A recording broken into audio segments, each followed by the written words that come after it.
Chapter 12. Tesla's mysterious 1931 Pierce arrow. The transmission of power by wireless will do away with the present necessity for carrying fuel on the airplane or airship. Their motors will be energized by the transmitted power, and there will be no such thing as limitation of the radius of action, since they can pick up power at any point on the globe, just as trains on tracks are now supplied with electrical energy through rails on wires. During the Roaring Twenties, and right up until the time of the Great Depression, Tesla began work on several top-secret devices. One of the most controversial was an electric car, a Pierce arrow, that supposedly derived its power from a distant source. Tesla's interest in electric cars goes all the way back to the 1890s, when he studied Jean-Jacques Heilmann's steam-driven electric vehicles. Heilmann was moving in the direction of creating locomotives for railroads, but the same principle would also apply to automobiles. In 1904, Tesla wrote a portentous letter to the editor for Manufacturer's Record, whereby he notes that, except for Heilmann, steam-driven locomotives and automobiles are still being propelled by the direct application of steam power to shafts or axles. In other words, steam is created to power the axle, and that causes the wheels to turn. What Tesla suggests is that the steam generated should be used to power a dynamo instead, and that this dynamo in turn would be hooked up to an induction motor to power the car electrically, which would result in a gain in efficiency of somewhere between 50 to 100%. It is difficult, he concludes, why a fact so plain and obvious is not receiving more attention from engineers. Almost 100 years to the day of this letter, Martin Eberhard and his partner Marc Tarpenning started Tesla Motors, and their inspiration was precisely the substance of this letter to the editor, namely that cars could be run by electric motors instead of gasoline. The big difference between Eberhard and Tarpenning's Roadster and the substance of Tesla's letter is the source of power. In Eberhard and Tarpenning's case, their Roadsters would run on lithium batteries, whereas Tesla is suggesting here to run the car on steam. In honor of this modern electric car, Eberhard and Tarpenning named the company Tesla Motors, and shortly thereafter they sold the enterprise to Elon Musk, who inherited and decided to keep the name. At this juncture, Tesla was talking about a steam-driven electric car. However, he was well aware that electric cars could also be powered by batteries. One of the first battery-powered electric vehicles can be traced back to the Austrian inventor Franz Cravoy, who displayed a two-wheeled contraption at the World Exposition in Paris in 1867. By the early 1900s, there were many battery-operated electric automobiles, and Thomas Edison even drove one as late as 1913. However, there were two main problems: limitation in range and the lack of recharging stations. So over time, electric vehicles tended to be restricted to gated communities and golf courses. The great efficiency and attractive price of Henry Ford's Model T changed the dynamics considerably, particularly when the Machiavellian iconoclast bought up and pulverized the mass transit railways as he did in Los Angeles. Having perfected mass production, low-cost gasoline-powered automobiles became the mainstay. However, Tesla never abandoned the idea of using an induction motor to propel a car, and he talked frequently of the idea of running such vehicles by means of wireless power derived from broadcasting towers, much like Wardenclyffe. In 1927, Tesla traveled up to Niagara Falls to confer with Francis Fitzgerald of the Niagara Power Commission to discuss with him the creation of a wireless transmission tower to be set up at the falls with the backing of the Canadian Power Commission. According to legend, 3 years later, Tesla met with Heinz Jürgens, director of the Inventors House from Hamburg, Germany, on the director's trip to New York. Jürgens had taken an ocean liner to the States to meet with Edison. On board ship, Heinz Jürgens met a former Serbian-Austrian officer, Peter Savo, who introduced himself as a relative of Nikola Tesla. During a dinner at a restaurant on the ship, Peter Savo insisted that the German director should meet Nikola Tesla, claiming he was the greatest inventor in America.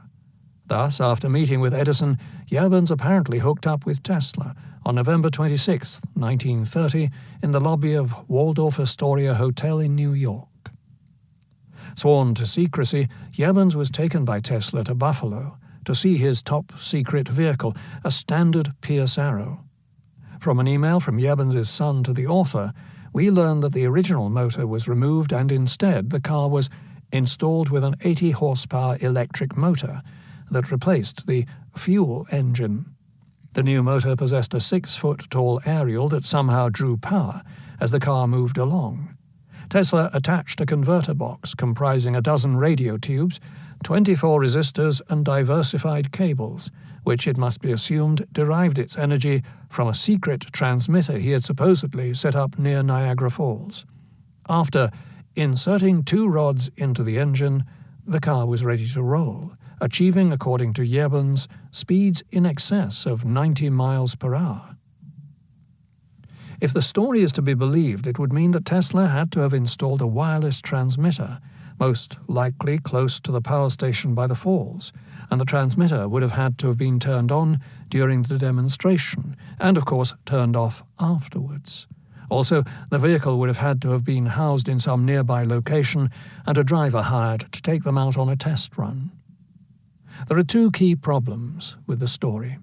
Assuming Jevons really came to America in 1930, it would have been impossible for him to meet Tesla in the lobby of the Waldorf Astoria, as the building was torn down in 1929 to make way for the Empire State Building, and the new hotel was constructed in 1931.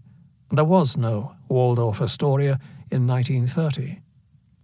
It's certainly possible that if indeed Jevons met Tesla at a posh hotel through the years, the actual hotel could have morphed into the Waldorf. However, this is a clear aspect to the story that could not be true. The second problem concerns the actual car. According to the story, Tesla would have had to have replaced the combustion engine with a powerful induction motor along with some type of receiving device that would pick up the power from the transmitter. It was certainly within Tesla's wheelhouse to undertake this venture. However, Buffalo is quite a distance from New York City, and thus it would have undoubtedly taken several trips to the Niagara Falls region for Tesla to construct the transmitter and install the equipment necessary inside the automobile. So far, no evidence has arisen that suggests that Tesla commuted to the Buffalo region at this time.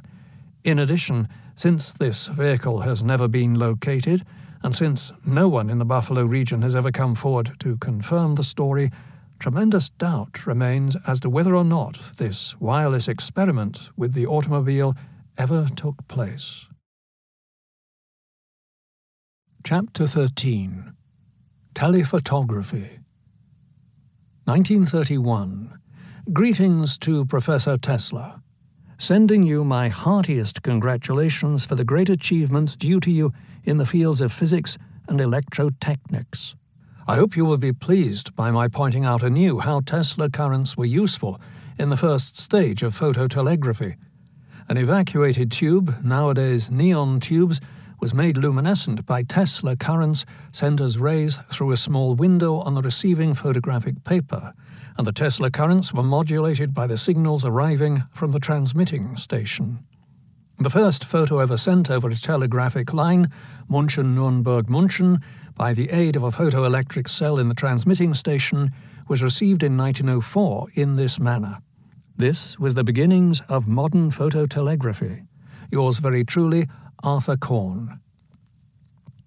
Aside from the idea of wirelessly sending faxes of typed copy, such as the reproduction of a newspaper to ocean liners, Tesla also planned to transmit photographs and, it seems, even color reproductions.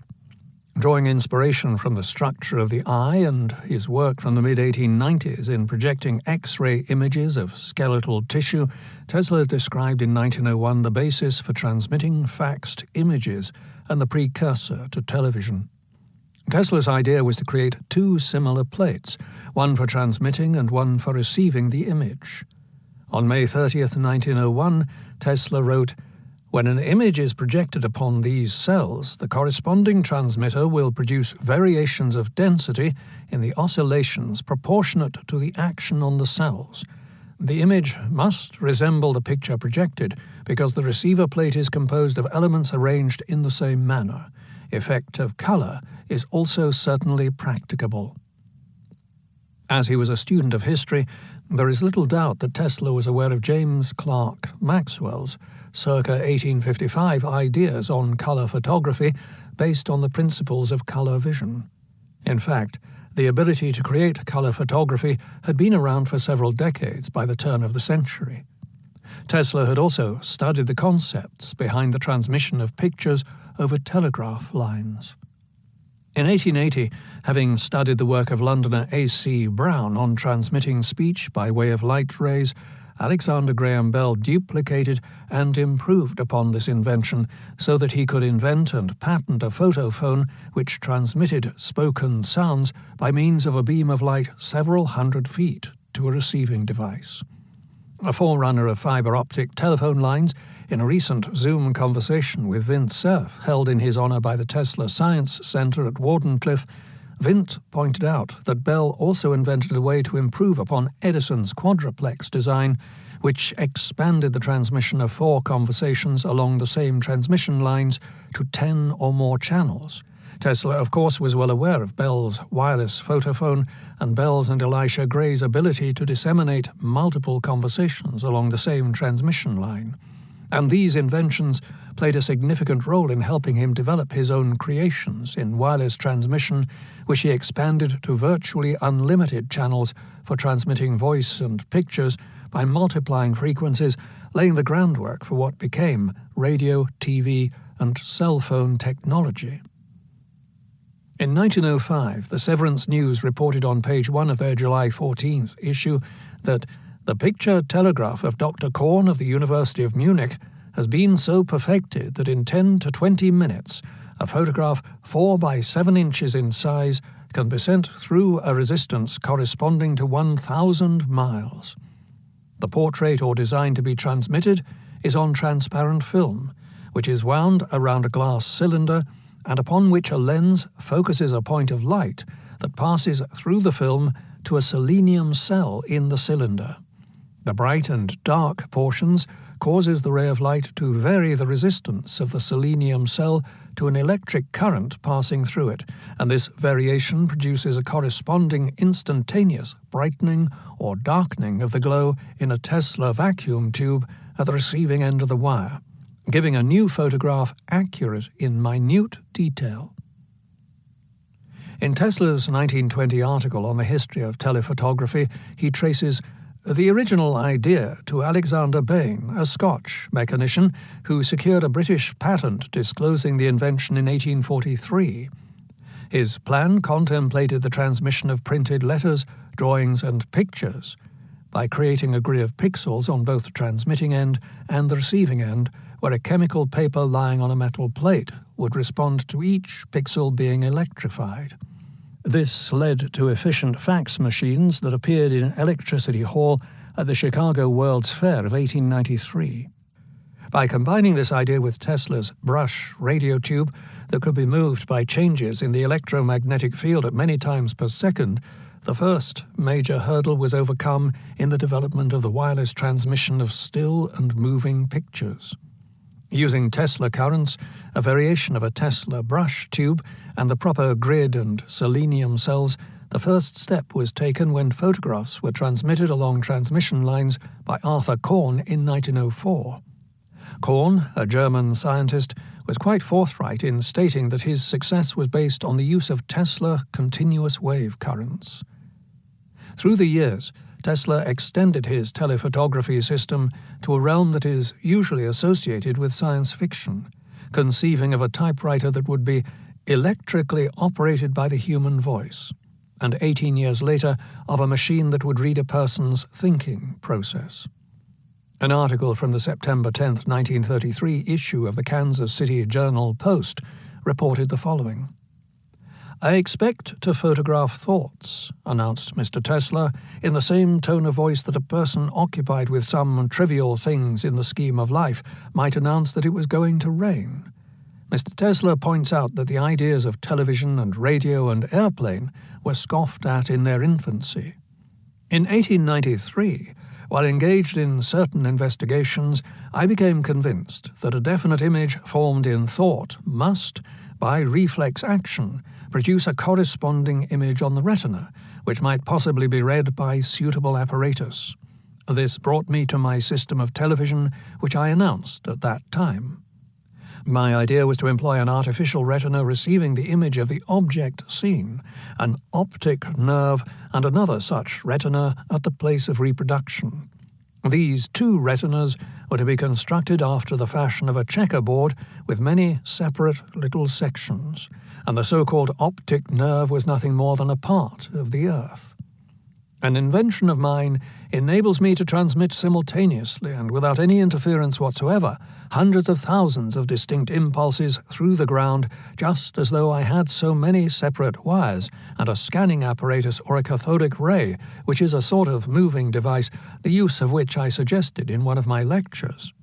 Now, if it be true that a thought reflects an image on the retina, it is a mere question of illuminating the same property and taking photographs, and then using the ordinary methods which are available to project the image on a screen.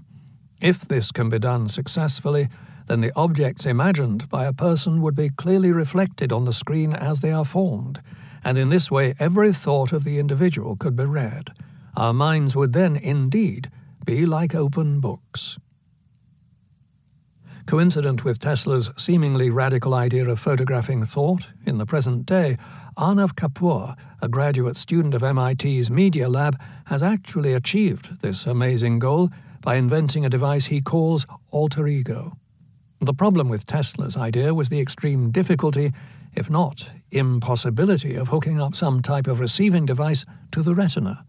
Kapoor solved this problem by placing his apparatus along the neck. The device intercepts electrical signals which the brain normally sends to vocal cords and sends that information to a computer. At the same time, Kapoor has also rigged this setup to a transmitter attached to his inner ear, so that he has both output and input, as well as the ability to produce visually the product of his thoughts and the answers that come from the hyperlink onto a big computer screen. On the April 22, 2018 edition of 60 Minutes, reporter Scott Pelley asked Kapoor a complex mathematical problem that would be next to impossible to compute in one's head. Kapoor thought out the problem mentally. In the process of envisioning the words corresponding to the numbers involved, this signal was sent to his vocal cords/voice box, then intercepted by his invention, and the question was then sent silently to an internet search engine, most likely Google. Kapoor's genius lay in his ability to create an interceptor that could translate the thought of the words of each number, for example, 27 times 3042, and this question was then sent to a search engine. The answer to the mathematical question was retrieved by the computer, and the answer was then converted as a verbal response to a hearing aid attached to his inner ear, within a matter of seconds giving Kapoor the answer, which he correctly relayed. Pelley then asked Kapoor to name the capital of Bulgaria and report the population there. Kapoor then thought the words in his brain, and then the signal was sent along his neck en route to his vocal cords, where it was again intercepted and sent to a search engine. Kapoor almost immediately received the answer, which was sent directly to his inner ear via his unobtrusive microphone, and Kapoor replied, "Sofia, population 1.1 million. And he was correct. This brilliant, potentially Nobel Prize-worthy invention is conceptually similar to Tesla's idea. The main difference was that Tesla wanted to intercept signals to the retina, whereby Kapoor came up with a much more doable contraption that intercepted the signals of the words being sent to the vocal cords, and voila, with a direct connection to the internet and an input to his ear, after simply thinking the question, the answer was covertly and elegantly given to him. It seems to me that as this device is perfected, it could become more and more miniaturized and proficient over time, and if introduced to children, we would literally spawn a new race of individuals who would have immediate access to a vast amount of information in a way that would seem almost miraculous. Aside from being able to find almost immediately the answer to just about any mathematical question or other problem, a person could also almost seamlessly converse with someone who speaks an entirely different language, even though the person wearing alter ego might not know or even recognize a single word from that other language. Part 4. Death Ray. By scientific application, we can project destructive energy in thread-like beams as far as a telescope can discern an object. The range of the beams is only limited by the curvature of the Earth. Should you, say, send in 10,000 planes, or an army of 1,000,000, the planes would be brought down instantly and the army destroyed. The plane is thus absolutely eliminated as a weapon. It is confined to commerce, and a country's whole frontier can be protected by one of these plants producing these beams every 200 miles. Nikola Tesla quoted in "Beam to kill army at 200 miles, Tesla's claim on 78th birthday," by Joseph Alsop, New York Herald Tribune, July 11th, 1934. Chapter 14. The Day Tesla Died. I've been feeding pigeons, thousands of them, for years, but there was one, a beautiful female bird, pure white, with light grey-tipped wings. That one was different. I would know that pigeon anywhere. I had only to wish and call her, and she would come flying to me. She understood me, and I understood her. I loved that pigeon as a man loved the woman, and she loved me. When she was ill, I nursed her back to health. The joy of my life. If she needed me, nothing else mattered. As long as I had her, there was purpose to my life. Nikola Tesla, circa 1942. This remarkable story was told by Tesla to his biographer and Herald Tribune reporter John O'Neill, who informs the reader that if he had not been accompanied by his associate, New York Times reporter William Lawrence, I would have convinced myself that it was nothing more than a dream.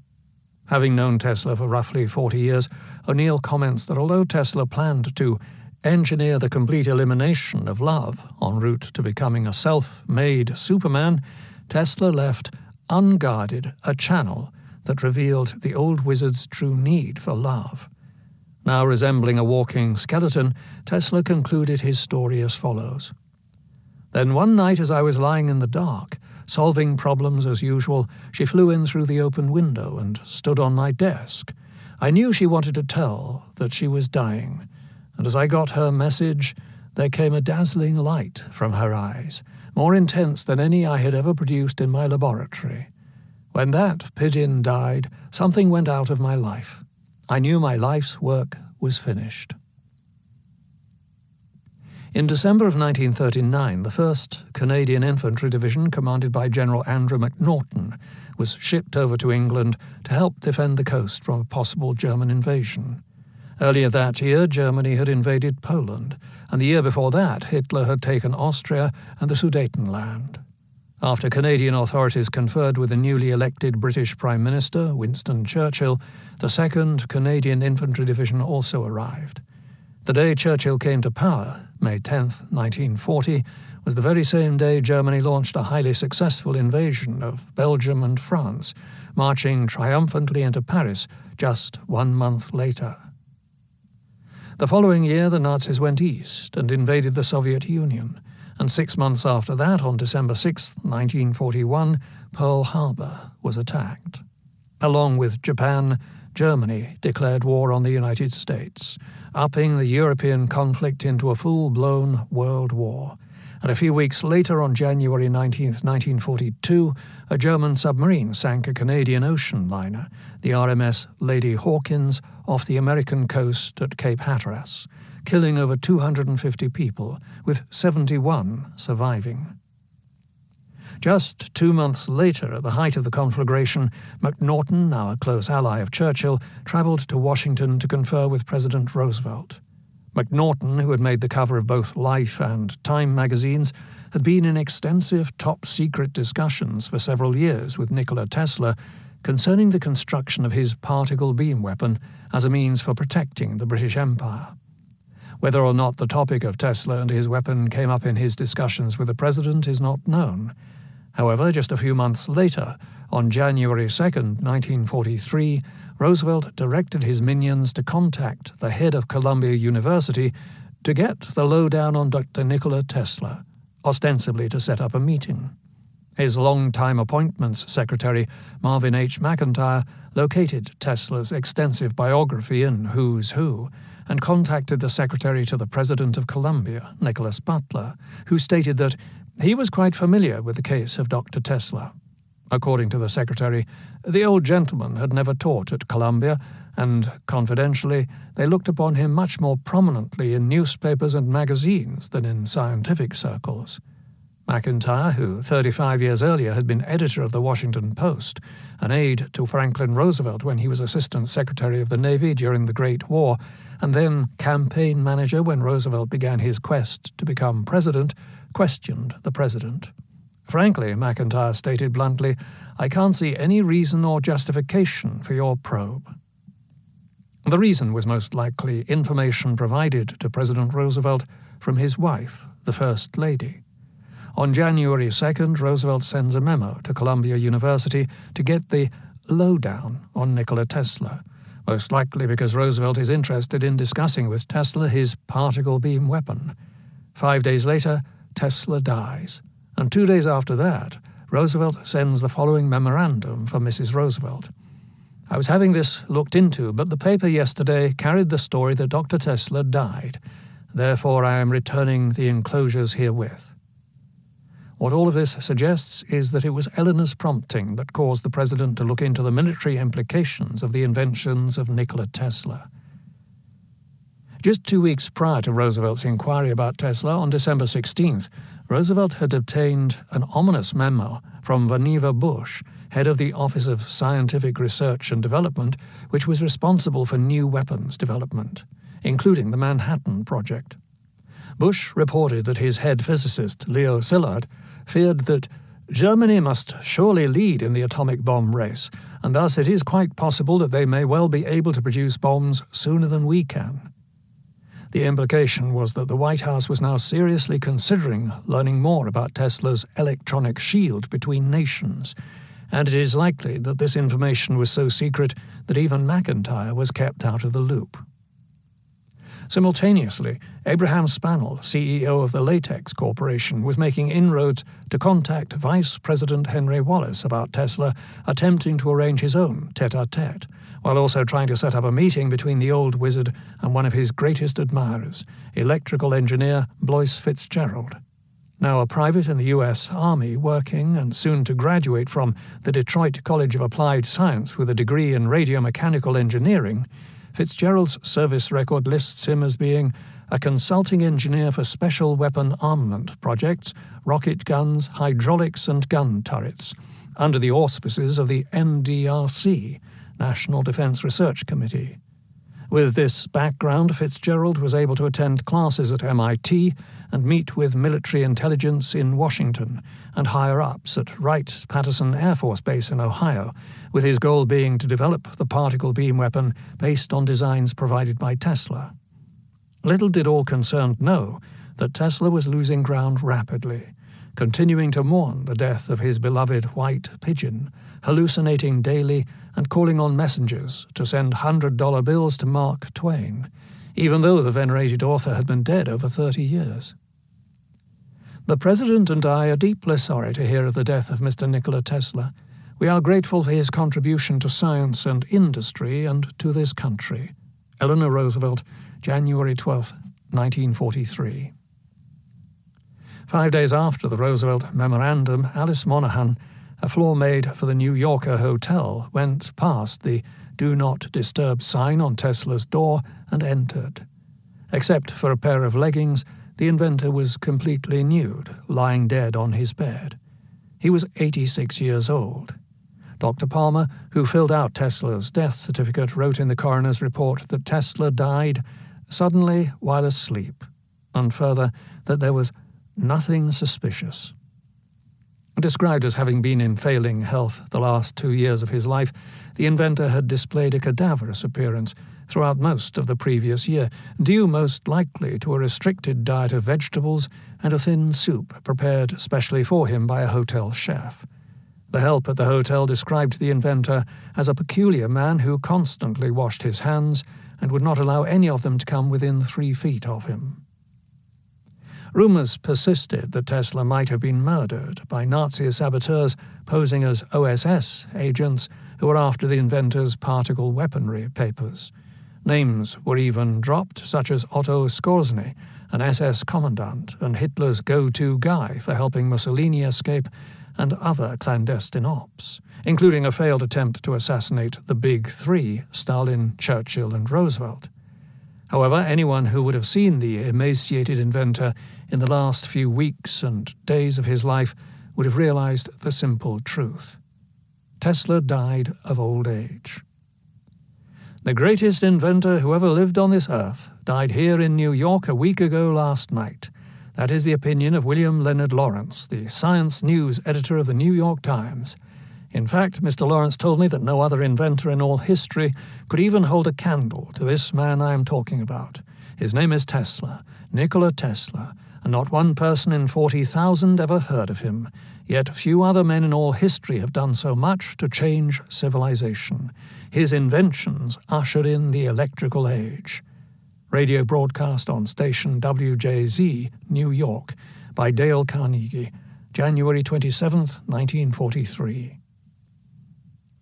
Although Tesla was often portrayed as having slipped into obscurity, this generally accepted portrayal was contradicted by the fact that over 2,000 people attended his funeral.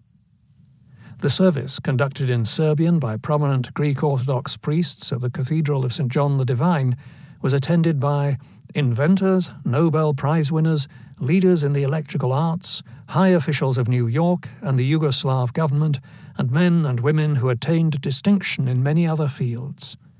Honorary pallbearers included Newhold Morris, President of the City Council, Dr. Ernest F. W. Alexanderson of the General Electric Company, inventor of the Alexanderson alternator, Professor Edwin H. Armstrong of Columbia University, inventor of many important radio devices, for example FM and AM radio, Dr. Harvey C. Rentackler, Director of Research Labs for Westinghouse, Gano Dunn, President of the J. G. White Engineering Corporation, who had helped Tesla display some of his first experiments in wireless at Columbia University back in 1891, Colonel Henry Breckinridge, former Assistant Secretary of War under Woodrow Wilson, fencing champion and FDR opponent in a presidential campaign, David Sarnoff, president of RCA and what becomes NBC-TV, soon to be named Reserve Brigadier General of the Signal Corps, D.M. Stanojevic, Consul General Prime Minister of Yugoslavia,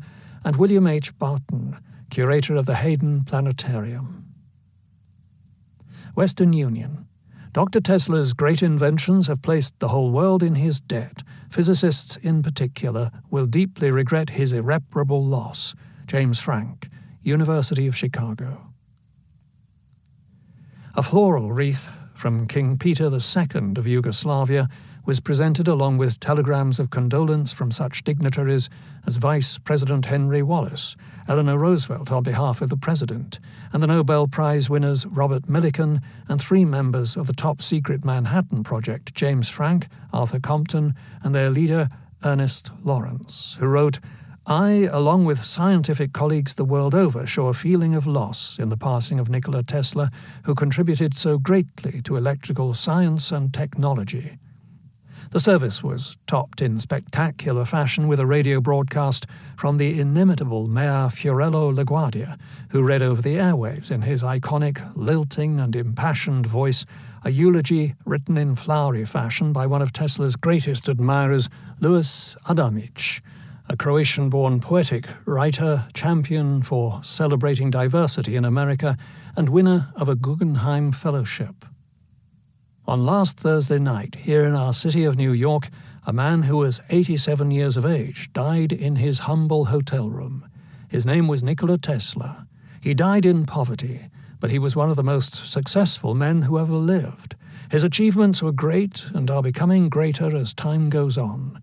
Nikola Tesla could have amassed hundreds of millions of dollars, could have become the richest man in the world, if he wished for riches. He did not. He did not have time for anything that spells success for too many people. A great humanitarian, a pure scientific genius, a poet in science, he did extraordinary, amazing, miraculous things during his life amongst us. He did them simply to serve mankind, and for his services he did not charge anything. Money, he did not care for it. Honor, who was anybody to honor anybody else? That was his attitude. Gratitude, he did not expect or demand it. Nikola Tesla did not care to be paid for anything he did for the human race. But Tesla is not really dead. Only his poor, wasted body has been stilled. The real, important part of Tesla lives in his achievement, which is great, almost beyond calculation, and an integral part of our civilization, our daily lives, our current war effort. Based on a look at Tesla's pallbearers, an interesting window into Tesla's later life emerges. Clearly, he must have spent time at the Hayden Planetarium, looking up at the stars. Tesla also liked to peruse Grand Central Station because, much like the planetarium, the ceiling of that great rotunda was adorned with the constellations mapped out as such mythological gods as Orion, Taurus, Cassiopeia, Gemini, and so on. Simultaneously, he must have also conferred with the planetarium's curator, William Barton, and no doubt talked about the concept of the plurality of worlds.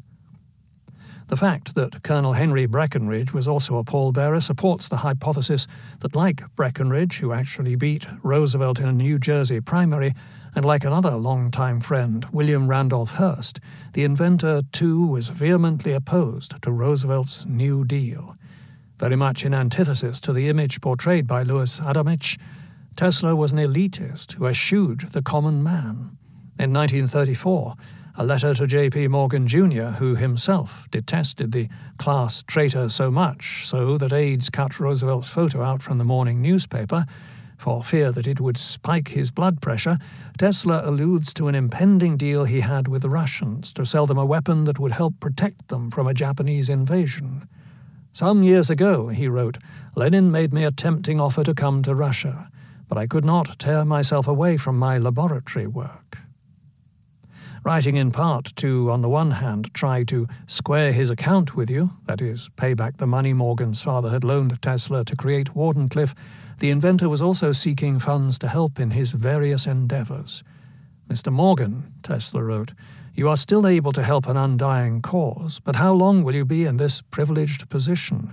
We are in the clutches of a political party which caters openly and brazenly to the mob, and believes that by pouring out billions of public money, still unequaled, it can remain in power indefinitely. The democratic principles are forsaken, and individual liberty and incentives are made a joke. The New Deal is a perpetual motion scheme which can never work, but is given a semblance of operativeness by unceasing supply of the people's capital.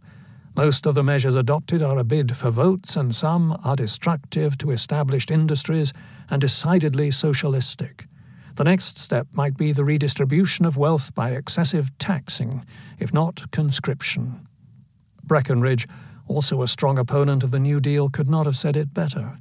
So there is little doubt that Tesla and Breckinridge must have spent time together, as elitists do, ruminating about the problem that Roosevelt was still in power.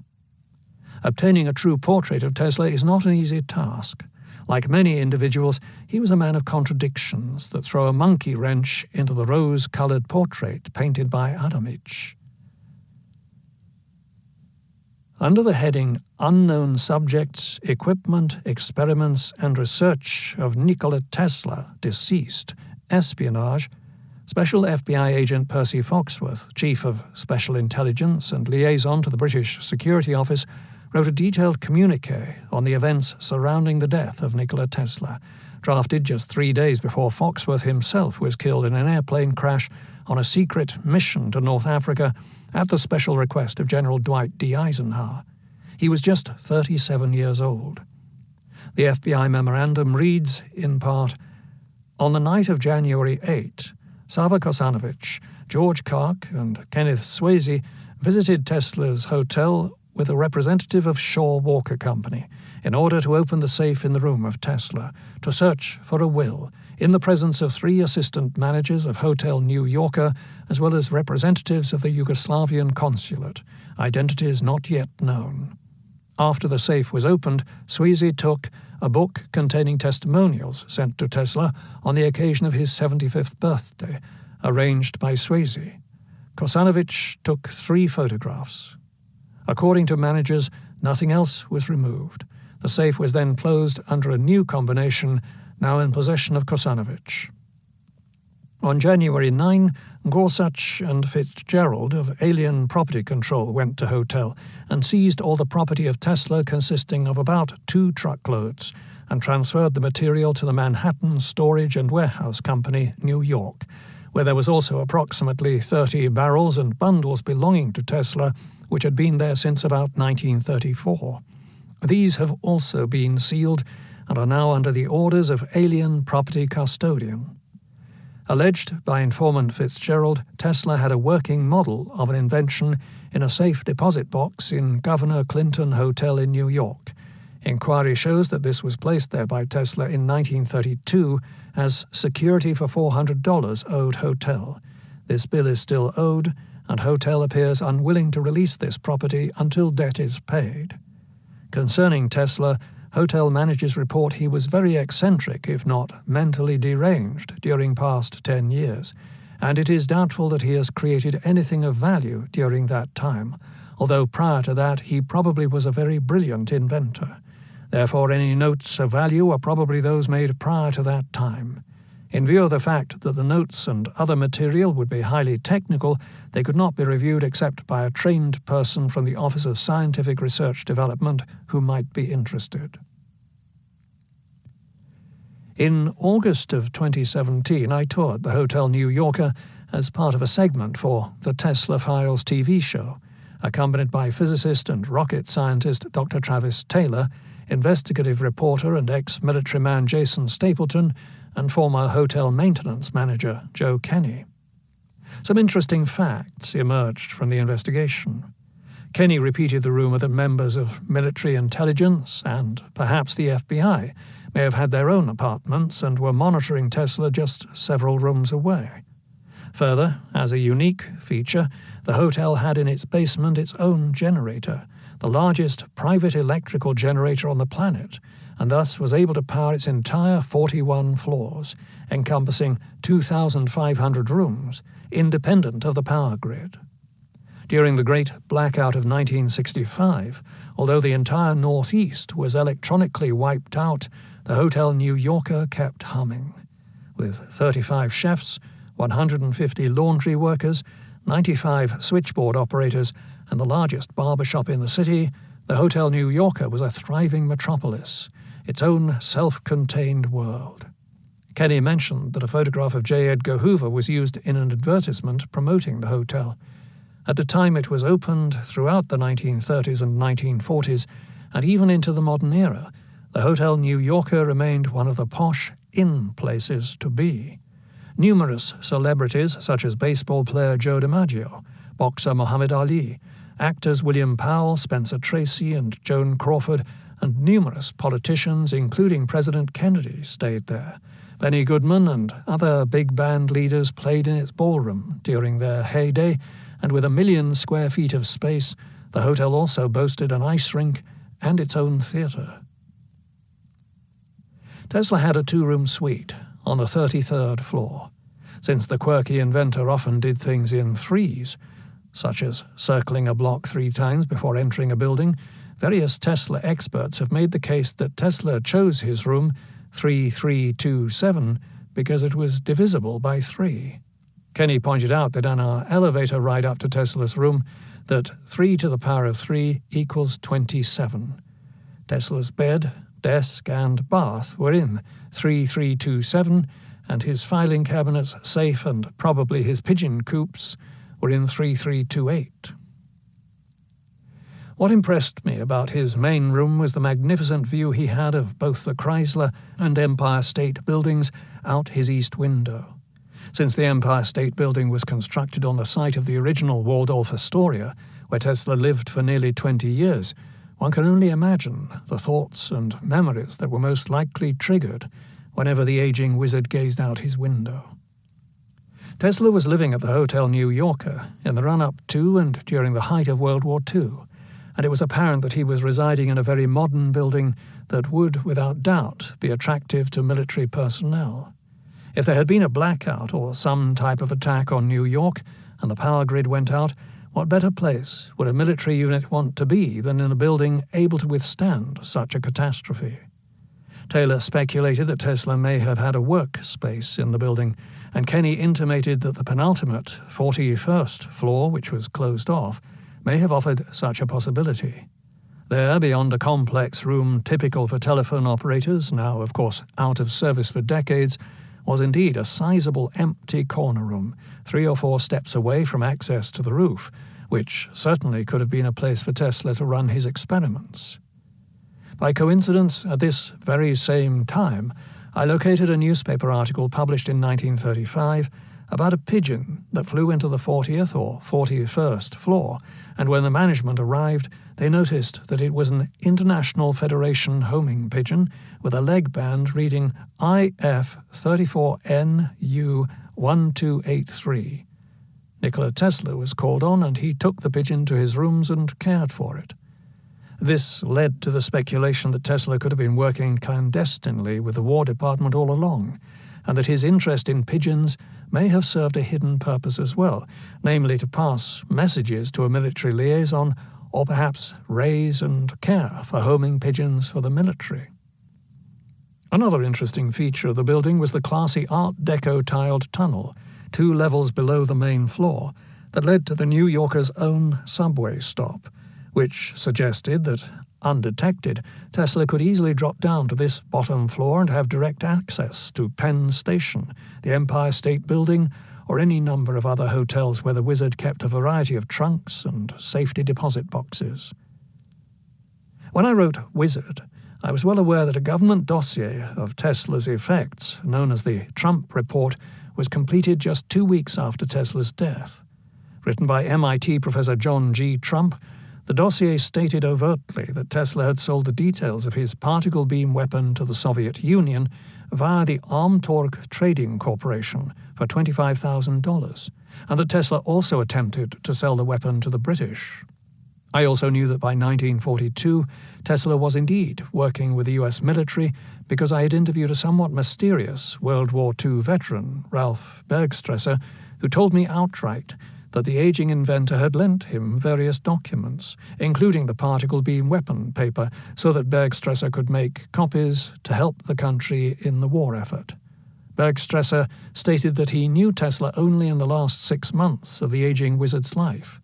Claiming that the wizard's mind was sharp to the very end, he felt that Tesla stepped over to the other side at death.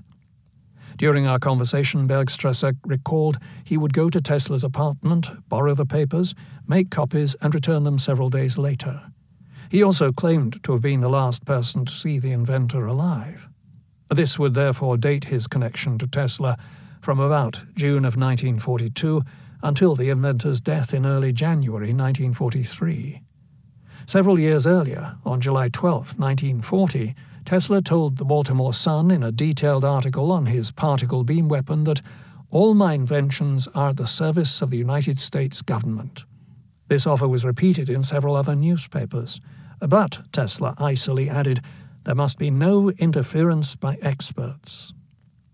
This 1940 piece gained more prominence when another rendition of it was published in the New York Times. Written by the esteemed science reporter William Lawrence, who just 4 months earlier had penned a front-page shocker on the discovery at Columbia University that 1 pound of uranium-235 contained the explosive power of 5 million pounds of coal, the death ray piece was, at the time, arguably comparable. Prompted by the article, FBI Special Agent J.J. Keating was moved to alert the higher-ups and have Tesla interviewed. Since the FBI files give scant information for this period, that is, from 1940 until Tesla's death in January of 1943, articles on the web speculate that Tesla was under surveillance for that period and that these files have been removed. On October 24, 1947, the Assistant Director of the Office of Alien Property wrote to the Air Technical Service Command at what was then Wright Field in Dayton, Ohio, requesting the return of Tesla's particle beam weapon paper, which had been sent to Colonel T.B. Holliday at their equipment laboratory. Yet, when I repeatedly wrote to Wright-Patterson under the Freedom of Information Act, their response, covering a span of 30 years, was that they had no files on Tesla. Given that there are numerous FBI and OAP memos from colonels and brigadier generals from Wright-Patterson discussing Tesla's files, their constant denials and the simple fact that the OAP has never released the particle beam weapon paper, even though their documents state overtly that this paper was in their possession, supports the contention that aspects of Tesla's work, even to this day, are still top secret. Tesla's published statements on his particle beam weapon trace back to World War I, but Tesla himself dates its origin to the mid-1890s, when he was experimenting with X-ray transmissions based on the new discoveries of Wilhelm Röntgen. Dramatically, Tesla describes how this titanic voltage would hurl into space billions of microscopic electrical particles of matter that would bring down invading airplanes as insects are dropped by a spray gun. In January of 1916, W.H. Ballou, a writer for the Washington Post, reported that Tesla had invented an electrical machine that could potentially be placed on airplanes to shoot down hostile craft, sending out a death-dealing blow at the speed of 300 miles per second. No person or corporation should be allowed to possess such an invention. The Tesla designs are in the patent office and should be seized and appropriated by the government for its own uses and defense, or for ending the European war at will. A demonstration of its power to destroy a distant fortress or warship would be ample proof to end the present and all future wars. Mr. Tesla announced that his machine would travel around the world in 1.5 minutes, under perfect control. Not a second should be lost in seizing and appropriating it. This piece was in reference to the New York Times, December 8, 1915, article, "Tesla's New Device Like Bolts of Thor," whereby Tesla told the reporter that a man in a tower on Long Island could shield New York against ships or army by working a lever if the inventor's anticipations become realizations. Thus, we can therefore date Tesla's first formal announcement of his death ray to specifically December of 1915. A number of key points emerge from these World War I articles, the first being that Tesla basically kept this research a secret for many years. The most likely reason Tesla decided to reveal the existence of the weapon was his last-ditch effort to portray Wardenclyffe as an essential asset because of the Great War. If he could prove the military importance of his broadcasting station, perhaps the government and maybe even President Wilson himself would come to his aid and save his precious tower. Clearly, Tesla could work on top-secret experiments and tell no one. It is quite possible that the details of his work in capturing and harnessing cosmic rays fell into this category. Coincidentally, both World War I articles mention that Tesla submitted the plans for this death ray to the Patent Office. Whether this occurred or not is unknown. However, the Patent Office does have a secret division for classified patents, and John Hayes Hammond Jr., who at one time worked at the Patent Office, had patents sequestered into this category. Without doubt, Tesla was working for or with the government throughout at least the last half of 1942 until he died. 2 years earlier, when the William Lawrence article appeared, Tesla was questioned by the FBI. Yet, if one reads his FBI dossier, there are glaring omissions, which J. Edgar Hoover himself inadvertently reveals. In one of the first FBI files released through the Freedom of Information Act, dated 2 days after Tesla passed away, J. Edgar Hoover states, "A review of the Bureau files reveals considerable information concerning Nikola Tesla and his inventions, and it should be noted that one Nikola Tesla made a speech at the Grange Hall, Springfield, Massachusetts, on June 4, 1922, under the auspices of the Friends of Soviet Russia. Where is this considerable information? Except for one document from 1940 which noted fear that Tesla could be kidnapped because of his special knowledge, there does not seem to be any files on Tesla released for any period before his death. However, there are scores of FBI files for Tesla after he died. From a letter from the White House dated while Tesla was still alive, it is clear that the inventor became a person of interest in the Oval Office, and that led Roosevelt to request in writing more information on the inventor. All of this suggests that a meeting with the wizard was being organized, but just a few days later Tesla was dead. So the question remains, in the run-up to and early part of World War II, was the man I interviewed, Ralph Bergstresser, the only government official working with Nikola Tesla? Born in 1912 in Pueblo, Colorado, Ralph Bergstresser was raised in Wichita, Kansas, ostensibly with his high school buddy, Tesla acolyte Blois Fitzgerald, who was 4 years his junior. Born in Alberta, Canada, but having moved to Wichita as a boy, Fitzgerald had known Tesla only through telephone calls and letters to the inventor since his freshman year in college. On the other hand, Bergstresser conferred directly with Tesla at his apartment in the last 6 months of the inventor's life, working for military intelligence before being deployed to Southeast Asia. After returning from the front in Burma and China right after the war, in October of 1945, Bergstresser approached Frederick E. Cornell's, special agent in charge, to alert the FBI that Tesla's secret weaponry papers could pass to the communists if they were released to Tesla's heir, his nephew, Sava Kosanovic, ambassador from Yugoslavia. In a detailed brief to the FBI, Bergstresser stated that rather than allow Tesla's estate to be passed behind the Iron Curtain, he was working with Fitzgerald to support a plan to keep the motherlode in the States. Fitzgerald was working at Wright Field Air Force Base with a group of young Army scientists and also with professors at MIT endeavoring to develop a working particle beam weapon, as they both felt that this was the best defense against the new curse of the atom bomb. Their ultimate goal, Bergstresser went on, is to create a memorial foundation for the protection of Tesla's experiments and for the preservation of the inventor's memory, and to create a sort of idea factory. Thus they intended to contact Henry Ford Sr. to solicit his aid in this regard. During the war, Bergstresser had been stationed throughout Southeast Asia as a participant in Roosevelt's new Office of War Information, which was a sanitized name for an office of psychological warfare. On June 13, 1942, through an executive order, Franklin Roosevelt had created the new office, which was in fact America's official propaganda agency, whose goal was to control information coming from the front lines and sell the war to the American people.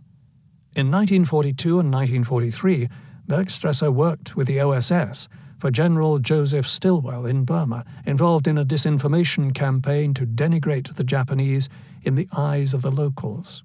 Other propaganda crusades involved the dropping of leaflets to deceive, mislead, puzzle, and frighten the enemy. Upon his return from the horrors of war, having witnessed the death of some of his colleagues, Bergstresser had driven General Stilwell's car from Washington to the West Coast as a personal favor to the general's wife. After making his way back east, he set out to uncover whatever he could about the elusive inventor and his secret weaponry papers. Bergstresser's first stop was to interview Tesla's closest associates, starting with Herald Tribune writer John O'Neill. O'Neill had just published his Tesla biography, Prodigal Genius, and he had known his subject intimately for 4 decades. He described the inventor as extremely fastidious. Hotel employees, O'Neill related, said it was common to see Tesla transfixed, and when they were cleaning his room, they had to work around him. If they took too long, Tesla would say, "You will leave me now." He would continue cogitating or feed his pigeons. O'Neill also noted that Tesla would go down to the barber shop 3 times a week for half-hour scalp massages to stimulate his brain. When it came to Tesla's trunks, O'Neill said he thought Tesla claimed to have 80 of them, mostly located in a storage facility, but that some trunks might still be in the basements of the various hotels where Tesla had lived. Kenneth Swayze, 1905 to 1972, a writer for Popular Science and the New York Sun, was Bergstresser's next stop. One of Tesla's closest confidants, Swayze, who wrote several science books, including one on Einstein, had helped organize several anniversary celebrations for Tesla. He started the Tesla Society, and during the last years of the aging wizard's life, fielded numerous phone calls from the old codger, some at 3 or 4 in the morning.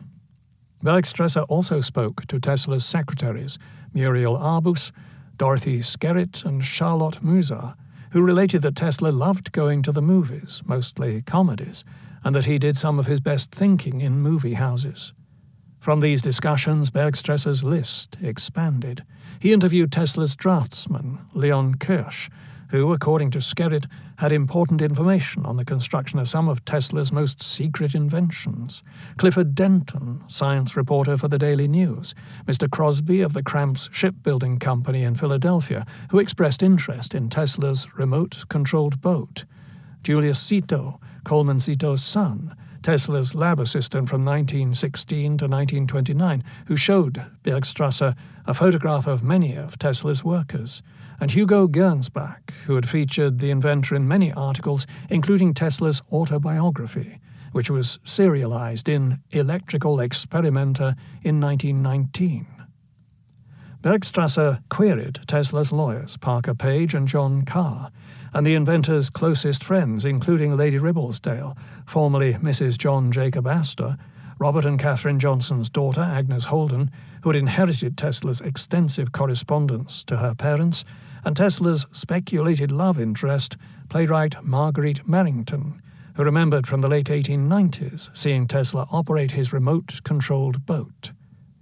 From this work, Bergstresser got the name of John Hayes Hammond, Jr., who had his own invention factory in his castle in Gloucester, Massachusetts.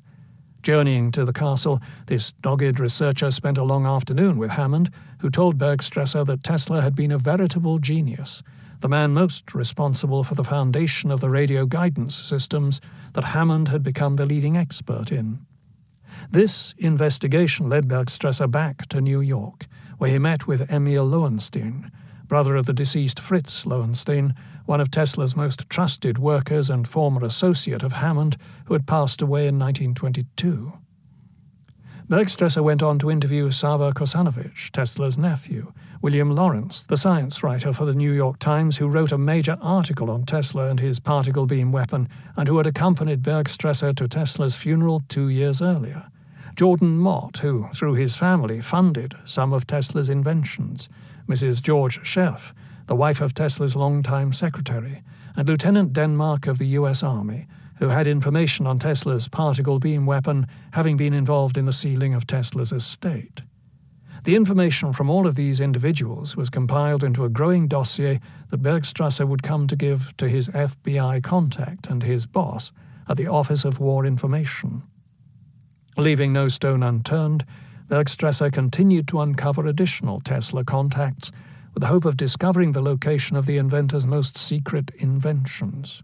He interviewed William Dubilier, president of the Cornell Dubilier Company, which manufactured condensers, and who told Bergstresser that he also possessed original notes of the 1899 experiments in Colorado Springs. E.G. Gage, a New York City engineer, who stated that one of his friends, J.S. Leach, now deceased, but formerly of Red Bank, New York, made electrical parts for Tesla's laboratory. Employees of the Commercial Photostat Company, located on the 11th floor of the Woolworth building, who had photocopied Tesla's various patents when Tesla had offices there, and Francis Fitzgerald of the Niagara Power Commission, who told Bergstresser of Tesla's 1927 plans to set up a wireless transmission tower up at Niagara Falls with the backing of the Canadian Power Commission. Continuing on his quest, Bergstresser then located Harry Secor, a model craftsman and writer who had authored a front-page article in Electrical Experimenter on Tesla's invention of radar stemming back to World War I, and A.J. Shirk, who owned the inventor's model shop at 70 West 100th Street in New York City. Bergstresser noted, "Mr. Shirk has met Tesla on 3 occasions and appears to know quite a bit about his model work and laboratory developments, particularly in recent years."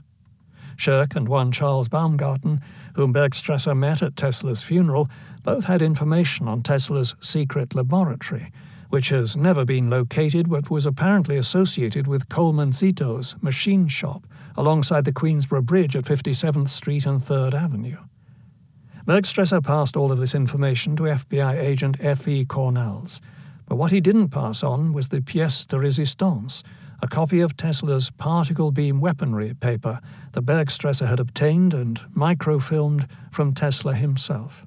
Most likely, Bergstresser made duplicates that he shared with military intelligence, Blois Fitzgerald, and his higher-ups at the Office of War Information. And then 40 years later, he most likely shared the paper with Bob Beck of the Psychotronic Society, who passed the paper to Andrea Puharic, who shared it in 1984 via the International Tesla Society meeting with the world. Although Fitzgerald had corresponded with Tesla since 1935, the budding engineer had only met Tesla during the last 2 weeks of his life, if he physically met him at all, whereas Bergstresser had been meeting with the wizard for several months. Bergstresser, however, was concerned that Fitzgerald had befriended a communist sympathizer, one Abraham Spanel, a Russian-born immigrant and the CEO of the Latex Corporation, now Playtex, who had also met with Tesla. Bergstresser feared Spanel would pass Tesla's secrets to the Soviets. Because of these concerns, Bergstresser penned an impassioned communique on Spanel to that dogged communist hunter, Senator Joseph McCarthy. Many years later, in the early 1980s, in a phone conversation with me, Bergstresser revealed that he also thought that a New York Times journalist, William Lawrence, was also a communist sympathizer. However, I think a case could be made that Bergstresser, battle-weary from his forays into China and Burma, was paranoid in this regard because Lawrence was not a communist sympathizer. In fact, he was the only journalist to cover live the dropping of an atomic bomb in Japan, and that suggests he had top-secret clearance. And in Spanel's case, Bergstresser also could not have been more in error. As an immigrant, Spanel was so proud of being an American that, having invented floating pontoon stretchers for soldiers wounded in amphibious landings, he turned back his $1 million profits to the U.S. government to support the war effort. 2 years ahead of Bergstresser, Spanel became so alarmed that the enemy could obtain Tesla's secret weaponry papers that the day Tesla died, he rushed to Washington to alert Mr. Bopkin of the Department of Justice to call on J. Edgar Hoover, and he also contacted Dr. D. Luzardo, advisor to Henry Wallace, Vice President of the United States. His main concern was his fears that Kosanovich, Tesla's nephew, whom Spanel characterized as someone Tesla did not really like, would pass the inventor's secrets to the enemy. Describing Tesla as one of the greatest inventors that has ever lived, Spanel stated that Tesla had an invention in which he was able to direct electrical current without the means of a conductor. For this reason, Spanel felt that Tesla's inventions and patents should be put into the hands of proper government officials. The day before Tesla died, he had tried to get in touch with the War Department to make available patents and inventions he had developed. Spanel also stated that he believed Blois Fitzgerald, secretary to Tesla, has been contacted by Special Agent Cornells, and that if the New York office wishes to contact Spanel, he may be reached at his home. Born in North Alberta, Canada, in 1916 from not-so-rich parents, Blois Fitzgerald immigrated with his mother to the United States at age 7. Taking odd jobs as he went to school, ending up in Wichita, Kansas, where he gained employment in the flour and oil industries and apparently met Ralph Bergstresser, 4 years his senior, who also had an engineering background. At the age of 12, he built his first Tesla coil and probably also constructed crystal radio sets. At age 18, he attended the University of Michigan in Ann Arbor, where he enrolled in engineering classes and conducted studies on the structure of the sodium molecule and electronic effects at high pressure. He also attended classes to study cosmic rays with Nobel laureate and Tesla acolyte Robert Millikan. It was at this time, circa 1935, that Fitzgerald began sending birthday greetings to Tesla with the hope of meeting him. At age 23, Fitzgerald travelled to New York on related business and summoned the courage to phone Tesla, but Tesla declined to meet with him. The year was 1939. Searching for a place to live, Fitzgerald eventually found an apartment in Brooklyn. He either rented a car or took a train out to Wardenclyffe to visit the site of your previous experiments. Earlier, on March 9th, Fitzgerald had written the inventor from Wichita, Kansas, alerting him of his sojourn to New York.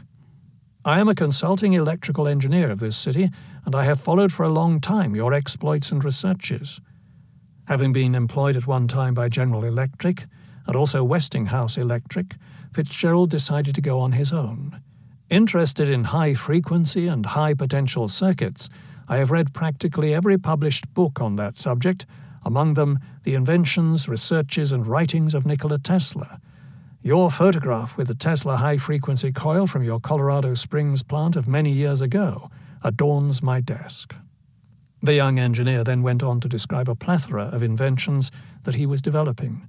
These included a 40-foot helicopter that he planned to test fly in Pasadena, California, an air conditioning system for cars, and a special Rochelle crystal microphone which responds to low frequencies that Fitzgerald was attaching to an oscilloscope and recording device to monitor and amplify heart sounds.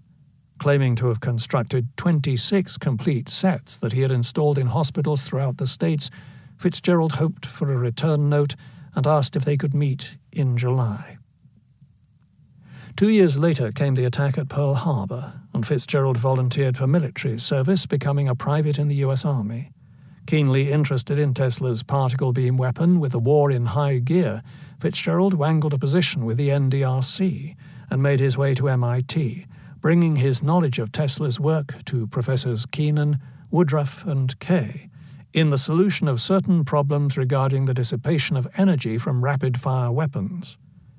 In December of 1942, having now moved to Brooklyn, Fitzgerald telephoned Tesla to wish him a happy Christmas, and also try once again to finally meet the ailing inventor. My entire time and effort has been towards assisting our war effort with my work at MIT, so that I may later help to create a better world in which to live, the young engineer related, as he made yet another effort to meet and discuss my radiation problems with you. Your vast experience and contributions to the scientific world have been an inspiration to me for many years.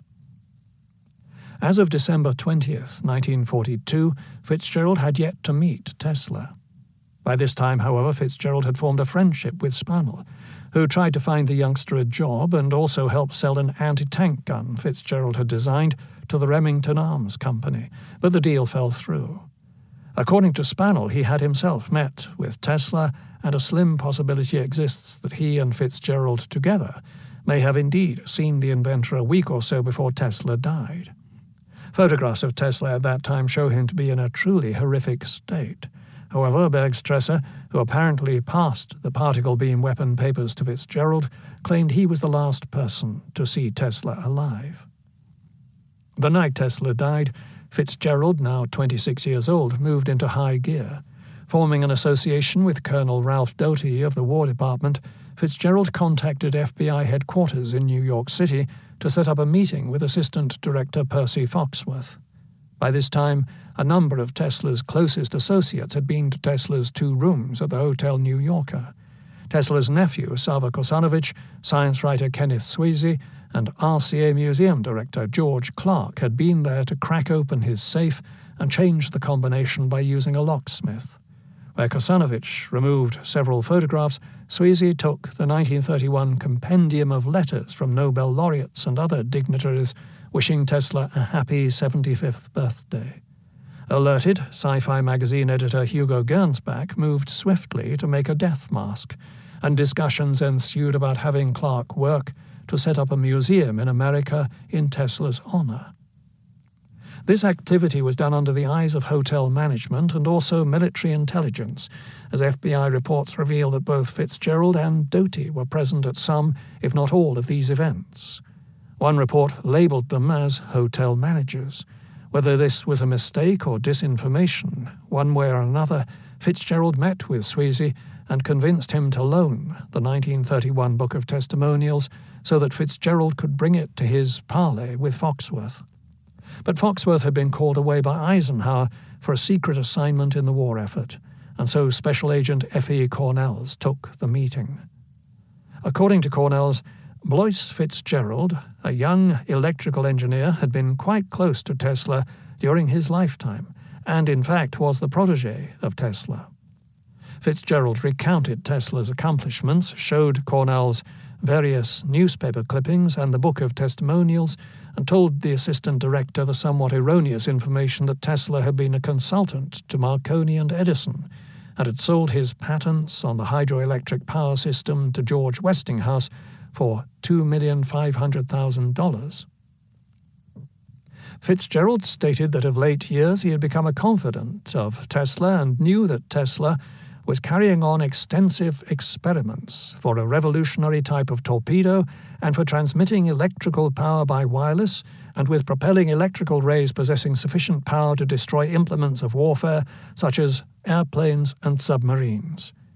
Within the past month, Tesla told Fitzgerald that his experiments in this connection had been completed and perfected, and that the complete plans of the basic theories of these things are some place in the personal effects of Tesla. A working model of the so-called death ray, which cost more than $10,000 to build, is apparently in a safety deposit box at the Governor Clinton. In past conversations, Tesla has told Fitzgerald that he has some 80 trunks in different places containing manuscripts and plans having to do with experiments conducted by him, stored in a warehouse someplace in New York City. When asked if Fitzgerald was primarily interested in getting possession of Tesla's papers, he stated what he wanted was for them to be made available to the government for use in the present war. Because he stated the so-called death ray would be a deadly weapon in the hands of any power, and the use of the wireless transmission of electrical power would make possible the most efficient airplanes conceivable. Fitzgerald's concern was aroused over the presence of the two nephews in whom he had no confidence as to their loyalty and patriotism to the Allied nations, and also because of the pension Tesla received from Czechoslovakia, actually Yugoslavia. He feels that that government may feel that it is entitled to any revolutionary ideas Tesla may have had and indicated on paper. Fitzgerald informed Cornells that he had worked with MIT professors on the death ray until 3 months earlier, and that presently he was working as a designing engineer with the Ordnance Department of the U.S. Army, both in Washington, D.C. and New York City. He concluded the meeting with a plea to make sure that the FBI secured the safety deposit box at the Governor Clinton Hotel, and to also make sure that other technical papers and designs of Tesla be safeguarded so that they cannot be removed from the country or made available to other nations. The government had certainly been aware of Nikola Tesla, his particle beam weapon and his state of health for many years. In 1940, when the William Lawrence New York Times article on Tesla's weapon was published, J. Edgar Hoover himself wrote Special Agent J.J. Keating, "Your courtesy and interest in bringing this information to my attention are indeed appreciated, and you may be assured your letter will receive appropriate consideration." Since Tesla had ties to foreign countries, including the Soviet Union, it seems likely that he would certainly be under tight scrutiny. Add to the mix the timing of this eye-catching 1940 announcement and Lawrence's close ties to individuals secretly involved in the Manhattan Project.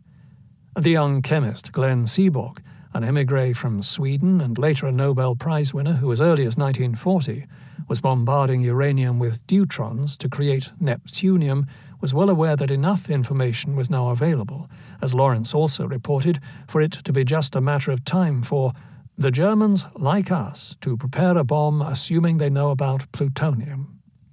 Seaborg conveyed this concern to other members of the Manhattan Project team, particularly Arthur Compton and Eugene Wigner, namely that the Nazi scientists could develop a bomb theoretically as early as 1942.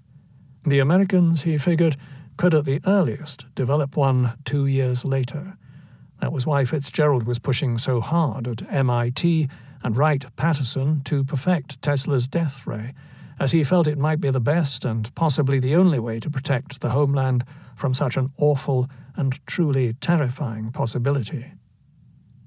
Within 24 hours of Tesla's death, the Oxford University-educated lawyer Lawrence M.C. Sam Smith, 1902 to 1975, head of the National Recovery Administration for Roosevelt's administration, voiced his own concern of the possibility of enemy agents confiscating some of the trunks of Tesla. Smith understands that the War Department was interested in this matter and that apparently the Alien Property Custodian's Office was taking some action. He desired to know whether the Bureau would take some steps to refrain relatives of Tesla from taking the contents of these trunks, and whether the Bureau would seize possession of the trunks. Hoover had his own concerns. On January 21, 1943, the seemingly omnipresent head of the FBI wrote an extensive memo to his special agents Little, Donegan, and Osteltoff on the situation. Under a banner titled Espionage, Hoover voiced his concern that Kosanovic, whom he described as a member of the Yugoslavian government in exile, had apparently been in the country for several years, arriving by a British ship in September of 1941. In writing my original Tesla biography, Wizard, I received the original Tesla FBI files, with redacted portions. Recently, these files have been unredacted, and based on comparing them, one can see the kinds of information that have been censored out of the files I originally received some 30-odd years ago. The unredacted document reveals that Hoover noted that Kosanovic was not simply a diplomat, but rather chairman of the Board of Minister of State for Yugoslavia. Kosanovic, Hoover suspected, was most likely a communist, and in that capacity he was funding various Serbian-American newspapers. Further, he was also on a planning board for a post-World War II Europe. Hoover thereby considered having Tesla's nephew arrested for unlawfully breaking into his uncle's safe because he feared that Kosanovic might possibly make certain material available to the enemy. However, since Kosanovic, as Tesla's nephew, was legally entitled to Tesla's estate, Hoover's idea was quickly scrapped. Nazi connection. T.J. Donegan, the FBI agent in charge of dealing with Kosanovic, noted this situation potentially resembled the Ludwig case. In the spring of 1941, a taxicab ran over a man purported to be a Spanish courier, Don Julio Lopez Lido. The odd thing was that the person who was with Lido, instead of attending to his fallen colleague, instead grabbed the fallen man's briefcase and disappeared into the crowd. As it turned out, this deceased individual was not Spanish at all. Rather, he turned out to be a German spy, Captain Ulrich von der Osten, and the man who ran off, later captured, was Kurt Friedrich Ludwig, an American-born German individual in charge of a sizable ring of German spies who were spread throughout the metropolitan area. It was well known that Nikola Tesla had also been struck by a taxicab back in 1937, and not too long after that his apartment had been ransacked. Although Tesla claimed that nothing of value was taken, it was further known that in the run-up to the Second World War, the inventor had been approached by officials of the new Nazi regime.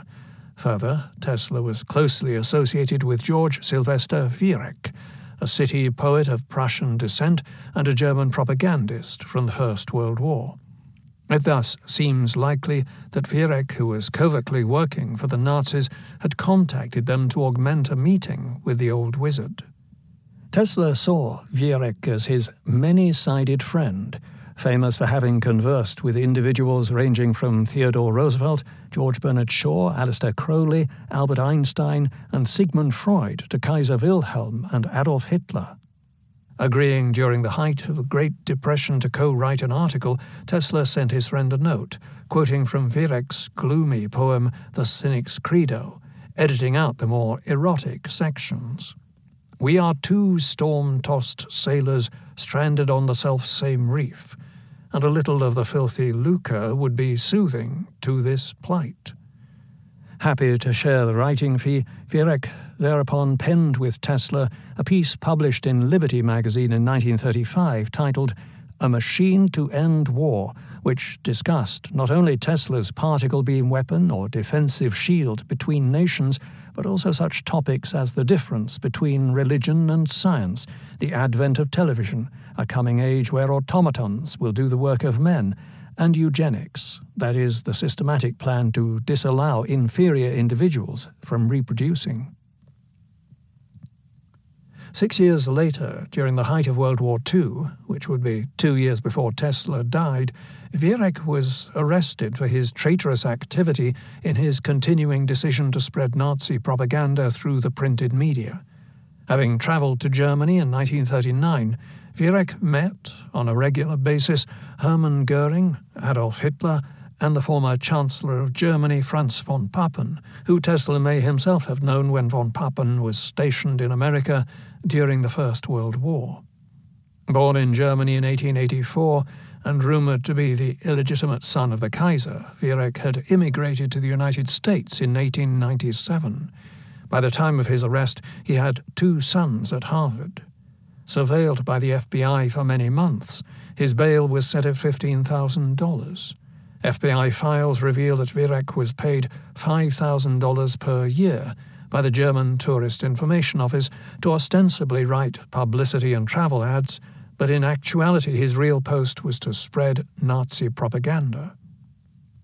Having met with Hitler in the early 1920s and again in 1933 and 1934, Viereck returned to America to speak before a crowd of 20,000 Friends of the New Germany, all scarily in unison giving the Heil Hitler salute at Madison Square Garden, where, incredibly, he drew parallels between Hitler and Roosevelt, telling his audience to sympathize with National Socialism without being anti-Semites. Viereck ended up losing many of his Jewish contacts, most notably Sigmund Freud, who stated that Viereck, on the one hand, was a lion hunter, seeking to meet the greats in society, yet on the other hand, he was a narcissist who had delusions of persecution with a fixation on the fatherland. And thus Freud severed all ties. Throughout much of the 1930s, Viereck was planning strategies with the ultimate counterintelligence agent Franz von Papen, who was one of the master architects of the Fifth Column in America, not only during the First World War, when von Papen was stationed in America, coordinating the vast network of German spies and saboteurs that finally caused his ouster from the country, but also through Viereck and other American minions in the run-up to the Second World War. The same subversive article written by both men would appear under Viereck's name in America and under von Papen's name in Germany. This tact is clearly evident in the Tesla article, whereby eugenics is discussed. Although it is certainly possible that Tesla believed in population control, what is more likely is that Viereck directed the conversation to this topic because it espoused Nazi beliefs, and thus this kind of indoctrination could make its way into a mainstream article as part of a concerted plan to influence public policies in a foreign land in a subversive way. Tesla researcher Branimir Jovanovic, director of the Tesla Museum in Belgrade, notes that 2 days after the publication of the article, Tesla was approached in writing by G. von Heften, the vice consul of the German mission in New York. A protégé of von Papen and an emissary of the burgeoning Nazi regime, von Heften sought a meeting with Tesla, expressing interest in his defensive weapons. However, Tesla declined the engagement and let von Heften know that he was not willing to make any kind of agreement with representatives of the new German state, although he replied politely in the letter. One can't know precisely Tesla's attitude towards Germany during this period, the time of the Great Depression. However, what is evident is that Tesla was still conversing with Dr. Carl George Frank, former head of the Telefunken wireless company Atlantic Communications from the First World War, who had been arrested at that time as a spy, and Tesla was also working with the architect Titus de Bobula in designing a latter-day Wardenclyffe Tower. A virulent anti-Semite, de Bobula was also an arms merchant, anarchist, and Nazi sympathizer who had joined a pro-Hitler group as early as the mid-1920s. In his letter writing, Tesla occasionally disparaged the Jewish people, even though quite a number of Jewish individuals played major roles in Tesla's life.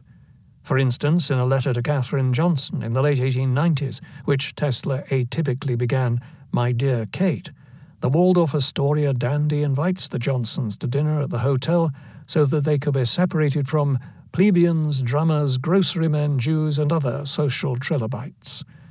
On a separate occasion, while writing to J. Pierpont Morgan in yet another plea for additional funds, Tesla rails, "Will you now let me go from door to humiliate myself to solicit funds from some Jew or promoter and have him participate in that gratitude which I have for you? I am tired of speaking to pusillanimous people who become scared when I ask them to invest $5,000 and get the diarrhea when I call for 10. It is imperative, when undertaking historical analysis, to take into account the period in history. Anti-Semitism was rampant through the early part of the 20th century. One of Tom Edison's closest friends was Henry Ford, with whom he shared adjoining estates in Fort Myers, Florida. Ford's anti-Semitic diatribe, published in the Dearborn Independent, was so egregious that Hitler adopted sections of it in Mein Kampf. Charles Lindbergh, another ardent anti-Semite, had a secret family in Germany and proudly wore a Nazi insignia given to him by Hermann Goering. J.P. Morgan Jr. was also known to be anti-Semitic, in particular out to get the Jewish press for how they portrayed his father, although he did maintain cordial relations with Belmont and the Guggenheims. Other Tesla associates of this ilk included Long Island Railroad magnate and rabid anti-Semite Austin Corbin, who set up beach clubs along the Atlantic Ocean that disallowed Jews, and African explorer and Congressman William Astor Chandler, who was a strong proponent of the premise of the infamous Protocols of the Elders of Zion, which was a spurious document espousing the belief that the Jews were secretly trying to take over the world. And the situation in England wasn't any better, with neo-Nazi marches in the streets of London in the mid-1930s, and the horrible public relations problem the House of Windsor had with King Edward VIII, who had to abdicate, in part, so that the monarchy could keep his friendly meetings with Adolf Hitler out of the public eye. At this same time, in 1939, President Roosevelt would not allow the St. Louis, a transatlantic ocean liner carrying nearly 800 Jewish individuals fleeing Germany, to enter the United States. Cuba also turned them away. In the case of my Jewish uncle, who was in the army during World War II, when stationed in the Carolinas, some of the soldiers wanted to see his horns. And even as late as the 1950s and 1960s, I myself was well aware that certain golf clubs on Long Island, actually not far from Wardenclyffe, did not allow Jews. In Tesla's case, as a Serb, he must have certainly encountered prejudice against his race, both in Europe, in his homeland, and in America, in part because World War I was sparked by the assassination of Archduke Ferdinand by a Serb. During World War II, the Croats tended to side with the German forces, and 90,000 Serbs were slaughtered in their own Holocaust. The members of a third group in that region, often called the Bosnians but actually of Muslim heritage, were also hated by both these other tribes, in part because the Ottoman Empire had slaughtered, beheaded, raped and pillaged Croats and Serbs for many centuries after the Battle of Kosovo of 1389. When I had speaking engagements in Croatia and Serbia in 2007, there was no direct flight between Zagreb and Belgrade because of this animosity, even though these two cities had been part of the same country for decades. Concerning anti-Semitism and Tesla's disparaging comments, we can see even today many instances of this prejudice appearing throughout the world. That said, Jews played a prominent role in Tesla's life. Arthur Korn, ostensibly the first person to use Tesla technology to electronically transmit pictures, was Jewish, as was Jacob Schiff, who in 1906 agreed to give the inventor $10,000 towards the completion of Wardenclyffe if Tesla were to raise $100,000 of new capital from responsible people. August Belmont, who funded the Westinghouse Corporation, was Jewish, as was Fritz Lowenstein, Tesla's closest technical assistant in both New York and Colorado Springs. Hugo Gernsback, also a Jew, not only published Tesla's autobiography, he also played a key role in getting the Westinghouse Corporation to cover Tesla's rent at the Hotel New Yorker for the last 10 years of his life. Given that Tesla lived in 2 rooms, his rent was double the normal rent. There is evidence that the induction motor expert Bernard Behrend, who nominated Tesla for the Edison Medal, helped pay some of Tesla's debts at some of these hotels, and Behrend was probably also Jewish. Years later, Tesla tried to interest other Jews, such as Simon Guggenheim, in a new process Tesla had developed to increase the strength and conductivity of copper. Tesla also wrote to movie producer Carl Laemmle about his special effects expert Kenneth Strickfaden, who used Tesla's technology for its visual power in such movies as Frankenstein. Tesla called Laemmle a genius because Laemmle, like Tesla, successfully fought the Edison clique, when Edison held a monopoly on key movie-making patents and would not allow competitors to use them. Recognizing a kindred spirit, Tesla wrote to discuss with the producer the idea of the plurality of worlds. Undoubtedly, Tesla said, there are myriads of planets in the universe which were, are, or will be abodes of life in its highest forms. If Tesla had been a rabid anti-Semite on the order of a Henry Ford or Charles Lindbergh, it is doubtful he would have interacted with so many people of that religion. What Tesla reveals in his disparagement of the Jewish people in letters to Katherine Johnson and J. Pierpont Morgan, and later to the British War Office, is a hypocritical, sobering, and frankly disappointing aspect to his nature. A product of his times, like many of his cohorts, the Serbian inventor was an individual who bought into the generally accepted notion of anti-Semitism with exceptions to the rule. It certainly is a damning flaw in his personality. Given the moment, the height of World War II, and the fact that the Germans did indeed have a strong fifth column in the United States, and that communism was also a threat, it is understandable why Hoover had serious concerns, not only about Tesla's associations with Nazi sympathizer Vierek, who was now in prison for his traitorous activity, the anarchist Titus de Bobula, who they had a file on, and Tesla's Yugoslavian nephew Sava Kosanovic, who was known to be supporting Serbian newspapers, but also about Tesla himself, a man who shirked his debts, lived a secret existence, and had already sold top-secret military weapon designs to foreign governments. Chapter 15. The Trump Report. As a result of this examination, it is my considered opinion that there exists among Dr. Tesla's papers and possessions no scientific notes, descriptions of hitherto unrevealed methods or devices, or actual apparatus which could be of significant value to this country, or which would constitute a hazard in unfriendly hands.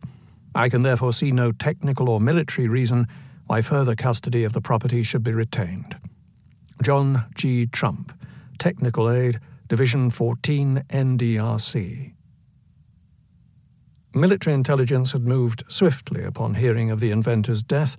In conjunction with the Office of Alien Property, they transferred Tesla's estate to the Manhattan Storage Warehouse, which was located 1 block east of Hell's Kitchen at 52nd Street and 7th Avenue. 2 weeks later, on January 26th and 27th of 1943, the official examination of Tesla's effects was undertaken by MIT professor John G. Trump, along with a Navy photographer and stenographer, and Willis George, a counterintelligence agent and safecracker associated with both naval intelligence and the OSS. For arbitrary and even puzzling reasons, according to Trump's call, no investigation was made of material already in existence at the warehouse, or of any trunks that had remained untouched in the basement of the Hotel New Yorker for 10 years prior to Tesla's death. E equals mc squared. In 1909, the physicist Lise Meitner heard Albert Einstein lecture on his famous equation. It took her a while to realize the implications, namely that Einstein had created a mathematical way to calculate the conversion of mass into energy. 3 decades later, in 1938, Meitner was studying the puzzling finding that if a large uranium nucleus split into 2 smaller nuclei, the smaller nuclei would weigh less in total than the common parent. When she used Einstein's equation, which involved multiplying the missing mass by the speed of light squared, Meitner found that this missing part, which was 1/5 of the proton mass, was equivalent to 200 MeV of energy, that is, 200 million volts. This was a startling finding in 1938, gargantuan in comparison to normal chemical reactions. On the one hand, it drove home the hard-to-believe reality of the enormous energies that are locked inside of such tiny spaces. Yet on the other hand, it portended the development of the atomic bomb, an idea that H.G. Wells had forecast many years earlier. Several years before this, George Gamow, one of the founding fathers of quantum mechanics, had taken a job at George Washington University under the proviso that the school would host yearly conferences on theoretical physics. Now, in 1938, based on Meitner's finding, when Niels Bohr arrived in town, he immediately sought out Gamow, who in turn called Edward Teller. "Bohr has just come in," Gamow said. "He has gone crazy. He says a neutron can split uranium." Gamow opened the conference with the venerated scientist, noting that Bohr's news galvanized the room.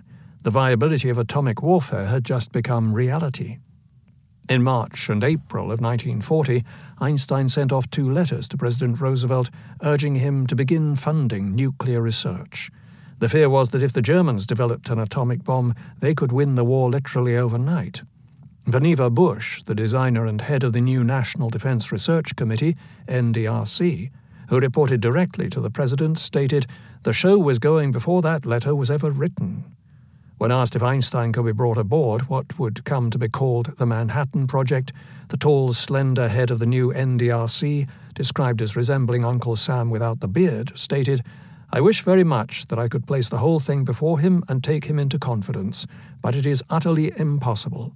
With perhaps excessive self-confidence, a rare mastery of the intricacies of the Washington power structure, a shrewd, imaginative, yet wholly practical mind, and a tremendous penchant for secrecy, Bush had assessed that Einstein's philosophy, coupled with his prominence, was too much of a risk. Scientists who came into the project were not allowed to voice philosophical opinions about the bomb. They were either on board or not, and so Einstein was excluded. History was moving rapidly. In 1939, Poland was invaded by the combined forces of the Soviet Union and the rapidly expanding Nazi Empire. The following year, President Roosevelt, by executive order, created the Special Defense Unit out of the Department of Justice to coordinate all Justice Department activities relating to espionage, sabotage, and subversion.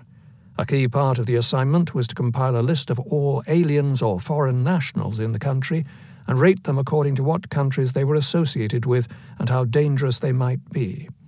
Roosevelt appointed Lawrence M.C. Smith, heir to the Smith Corona typewriter fortune, as head.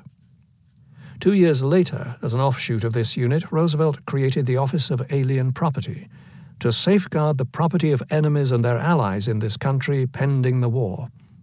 Using the Trading with the Enemies Act for his authority, President Roosevelt created the organization under a division of the Treasury Department to give the government official authority over foreign-owned property. He assigned Leo Crowley, a former banker and chair of the FDIC, as its head, and also placed Homer Jones, a University of Chicago economist, in charge of its Division of Investigation and Research. Because of Nikola Tesla's ties to foreign nationals, he was on their radar, particularly because the aging wizard had been touting his own ultimate weapon. Billed as a defensive shield between nations since the First World War, Tesla's device had generated a big resurgence of publicity throughout the 1930s. In 1931, for his 75th birthday, Tesla made the cover of Time, and dignitaries from America and abroad flocked to wish him a hearty, happy birthday. Among the individuals who congratulated him were Nobel Prize winners Robert Millikan, Ernest Rutherford, William Bragg, Wilhelm Röntgen, Albert Einstein, and Arthur Compton. Also included was Vannevar Bush, Dean of Engineering at MIT, who wrote, "Dear Dr. Tesla, I'm glad to have the opportunity of sending you my personal greetings on the occasion of your 75th birthday, and I wish to join to my own tribute of admiration for your unique career the congratulations of the Massachusetts Institute of Technology, where the contribution which your original genius has made for the benefit of mankind is fully appreciated. Bush, who wrote his doctoral dissertation on oscillating electrical circuits, certainly had an intimate knowledge of Tesla's field and contributions to electric theory. A brilliant scientist who helped design electronic devices, including analog computers that made use of the binary code via on-off voltages, Bush had graduated conjointly from MIT and Harvard for his PhD in 1916, and then went on to co-found the engineering company Raytheon in the early 1920s. In 1940, after a distinguished career at MIT and Carnegie Institute, Bush was able to obtain a one-on-one with President Roosevelt, accompanied by Secretary of Agriculture Henry Wallace, not because he was rumored to become Vice President of the United States, or because he was slated to become Chairman of the National Defense Board, but because he was a scientist, a plant geneticist, the only one in the cabinet. According to legend, armed with a single sheet of paper, outlining his plan and seeing science as an endless frontier, Bush walked out of the meeting as head of the NDRC, an organization set up, in Roosevelt's words, as one of teamwork and cooperation in coordinating scientific resolution of the technical problems paramount in war. Its work shall be conducted in the utmost secrecy and carried on without public recognition of any kind. Shortly after that meeting, James Conant, Bush's colleague and president of Harvard University, traveled to England as an emissary from the Secretaries of War and the Navy to meet with the British War Office and report back to President Roosevelt the need to create special teams to work in England on immediate battle problems and the need of an Office of Research and Development for liaison purposes with the War and Navy departments. Possibly influenced by Canada's National Research Council, which had been in existence for nearly 20 years, Conant drew an organization chart placing the head of this new Office of Research and Development on a par with the Secretaries of War and Navy, who, like them, would report directly to the President. In the enclosed diagram, Conant wrote, I have put in Dr. Bush's name as director, as all of us who have been in contact with him feel that he is the one man who could undertake this difficult task. Roosevelt agreed and thereby bumped Bush up from head of the NDRC to weaponry czar of the ORD. This meant that Bush would now oversee literally thousands of scientists and operations being carried out at such agencies as the National Academy of Sciences, National Advisory Committee for Aeronautics, precursor to NASA, and liaison to the British War Office. Further, he would also have control over research and development at the War Department, including all military branches, and also other agencies concerned with defense research. In avoiding publicity, Fortune magazine noted that the new Bush agency was the most super-secretive, more so than any of the 4 military branches. What this meant for Tesla was that his work became even more buried once his estate was taken over. Moving swiftly, with the war looming, Bush gathered together an elite team of the most brilliant physicists to work on the Manhattan Project, a venture so secret that even Harry Truman, when he became vice president, was kept out of the loop. Having been the dean of the School of Engineering, MIT, throughout the 1930s, Bush chose his NDRC and ORD advisors from his closest associates. Aside from Harvard President James Conant, who recommended Bush for the position, the team also included Carl Compton, president of MIT, his brother, the Nobel Prize winner Arthur Compton, Captain Lybrand P. Smith, winner of Legion of Merit, Major General Clarence C. Williams, Chief of Ordnance going back to World War I, Roger Adams, an organic chemist and expert in explosives, and several other individuals who worked on the Manhattan Project, including Frank B. Jewett, president of the IEEE, which bills itself as the world's largest technical professional organization for the advancement of technology, and also Bell Labs.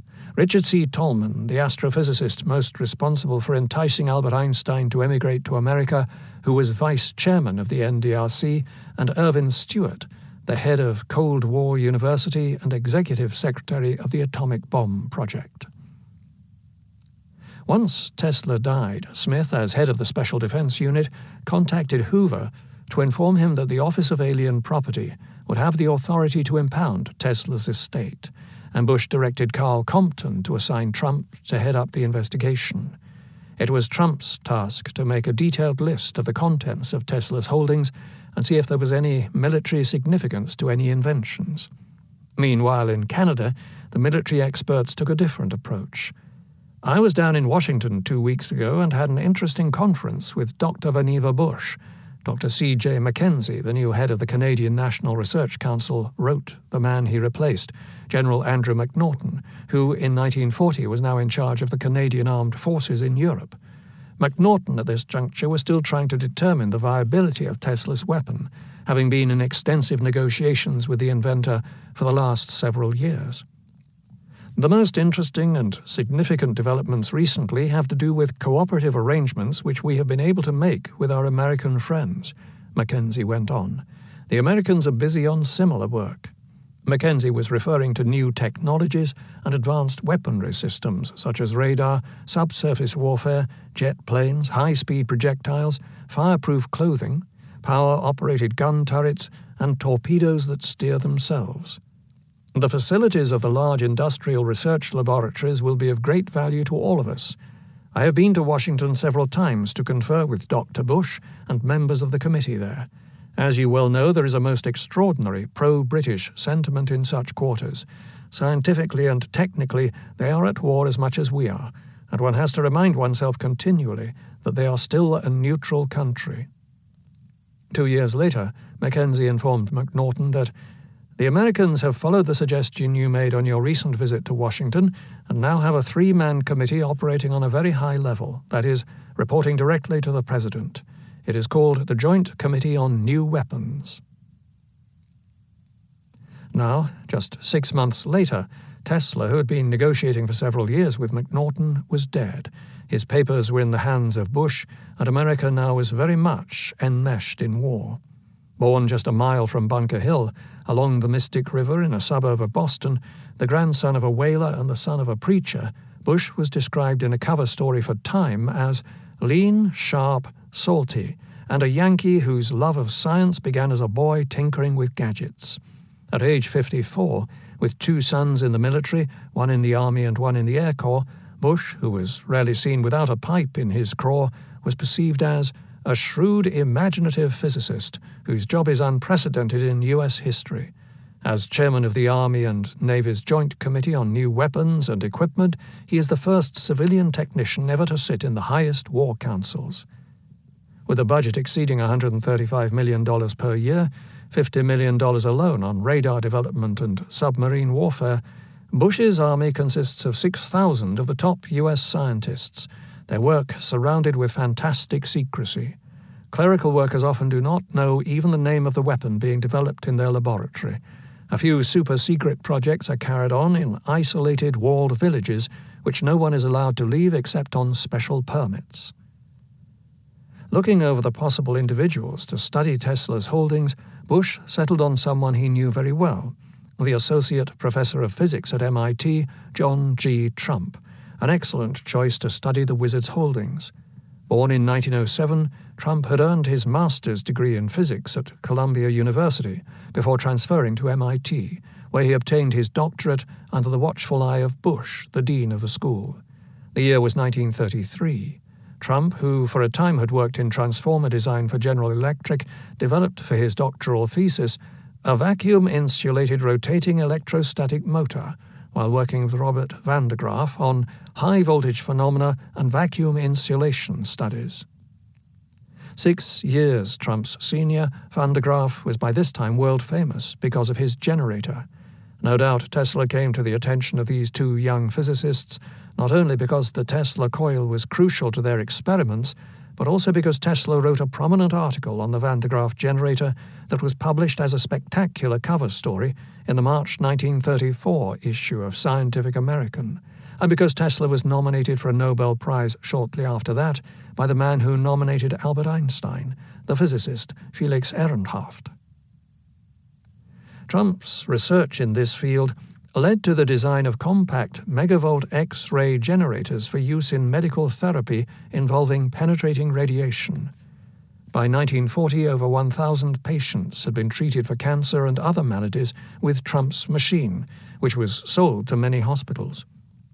In 1942, Trump became secretary of the Microwave Committee for the NDRC, working as a technical aide to Dr. Carl Compton, president of MIT and chairman of Division D of the NDRC. 2 years later, during the height of World War II, as consultant to General Carl A. Spaatz, commander of strategic air forces in Europe, Trump worked on vital war projects, including infrared experiments and the use of microwave radar as a defense against German air attacks. From his work with Van de Graaff, Trump headed up MIT's high-voltage research lab, which in the 1930s involved creating particle accelerators that directed beams of electrons, ions, and X-rays.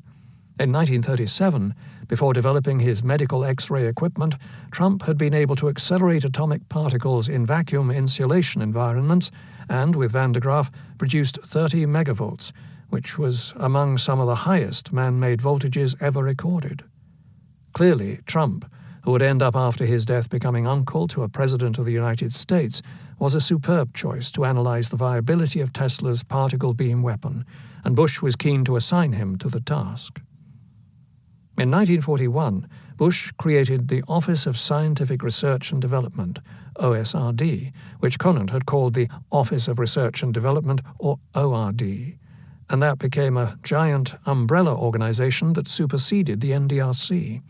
Having very much the ear of the president and overseeing a plethora of new weapons, as a civilian now being depicted in the press as a kinetic egghead charged with melding thousands of American scientists into a superbrain, Bush was often at loggerheads with the military higher-ups, whom he sometimes referred to as technical dunderheads. Nevertheless, despite ego battles and territorial differences, Bush naturally became more closely tied to the War Department, particularly when his work on the development of radar helped greatly a reluctant Navy to suddenly begin on a more regular basis to locate German U-boats. On the domestic side, Bush was closely tied to the Special War Policies Unit, an off-branch of the Department of Justice run by Lawrence M.C. Smith, which oversaw the legal arm that would have control over foreign property. This became the Office of Alien Property, OAP, whose head was Leo Crowley, now a cabinet member in Roosevelt's administration. After Tesla died, Crowley contacted Irvin Stewart, who directed Walter Gorsuch, head of the New York OAP office, to take charge, and Gorsuch assigned Irving Giroux, a young attorney, to the case, and it was he who allowed Trump and his associates to study Tesla's personal effects to determine if they could be released to Tesla's heir, Sava Kosanovich, who happened to also be ambassador from Yugoslavia. Tesla had another nephew, Nikola Trbojevic, William Terbo's father, but Trbojevic, an American citizen from Detroit and inventor in his own right of the hypoid gear, which streamlined the automobile so that it no longer needed a running board, gave up his rights as he agreed with other relatives in Europe with the idea of his cousin setting up a museum in Belgrade in Tesla's honor. By this time, all of Tesla's estate had been transferred to the Manhattan Storage Warehouse, which now housed as many as 120 containers and trunks, including smaller barrels and crates, joining those that Tesla had placed there since he moved out of the Hotel Governor Clinton in 1934. About 2 years before his death, Tesla simply stopped paying storage fees to the warehouse, and so Manhattan Storage put a notice in the paper to auction off, at this time, the 50 or so trunks. This auction was noticed by Herald Tribune reporter John O'Neill, Tesla's biographer. He rushed over to Sava Kosanovich's apartment with the news, and Kosanovich came up with the money to cover all past debts, and he also agreed to continue to cover present and future expenses, about $15 per month from then on, thus staving off the devastating possibility of having Tesla's priceless legacy dissipated willy-nilly in an auction. On January 26th and 27th, 1943, Trump entered the warehouse with Charles Hedetniemi, chief investigator from Washington for the OAP, and 3 individuals from Naval Intelligence, Edward Palmer, who took photographs and made microfilm copies of as much of the artifacts and correspondence as possible, John Corbett, who served as Trump's stenographer, and Willis George, who was listed as a civilian agent. However, Willis George was not just a civilian agent working for naval intelligence, he was also a spy for Wild Bill Donovan, head of the OSS. Most people call it burglary, but when it's done for Uncle Sam, surreptitious entry is the preferred piece of verbal camouflage used to mask U.S. government breaking and entering operations, George proclaimed on the back cover of his book of clandestine operations, aptly titled with that euphemism. An admitted cat burglar who stole documents from foreign diplomats for the government, there is little doubt that George was chosen because of his talent for picking locks for, most likely, Tesla's various trunks and Tesla's safe for reasons of national security. A decade later, when Kosanovich finally obtained control of the physical estate and opened the safe, he found a set of keys missing. They were found placed in another trunk, as well as Tesla's Edison medal, which was never recovered. The safe had definitely been broken into, and George was the most likely culprit. Did George also sneak into the Hotel Governor Clinton and steal Tesla's particle beam weapon, which was allegedly housed in a safety deposit box at the hotel? That possibility exists, because when Trump went there to retrieve the box's contents, expecting to find the weapon, he found instead a standard electrical device worth several $100s. This was the concern of the ubiquitous Blois Fitzgerald. Now a private in the United States Army, Fitzgerald's military record lists him as also working for the NDRC as a consulting engineer on aviation, rocket guns and gun turrets, hydraulics and special weapon armament projects, and thus, of course, on the development of Tesla's particle beam weapon. This unusual position for a private suggests that he may have been working directly for Major General Clarence C. Williams, head of ordnance for the NDRC. One way or the other, this position enabled Fitzgerald to travel to MIT, where he worked with Professors Woodruff, Keenan, and Kay on this device, and also spend time at Wright Field Air Force Base, where he consulted with engineers and military personnel. Tesla had told Fitzgerald that he had constructed such a weapon and repeated the story that he told to hotel management, that the device was being held at the Hotel Governor Clinton in a safety deposit box, and that the key was tucked away in his safe. Fitzgerald thereby alerted the FBI and other authorities in military intelligence of this important piece of information.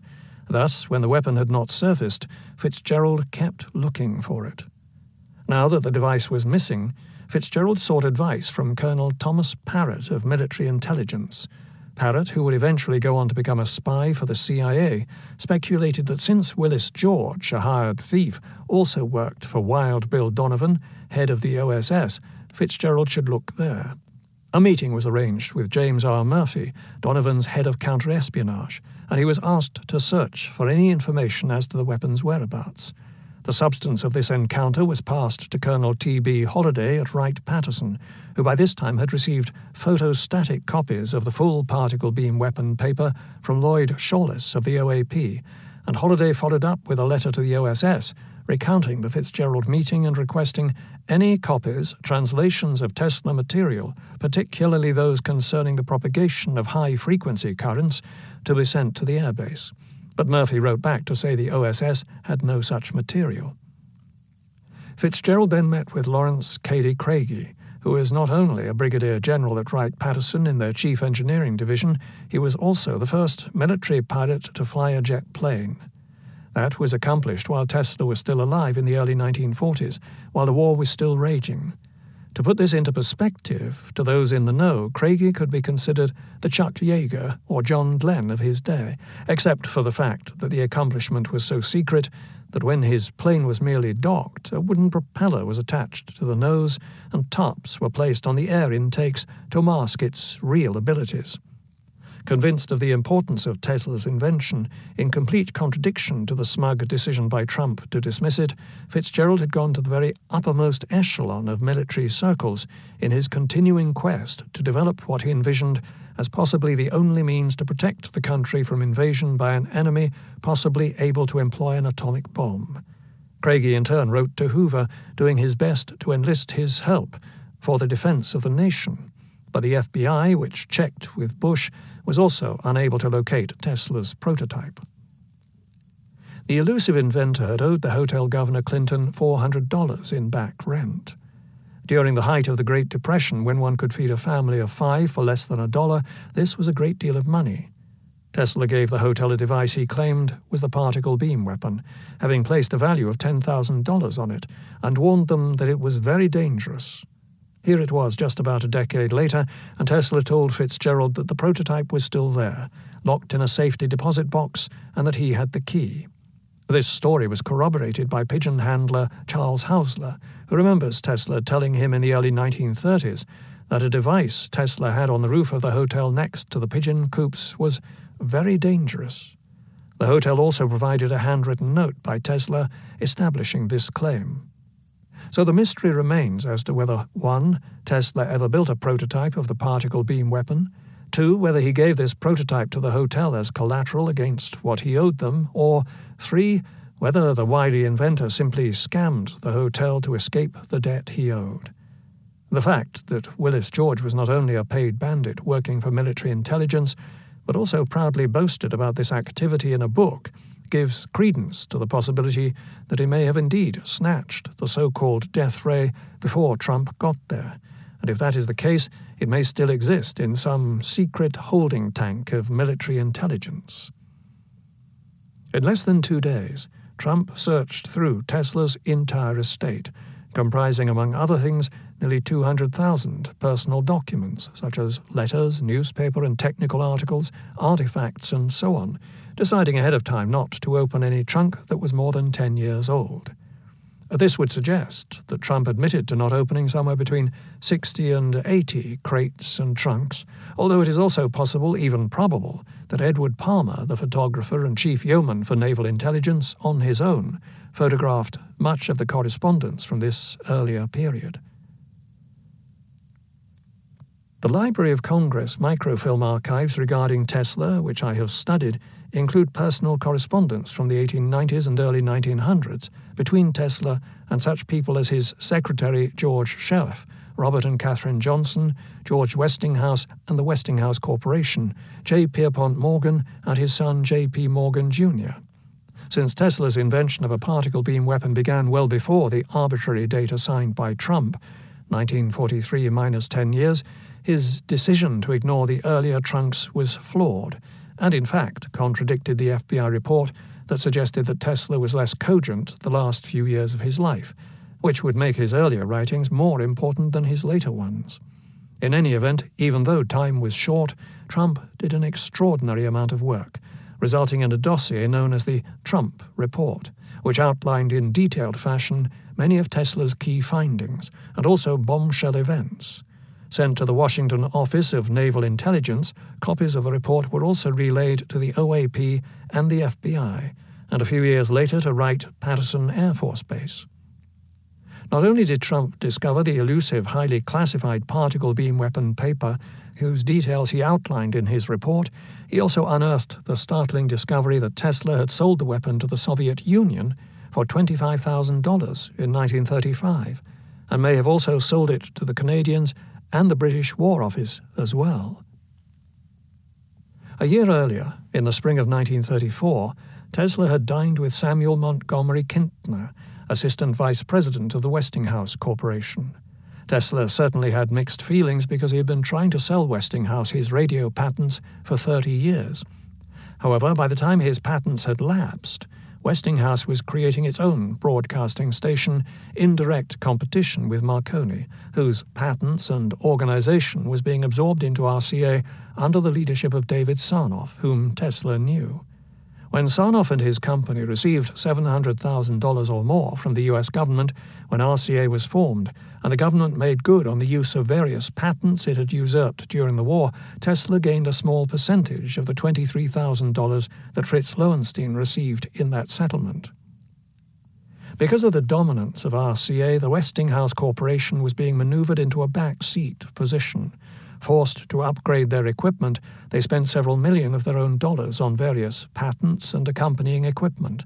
For instance, they paid Edwin Armstrong $335,000 for his regeneration and superheterodyne patents, and probably an additional $200,000 to Lee DeForest for similar patents in order to head off a legal dispute between these two inventors. This could not have sat well with Tesla, whose work lay at the basis of these wireless inventions. However, here it was, well over a decade later. Tesla was in a good mood. Kintner was a colourful man who had invented a Negro robot, which, in a way, was a takeoff on Tesla's telautomaton, that is, his remote-controlled robotic boat. Kintner, in one famous photo, placed an apple on the robot's head and pretended to shoot it with a bow and arrow. They had a grand time swapping stories. Carried away with the moment, Tesla tried to talk Kintner into purchasing his particle beam weapon, which he billed as a peace ray. The idea was that if all countries had such a powerful defensive shield, war would become obsolete, because it would be fruitless to invade another country, as that option would become impossible. "I have groped for years trying to find some solution of the most pressing problems of humanity," Tesla told Kintner, "that of ensuring peace, and little by little I have been led to the ideal means to this end. My particle beam weapon will provide perfect protection to every country, and the International Peace Conference will insist on its immediate and universal adoption." Kintner passed this information on to the Research and Development Division at Westinghouse, but they remained skeptical. Tesla insisted that, "I have demonstrated all the principles involved, and I am going ahead with perfect confidence, which all the experts in the world could not shake." Kintner wished Tesla well, but the Westinghouse representative declined to pursue the matter further. Having been turned down by a major American firm in his quest in this odd way to help bring about world peace, Tesla turned his attention to foreign lands. Notoriously flippant when it came to money, nevertheless, at this time, the mid-1930s, Tesla's overhead was greatly diminished, and considering that he probably received at this time a check from the Soviets for $25,000, $500,000 in today's dollars, it's hard to see where all the money went. There is evidence that he may have set up a secret laboratory near the 59th Street Bridge at 3rd Avenue in Coleman Zito's machine shop, and maybe he did indeed construct prototypes of his particle beam weapon while there. Experimenting is expensive, and Tesla was working on a number of lines of research at that time. For instance, he was bouncing beams off the moon with Zito's son Julius, and working to capture cosmic rays as a source of renewable energy, as he told John O'Neill. He probably was also funding this secret laboratory, helping to cover Zito's rent, and he was also working with the architect Titus de Bobula to design a more modern-looking World Telegraphy Center than Wardenclyffe, which actually greatly resembled the large Van de Graaff generators that graced the article Tesla wrote in 1934 for Scientific American. The inventor also gave Robert Johnson several $1,000s in his later years, but what is troubling is that he never covered his other debts, totaling about $2,800 to the Hotels Pennsylvania, St. Regis, and Governor Clinton. If Tesla had really come into such a large sum, one would think he would be motivated to fulfill these obligations. However, this was nothing new for the metropolitan dandy. His correspondence with his lawyer George Foster from 1912 to 1917 alone reveals 34 lawsuits, and this was not the total number. In the majority of cases, he was sued for lack of repayment of funds related to various liabilities. These lawsuits included claims from the Gavin Machine Company for work on a steam turbine, the Yellow Taxicab Company for unpaid taxi bills, and the City of New York for unpaid taxes. And that was just for one 5-year period. When it came to Tesla's unwillingness to pay his rent or cover these past debts, a real character flaw is revealed. On top of that was the issue of selling this fantastic weapon to the Soviets in the first place. No doubt this was a top-secret transaction for a variety of reasons, one being that Tesla's closest friend Robert Johnson would have railed against such an arrangement. Had Johnson known that Tesla was selling an advanced weaponry system to the Soviets, this brazen move may have fractured their incredibly close friendship. As ambassador to Italy under Woodrow Wilson's administration, Johnson had written to Wilson's Secretary of State, Bainbridge Colby, to congratulate him for what was known as the Colby Note. In 1920, Colby had written the Italian ambassador expressing his keen antipathy to the idea of the Soviets spreading their communist ideas to Poland. This, according to Johnson, was in reaction to Lloyd George, the Prime Minister of England, who saw Poland as not a nation but only a mask, And what can you expect from a country that has a piano player as prime minister?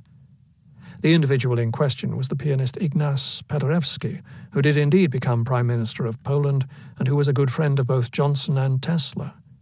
What is interesting about this event was that even as far back as 1920, the English were adopting a policy of appeasement, this time to Stalin. The next time, of course, would be to Hitler. If we jump ahead to the 1930s, and the deal Tesla was construing with the Soviets, the election of Franklin Roosevelt in 1932 was a wake-up call for Johnson because Roosevelt had decided to open U.S. doors to the Soviets for trade. The instrument would be the Armtog Trading Corporation. Johnson wrote to Colby that he was dead set against Roosevelt's policy with the Soviets. I am doing what I can to oppose this on the ground that the Soviets have organized a propaganda campaign against representative government here and elsewhere. A year earlier, he had written to Colby asking, "Have you a recollection of the fact that in August 1920, when the Russians were swooping down on Warsaw, I cabled the department expressing the hope that you or it would see the way to follow the lead of France in friendly policy towards Poland?" What these letters tell us is that Tesla's decision to help arm the Soviets was not only a very controversial maneuver, but also that it went smack in the face of the wishes of Tesla's dearest friend. Did Tesla just do this for the money? Or did he really believe that if every nation had such a device, this would mean the end of war? And if that was the case, why at this time did he not offer the device to the US government? Although when war broke out several years later, Tesla did indeed give freely the details of his particle beam weapon to the US military, at this juncture in 1935, when he was selling the details to the Soviets, his reason for not offering it to the Americans appears to be influenced by his political leanings. Like many of the upper crust, he vigorously opposed the policies of Franklin Roosevelt. In a letter to Frank Vanderlip, a banking giant and Morgan associate and one of the founders of the Federal Reserve, Tesla said, "There is not the slightest doubt in my mind that I could get the government to support it if I cared to pull the wires. But I don't like advancing my discovery with money provided by fascist methods against the wishes of the population." It is hard to imagine today the latent hostility many people of the opposing political party had for the Democrats or for Roosevelt when he is so often portrayed today in a revered manner. Comparing Roosevelt's presidency to a fascist regime in the 1930s was actually commonplace and had a different connotation than it would have during and after the war. In general, what that criticism was referring to was Roosevelt's centralizing of power, much the way Mussolini did in Italy. And Tesla, much like many of the Republicans of that era, was clearly against that. Both Tesla and Johnson were opposed to Roosevelt's policies for almost opposite reasons. Johnson because Roosevelt opened the door for the Soviets, and Tesla because of the New Deal. Stalin had done an amazing job of presenting an idealized image of the Soviet Union to the outside world, so much so that many left-leaning intellectuals were sympathetic to the idea of sharing the wealth, whereas the truth was that he ruled the hidden interior of his country with a murderous iron fist, a reality of which Tesla and much of the West were completely ignorant. Many idealistic communist sympathizers, such as the Hollywood 10 and various intellectuals, bought into the rose-colored image that Stalin was able to project, and Tesla apparently bought into that image as well, which was precisely the opposite view that his good friend Johnson had. Although it is apparent from Irving Giroir's letter to me that the US government had an inkling that Tesla had sold the details of his weapon to the Russians for a princely sum, it is highly doubtful that Johnson, or anyone else for that matter, except for Tesla's secretary, would have figured out Tesla's real link to a country whose goals were so antithetical to the American way of life. In the following peculiar letter to Andrew Robertson, chairman of the Westinghouse Corporation, possibly referring to previous correspondence concerning a proposed display of wireless transmission of power for the 1939 New York World's Fair, Tesla makes reference to obtaining precisely the figure of $25,000 for the sale of one of his inventions. New York, May 22, 1941. Westinghouse Electric and Manufacturing Company, 150 Broadway, New York, New York. Attention of Andrew W. Robertson, Chairman. Gentlemen, Permit me to remind you that recently I approached you with a specific proposal, which I explained fully to your engineers. Their attitude caused me a painful surprise. It concerned an exhibition of rotating field phenomena on a large scale. With a small field ring and only 100 horsepower applied, delicate devices would spin in a radius of 20 feet around the ring, and with a large ring and ample power, the phenomena could have exhibited at great distances. It would have been a triumph for the Westinghouse Company. But this avenue being closed, I got in touch with a concern which had 3 scientists of world repute on their staff. As a business basis, they paid me $25,000 and promised to see me again in a couple of months. On returning, they reported that their tests had proved satisfactory and that they were ready to go ahead. This meant much money for me, but I had devoted years to raising poultry which involves several billions of dollars annually. The artificially raised poultry is unfit for the human stomach. The eggs are leathery and the meat is saturated with oils, owing to which the body cannot assimilate the proteins. With the help of a very able chemist, I have prepared a compound, which I have named Factor Octus, signifying creator of growth, which, given in daily measure to the fowls and pigeons separate from their food, yields wonderful results. You will be grateful to me when you get the delicious eggs and meat obtained by this revolutionary process. Believe me, yours very truly, Nikola Tesla. Factor Octus became a trademark created by Tesla using a rooster as its symbol. It was a special food made for pigeons and chickens, and probably also for humans, from hearts of cabbage, carrots, cauliflower, leeks, celery hearts, white potatoes, sweet potato, spinach, fresh tomato, white turnips, lettuce hearts, and tapioca. This letter is peculiar for many reasons. Robertson had undermined Tesla in a small book he wrote about George Westinghouse that essentially attributed the discovery of the rotating magnetic field, invention of the induction motor, and AC polyphase system to William Stanley. Robertson curiously also wrote about the animosity that society often feels towards the great inventor, while he so blatantly disrespected Tesla in the same treatise by ignoring him for Stanley. The psychological mechanism known as projection comes to mind, whereby the writer attributes to others traits he himself possesses. For the head of the Westinghouse Corporation to attribute literally the cornerstone of their company to the wrong person is an incredibly bizarre example of the animosity that existed in certain factions of the Westinghouse camp towards the Serbian inventor.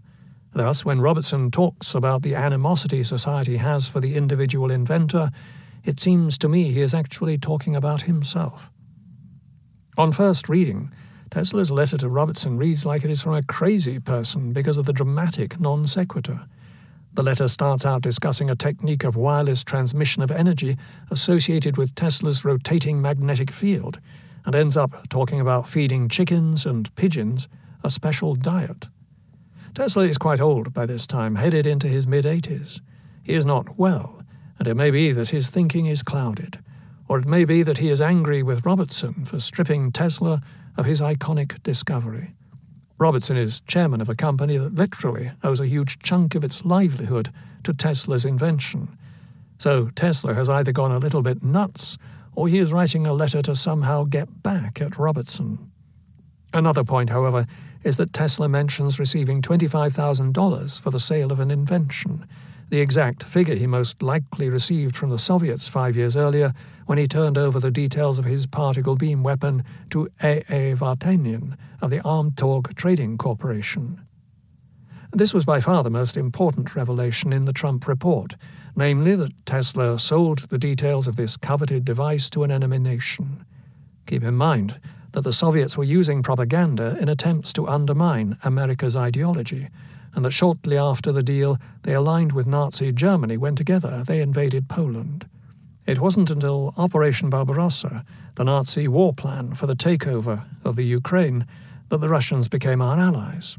The date was June 22, 1941, a date that marked the turning point in the battle because Hitler had stupidly ensured a two-front war. Why did Hitler invade Russia? Part of the reason was paranoia.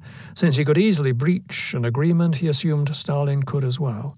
However, the main reason had to do with his ultimate goal, namely expanding his territory into the Ukraine so that he could wipe out indigenous Slavs, whom he saw as inferior, and repopulate this rich farmland with his superior Aryan progeny. After studying the situation, it becomes more understandable why Hitler invaded France to begin with. He feared that if he attacked Russia first to take over the Ukraine, France, since it had a treaty with Russia, would come in and he would be stuck in a two-front war. So he went west first to create a buffer zone so that he could then go east to engulf a large, fertile area that could feed his people and allow them to expand. Since so many British soldiers had escaped when Germany stormed into France during the miracle at Dunkirk, this was not the best move because Hitler still risked a two-front war.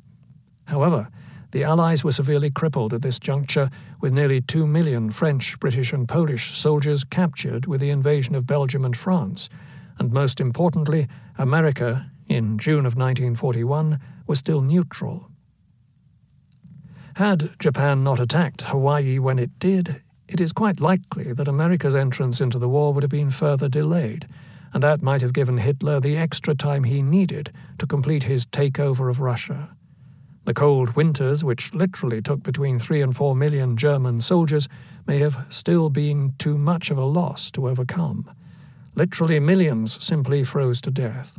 Hitler, as an arrogant and ultimately self-destructive narcissist, was just plain pig-headed not to listen to his generals and retreat with the onset of winter. But the two-front war that ensued, coupled with the United States entrance just 6 months after Operation Barbarossa, laid the groundwork for the final blow.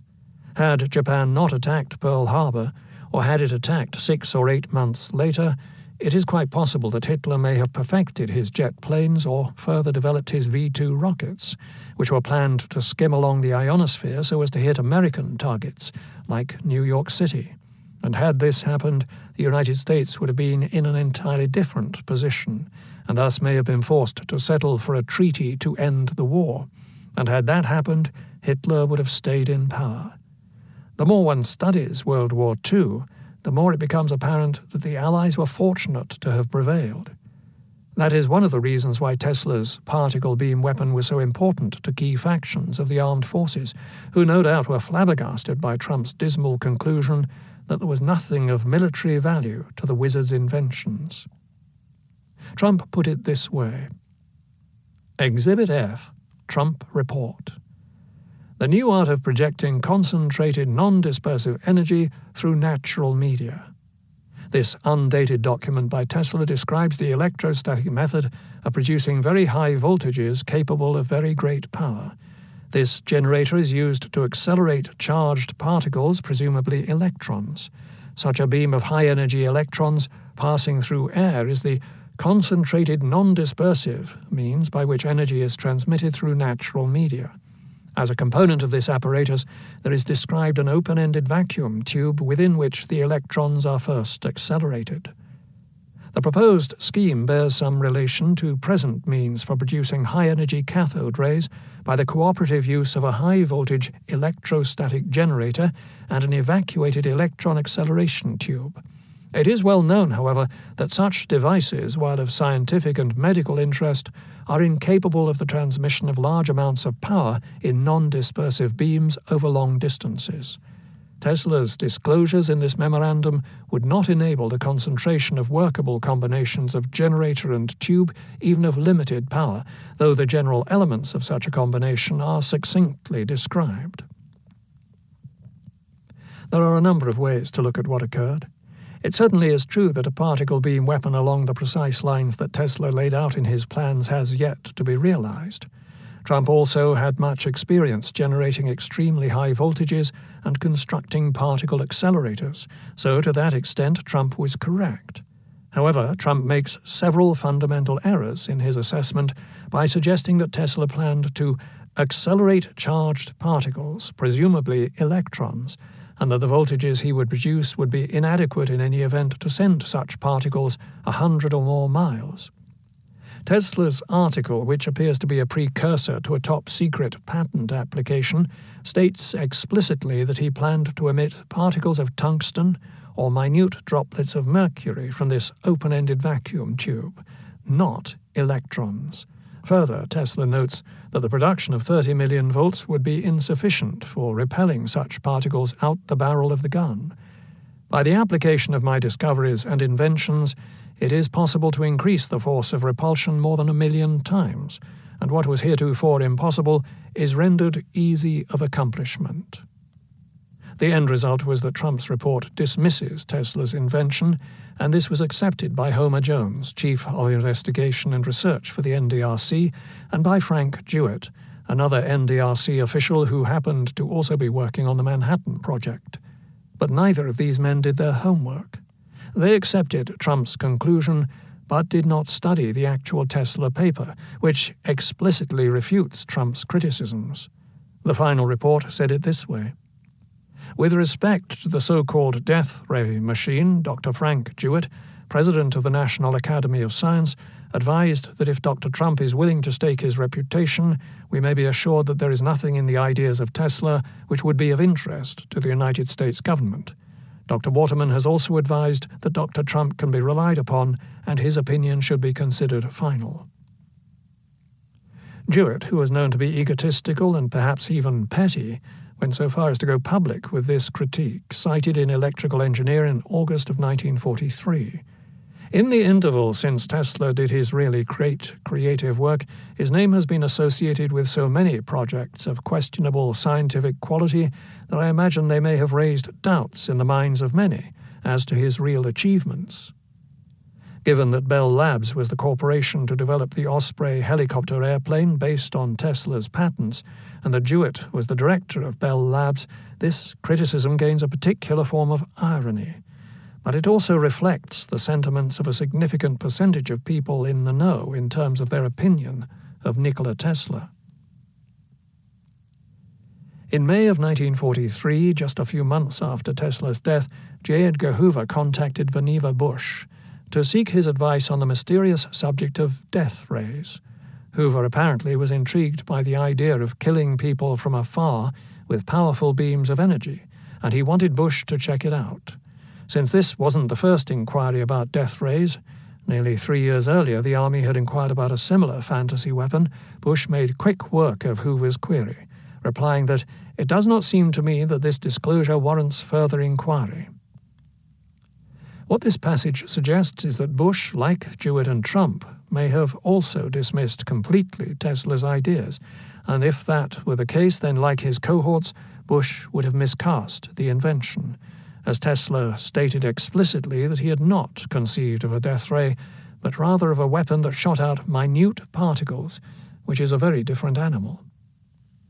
Given Bush's great intellect, if indeed he had misconstrued Tesla's actual plan, he would have certainly been responsible for pulling all funding in the development of this intriguing and potentially revolutionary creation. Bush's biographer, G. Pascal Zachary, took Bush to task with regards to his dismissal of rocketry, in particular because Bush never considered rocketry pioneer Robert Goddard, who, much like Tesla, was often denigrated in ivory-towered enclaves. "I don't understand how a serious scientist or engineer can play with rockets," Bush said before the war. Now, by 1944, with his country in serious jeopardy and the Germans raining death on London with their supersonic V-2 rockets, Bush realized his short-sightedness, stating that a fully developed guided missile program might even revolutionize many aspects of warfare. Yet, still as late as December of 1945, when he testified before a Senate committee, Bush reiterated his position that a high-angle rocket, in my opinion, such a thing is impossible. I say technically, I don't think anybody in the world knows how to do such a thing, and I feel confident it will not be done for a very long period of time to come. In fact, within 8 years, the United States was developing long-range missiles along this very same path, and just a few years after that, we sent a man to the moon. Bush's missteps with regards to not seeking advice from Goddard were to Zachary puzzling, if not egregious. The same might be said about his easy dismissal of Tesla. Further, this negative attitude towards Tesla on the particle beam weapon probably carried over to the rest of his work, which included a global communication system that used ELF waves, which would have been a huge advantage to the Allies, who were desperately trying to track German U-boats, and Tesla's advances in remote control, which had direct applications for radio guidance systems, sending encrypted messages, and also for torpedoes and drone warfare.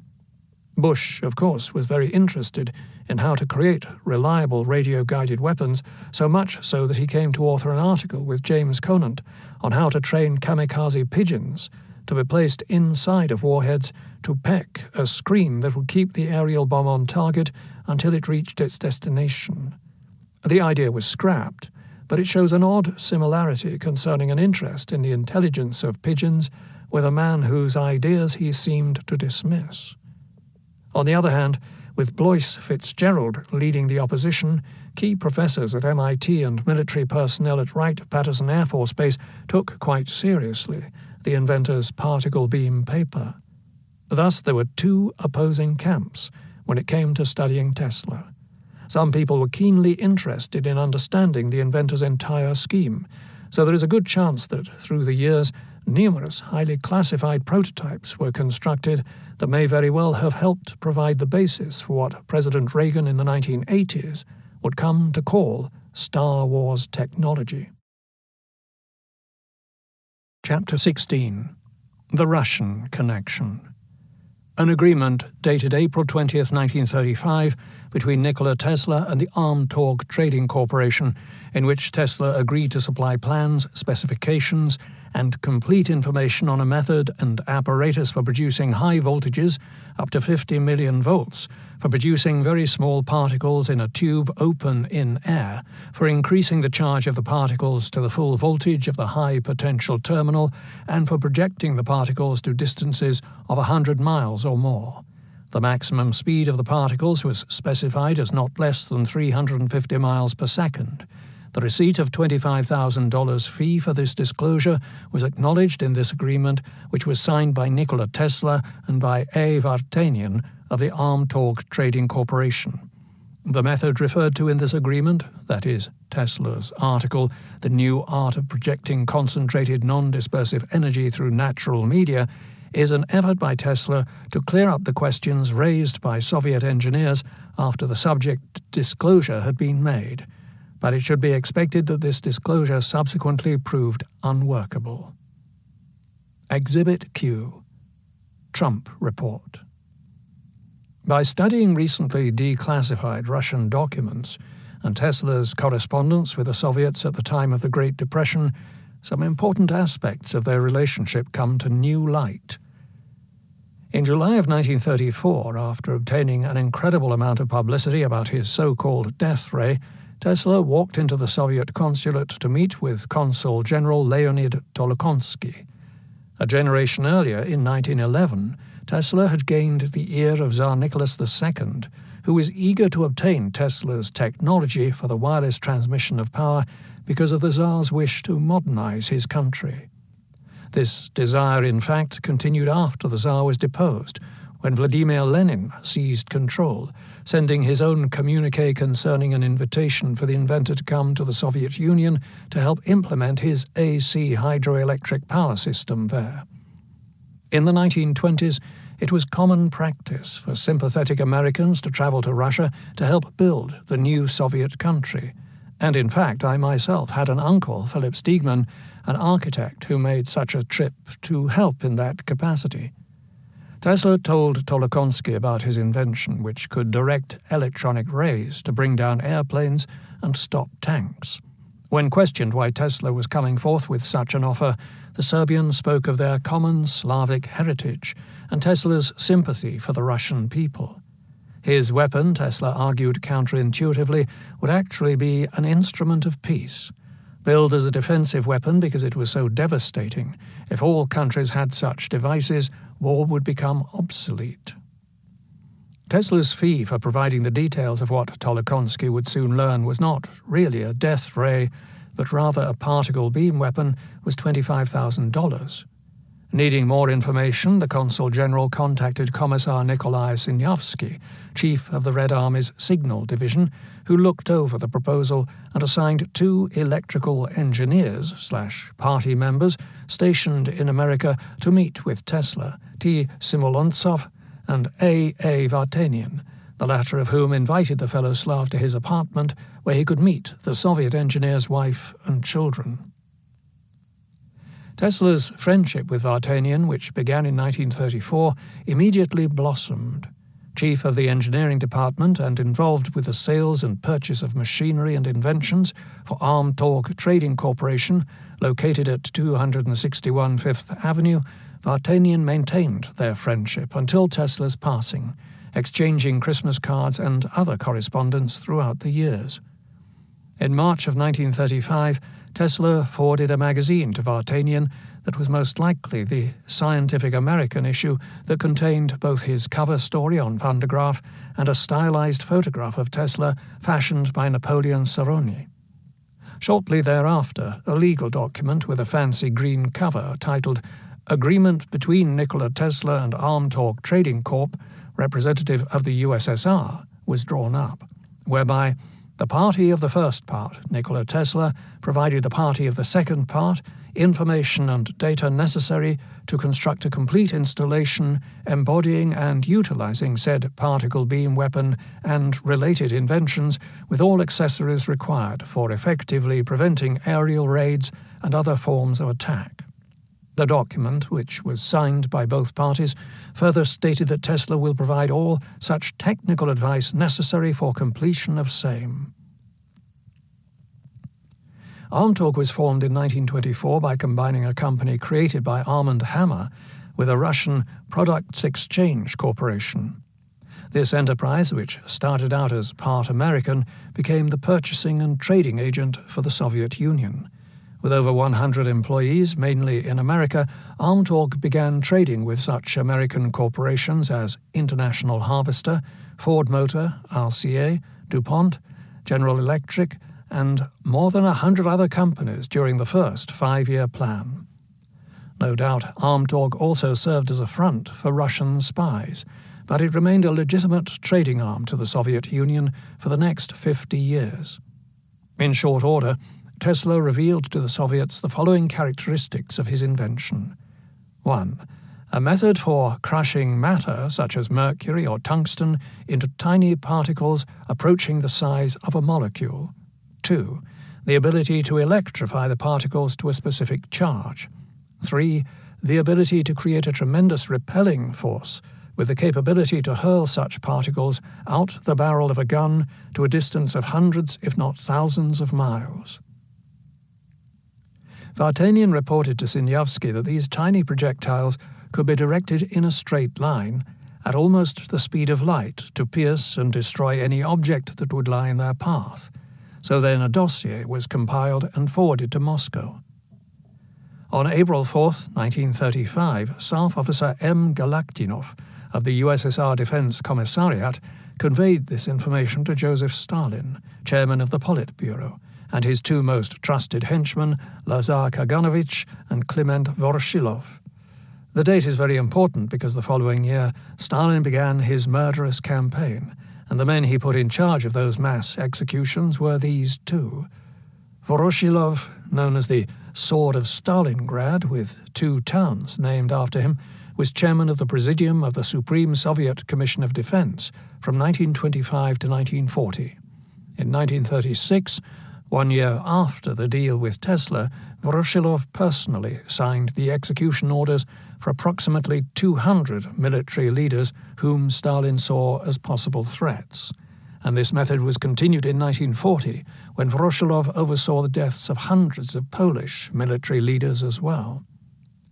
Not to be outdone, Kaganovich, Stalin's closest aide and deputy chairman of the Council of Ministers, saw to his role in the Great Purge by organizing the arrest of thousands of political opponents, railroad administrators, and other executives, suspected saboteurs and foreign spies, and he personally signed the execution order for hundreds of other supposed enemies. Tesla, along with most Americans, was unaware of these activities, but also it was a deal negotiated 1 or 2 years before they took place. Having been aware of the Soviet Union's interest in the use of directed electromagnetic waves for destructive purposes since the 1920s, and their inability to perfect such a weapon, after tantalizing them with the overview, Tesla waited for a response. Stalin and his cronies discussed the possibility of inviting Tesla to Moscow so that he could oversee the construction of such a weapon. Of course, what they didn't tell him was that once he got there, he would never have been able to leave. Coincidentally, that very same year, 1934, another scientist, Peter Kapitsa, fell into this very trap. Having emigrated to England to work with Ernest Rutherford at Cambridge University on the development of powerful magnetic fields, Kapitsa had returned to Russia to visit his parents. Forced to stay in his home country for the next 50 years, Kapitsa was given his own research facility and went on to win a Nobel Prize for his work in superconductivity. Had Tesla been younger, perhaps he might have been tempted to make the trip to oversee the production of the weapon, and had he done so, his fate would have paralleled that of Kapitsa. However, the inventor was now an old man, and therefore declined the offer. Instead, the aging but still sharp wizard was happy to direct the Soviet engineers through contact with Vartanian and through the mail if his plan was accepted. In April of 1935, Tesla finalized the sale for the sum of $25,000, a deal structured with a stipulation to obtain additional funds should the device prove to be a success, and also the right to notify the United States and also sell the design to both the United States and his home country of Yugoslavia. Voroshilov was concerned that Tesla might be scamming them. However, due to the inventor's patents and acclaim, the Politburo complied and sent Sinyavsky, head of the Red Army Communication Department, to America to allocate the capital from their reconnaissance funds, whatever those might really be. After conferring with his inner circle and his engineers, Stalin agreed that the risk to pay the inventor such a sum was worth it, but he also insisted on a deadline of 4 months to hand over the full plans. Dmitry Kruk, a Tesla researcher from Russia, states that this deal would have had to have been okayed in Moscow by the Politburo.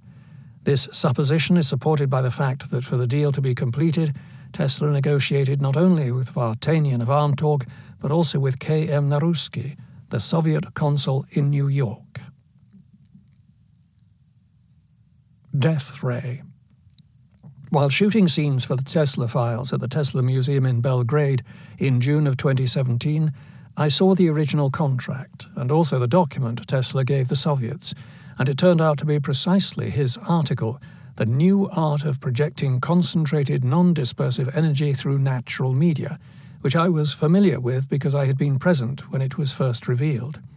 It was the summer of 1984 when Andrea Puharich stunned the crowd at the International Tesla Society meeting held in Colorado Springs, where I also presented a paper, because he unveiled the long-sought but never-before-seen top-secret document.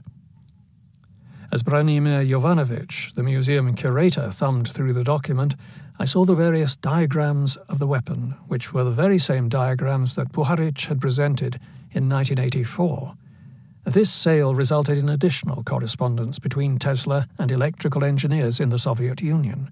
For instance, on November 8, 1935, which was several months after the deal was consummated, Tesla wrote, "My dear Mr. Vartanian, I have finally managed to accumulate sufficient energy for an answer to the questions of your scientists and engineers in Moscow relative to the draft of my proposal dated May 16th of this year. The matter embraces many features and might be enlarged upon with profit, but my physical condition still compels me to confine myself to essentials. Your experts have erred in all their contentions simply because of their unfamiliarity with the subject. Nevertheless, their adverse criticism of my statements is quite welcome, as it gives me an opportunity for further and clearer explanation. To be frank," Tesla went on, "I was not a little amused by the opinion expressed that my electrostatic generator was a modification of an old and impractical device, which reminds me that some opponents of the alternating system claimed my induction motor to be nothing more than a slight modification of the well-known direct current motor. When your engineers become better acquainted with my machine, they will change their views. The belt generator has been experimented with for the past 60 years and was found of little value. Indeed, this type has already been abandoned, and attempts were being made to replace the coil by a driving chain. What the Soviet engineers did not understand was precisely what MIT scientist John G. Trump also did not understand, namely that Tesla's driving chain was not a replication of what could be found in the old models, but rather a new, revolutionary design that replaced the circulating cardboard belt that Van de Graaff used to transfer the charge with an ionized stream of air hermetically sealed in the vacuum chamber. Analogous to the way a shock can be created and transferred by rubbing one's shoes along a carpet on a dry day, the new fluid airstream belt achieved the same end, but to a degree many times greater than a belt generator. This charge, which apparently could be as much as 60 million volts, was in turn transferred to a bank of condensers in the cupola, the myriad small bulbs atop the tower, their round shape and internal structure constructed to augment the accumulation of energy. When the charged particles came into contact with this high-voltage stream, these microscopic projectiles were repelled out the barrel of the gun at a terrific speed, and would cover a distance, according to Tesla, in excess of 100 miles. Because this was a stream of minuscule pellets as opposed to a ray, in theory there would be no dispersion, but rather the gun would operate much like a laser. What the Soviets did not initially also realize was that the actual cost of the weapon, which would be 75 feet in height, would amount to hundreds of thousands of rubles, and so it would take many years, well after Tesla's death, for the Soviets to develop a working model. We know that the Soviets continued to work on perfecting this device because a schematic of it appeared in a 1977 issue of Aviation Week and Space Technology in an explosive article titled "Soviets Push for Beam Weapon." The article reveals that, in recent public pronouncements, the newly retired head of intelligence for the U.S. Air Force, Major General George H. Keegan, has taken the CIA to task for having rejected Air Force intelligence information about Soviet beam weapon development. He also has spoken bitterly about a number of top U.S. physicists who refuse to accept even the possibility that the Soviets are involved in beam weapon development. The U.S. attempted unsuccessfully to develop a charged particle beam device under the project code name Seesaw. It was funded by the Defense Department's Advanced Research Projects Agency, but abandoned after several years. At that time, Tesla's paper was still classified, and that meant that no copies in America had been published. It wasn't until 1984, with Puharich's landmark presentation, that the particle beam paper became available to researchers, and the similarity between the Soviet design and Tesla's design became apparent. Because Trump had downplayed the importance of the invention, I reasoned that may have explained why this highly classified paper was released to Kosanovich in the early 1950s, along with the rest of Tesla's estate. Since Yugoslavia was still behind the Iron Curtain, it seemed reasonable to conclude that the Soviets had simply obtained the paper from the museum in Belgrade. However, now that I have personally seen the correspondence between Tesla and the Soviets, I have been able to establish that Tesla actually did sell the details to Russia in 1935, and that he probably did receive a large check, perhaps even the full $25,000 at that time, for the sale of the details. Flight. Looking at this event as a kind of jigsaw puzzle, we can see that Tesla's highly classified particle beam weapon paper was studied by numerous key military and governmental officials in the United States, including colonels and brigadier generals from Wright-Patterson, top officials from Harvard, MIT, and Caltech, officials from the U.S. Army and military intelligence, scientists from Washington, the man in charge of the Manhattan Project, and probably the President of the United States. Simultaneously, this paper was also kept from public view for over 50 years, and only came to light through clandestine means. Yet, even though the War Department sat on Tesla's estate for nearly a decade, eventually, during the height of the McCarthy period, the government also willy-nilly sent the paper to a communist regime. On some level, this makes little sense, except if the government also knew that the Soviet Union, and probably the Yugoslavian government, already had the details. Kevin Burns, head producer of the TV show The Tesla Files, speculated that Trump's dismissal of the Tesla particle beam weapon paper might have been disinformation, and that key details were in fact removed from Tesla's effects. Support for this theory can be found in statements made by Sava Sremac, who in 1951 was one of the first individuals to unpack the 60-odd trunks of Tesla's estate that finally made their way to Belgrade. Reflecting back 66 years, Sremac stated that in the process of systematically organizing Tesla's correspondence and scientific treatises, he found that there were pages missing, and sections from some of the notebooks had sections ripped out. When pressed by interviewers, Sremac speculated that governmental officials from the United States may have removed these papers before Tesla's estate was shipped out. However, it seems just as likely that individuals in Belgrade, enamored with their hero, may have also removed occasional papers to save as trophies, or they simply made certain key documents inaccessible to protect particular lines of research. Solid evidence that some of Tesla's work has remained classified can be established by reviewing some recently declassified CIA documents which are labeled confidential/NOFORN, meaning that the information derived was so hush-hush that it was not to be shared with foreign governments. Through an interview I did with an anonymous source in the summer of 2020, I also discovered that in the early 1990s, DARPA hired several Tesla experts in a top-secret experiment to attempt to replicate Tesla's particle beam weapon. Following Tesla's classified paper trail, which Puharich had brought to the world, this DARPA crew made use of Tesla's invention of the valvular conduit to maintain a vacuum. Through this means, airflow was increased to almost a sonic level, and copper vapor and then carbon vapor was used instead of tungsten to demonstrate the principle of the directed beam weapon with the goal of depositing this material on a remote target. Similar experiments have been carried out by Lockheed Martin.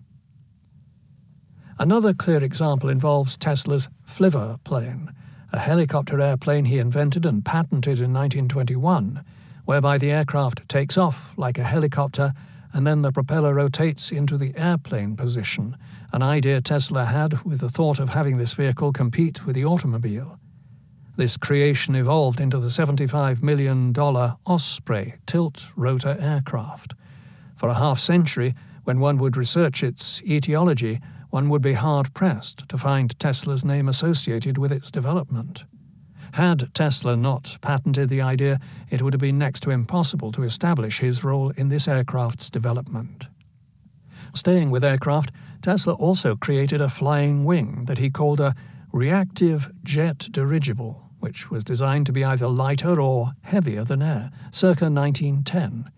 It could be argued that this was a precursor to the stealth bomber, or the as-yet-to-be-built space shuttle replacement, the X-37, which it actually greatly resembles. And again, Tesla's name cannot be found when exploring the history of flying wings or jet aircraft. Radar. Another example that was directly linked to the period in which Tesla died was in the field of radar. Starting in 1917, at the height of World War I, while working with sci-fi editor Hugo Gernsback, Tesla described precisely the invention of radar, based to some extent on his 1896 experiments with X-rays, and also the work of Heinrich Hertz. Expanding on the theories of James Clerk Maxwell, Hertz speculated that electromagnetic waves could bounce off metallic objects. This idea was demonstrated by the German engineer Christian Hulsmeyer in a 1904 invention for an obstacle detector and ship navigation device, which Hulsmeyer patented in several countries, but the idea was ignored by the Kaiser's military. A dozen years later, during the Great War, one of the biggest problems the Allies had was figuring out a way to defend against the German U-boats that were sinking ships at a rapid pace. As we remember, Tesla had been working for Telefunken, helping the Germans improve their wireless communications system until America entered the war in 1917. However, after the sinking of the Lusitania and Germany's overall treachery, including the use of poison gas and Germany's attack on Serbia, Tesla cut all ties. Aghast at the pernicious regime, Tesla accused Germany of being an unfeeling automaton, a diabolic contrivance for scientific, pitiless, wholesale destruction the like of which was not dreamed of before. Such is the formidable engine Germany has perfected for the protection of her Kultur and conquest of the globe. Suppose, Tesla suggested, we can shoot out intermittently a concentrated ray comprising a stream of minute electric charges at a tremendous frequency, say millions of cycles per second, and then intercept this ray after it has been reflected by a submarine hull, for example, and cause it to illuminate a fluorescent screen. Then our problem of locating the hidden submarine will have been solved. This article, which appeared in the Journal Gazette, Fort Wayne, Indiana, was derived from a cover story from Hugo Gernsback's highly popular Electrical Experimenter from August 1917, whereby Gernsback informed the reader that several important electrical war schemes will shortly be laid before the War and Navy departments by Dr. Tesla, the details of which we naturally cannot now publish. Tesla's dialogue with the Navy cannot yet be confirmed, but based on additional evidence, it appears that Tesla also discussed with the military countermeasures to radar, such as a description of various components that would not reflect or absorb electromagnetic waves, and other cloaking mechanisms. "The Teutons are clever, very, very clever, but we shall beat them," said Tesla confidently. As difficult as it is to believe, this fundamental idea of how to employ radar was ignored by the Navy, not only in World War I, but also through the first half of World War II. Vannevar Bush had devised a submarine detector method during World War I when he worked in the anti-submarine division in Connecticut with Frank Jewett, the latter-day president of Bell Labs, and like Tesla, his idea was also snubbed.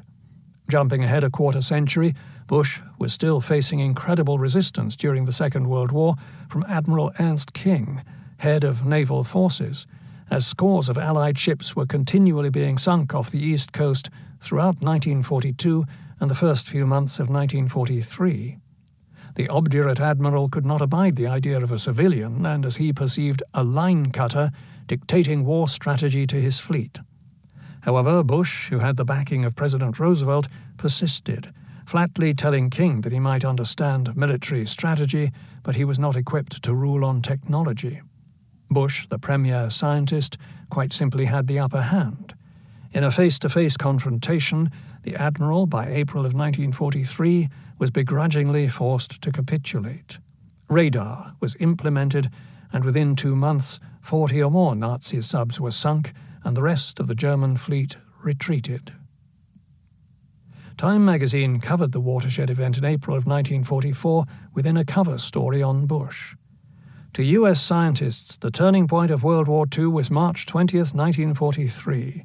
That was the day that U-boat sinkings began to sag like a beaten fighter. Time went on to say that the struggle against U-boats was primarily a battle of technology. When the chips were down, the U.S. scientists won. Curiously, even though Bush had his own submarine detector method going back to the First World War, radar took a very long time to develop.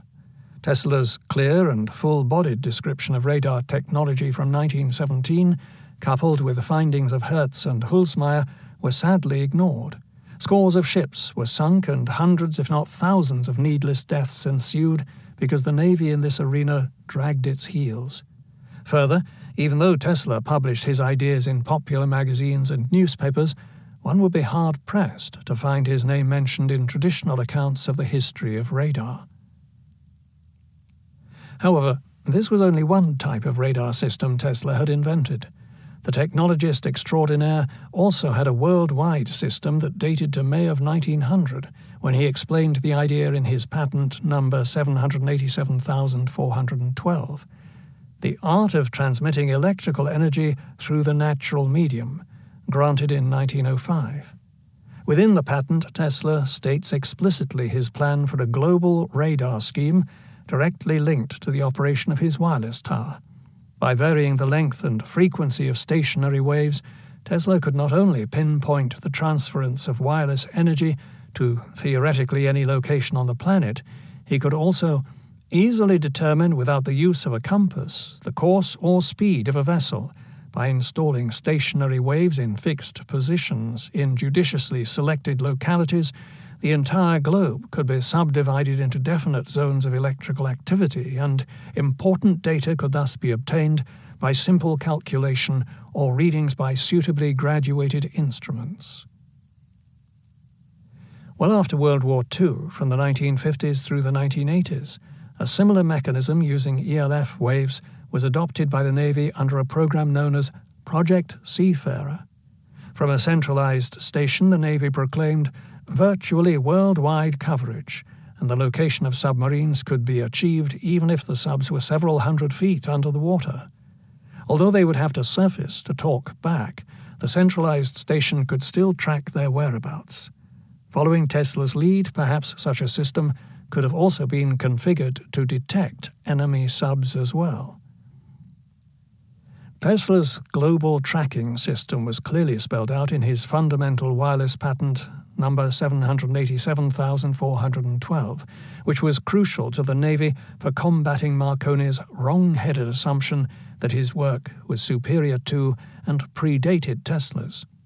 Because of this and related patents, Marconi was forced to capitulate, saving the Navy a considerable sum and, perhaps more importantly, saving their pride. But still, Tesla's work and contributions were kept underground. For many years, Tesla became a non-person in some quarters, a derisory footnote, and had it not been for his incredible photographs and John O'Neill's wonderful biography, Prodigal Genius, it is quite possible that Tesla's name would have all but disappeared, even though his work was central to so many key inventions that had military value. Chapter 17. Negotiations with the British Empire. Let me recall to you the air attacks on London during the war. Searchlights picked up the German raiders and illuminated them while guns fired, hitting some but more often missing them. But suppose instead of a searchlight you direct my ray. So soon as it touches the plane, this bursts into flame and crashes to earth. Harry Grindle Matthews. In 1914, the British War Office offered a reward of £25,000 for anyone who could come up with an invention that could search out and destroy incoming Zeppelins. The inventor and jack-of-all-trades Harry Grindle Matthews successfully demonstrated a remote-controlled device that made use of a selenium cell to seek out and control a boat. This apparently satisfied the requirement, and he was thereby able to claim the prize. Having previously demonstrated a wireless system to converse with airplanes, Grindle Matthews upped his game considerably a decade later when he claimed to have invented a death ray that could take out incoming aircraft. He asked the British government for another £25,000, gained the backing of the press, and threatened to sell his diabolical ray to the French if the Brits did not come through. Caught up in a death ray propaganda campaign, the Russians claimed the potency of Gromachkov's ray, so let Russia alone. But this was topped by Marconi, who announced his own death ray for the Italians, corroborated by Mussolini's wife, Rachele, who claimed that Marconi stopped a variety of cars and trucks on a highway by sending out an electronic beam that disabled their instrumentation. Not to be outdone, the Germans proclaimed that they had not just one inventor, but rather 3 German scientists who perfected apparatus that can bring down airplanes, halt tanks, and spread a curtain of death like gas clouds of the recent war. This pitch was so successful that one German, Erich Greichen, received invitations from Mexico and Chile to demonstrate his weapon's power. The courts got involved and blocked Grindle Matthews from selling his device, which, unfortunately, was never successfully demonstrated. Wary of being scammed, it is possible that the British High Command may have received some solace from the inventor in America, Nikola Tesla, who wrote, "It is impossible to develop such a ray. I worked on that idea for many years before my ignorance was dispelled, and I became convinced that it could not be realized. This new beam of mine consists of minute bullets moving at a terrific speed, and any amount of power can be transmitted by them. The whole plant is just a gun, but one which is incomparably superior to the present. If we go back in time to the 1890s and to the etiology of Tesla's interest in this realm, two events stand out. Soon after the invention of the light bulb, Tesla experimented with something he called a button lamp, whereby he placed carbon in the center of a globe and created a condition whereby the electrical rays rebounded off of the interior of the glass, thereby bombarding the filament to such an extent that it would actually disintegrate. Tesla also used a ruby drop as a filament. Magnificent light effects were noted. In this manner, an intensely phosphorescent, sharply defined line, emphasis added, corresponding to the outline of the drop, fused ruby, is produced. I made the case that he may have, in fact, invented the ruby laser at this moment, but never realized what he had achieved. Certainly, all the key components to how a ruby laser works are inherent in this design. The second event was Röntgen's discovery of X-rays. Along with many other inventors, Tesla experimented with X-rays, and he was able to produce such images at distances of 50 feet or more from the source of the rays. Thus, we see early on Tesla's experiments with the destructive power of electric energy and also the ability to transmit rays over significant distances. When Tesla met King Peter II of Serbia during World War II, although weak and cadaver-like, suffering fainting spells and near death, he predicted that Hitler will fall, and soon Yugoslavia will be resurrected. I hope that I shall live to see that most joyous moment when you return to a great and happy Yugoslavia. Your Majesty, God bless you. Unfortunately, Tesla's predictions would come only partially true. Peter would never return as king. Rather, he would be replaced by Josip Tito, a Croatian leader and revolutionary communist who, because he was married to a Serb, was able to cobble together a united Yugoslavia that lasted as such for 50 more years. Due to Tesla's realization that Hitler was a real threat to the stability of Europe, 5 months after he sold the details to the Soviets in September of 1935, Tesla began an impassioned correspondence with the British War Office and the very head of the Canadian Armed Forces, offering his services to them as well, and insisting that his particle beam weapon was by far the best way for Great Britain to protect itself from a Hun invasion. Having just turned 80, Tesla sent the following extremely detailed letter to the British War Office. August 28, 1936, His Majesty's Principal Secretary of State for War Office, London, NW1. Sir, the following proposal to His Majesty's Government set forth in detail below is respectfully admitted under the seal of secrecy. Explanatory remarks. 1. In the course of scientific investigations carried on for many years, I have made important discoveries enabling me to project particles of matter to great distances with high velocities, which may even approximate that of light, thereby producing destructive and other effects of virtually any desired intensity. However unbelievable, it is a fact that in this manner not only the thickly settled districts in its vicinity, but all visible surrounding country can be rendered entirely immune from damage to life and property by an attack of aeroplanes, no matter what their number, speed, and altitude of flight. As to Zeppelins or other types, they could not approach the protected region without their crews being killed, the engines stopped, and the bombs exploded. Protection may also be afforded in foggy weather and in the darkness of night.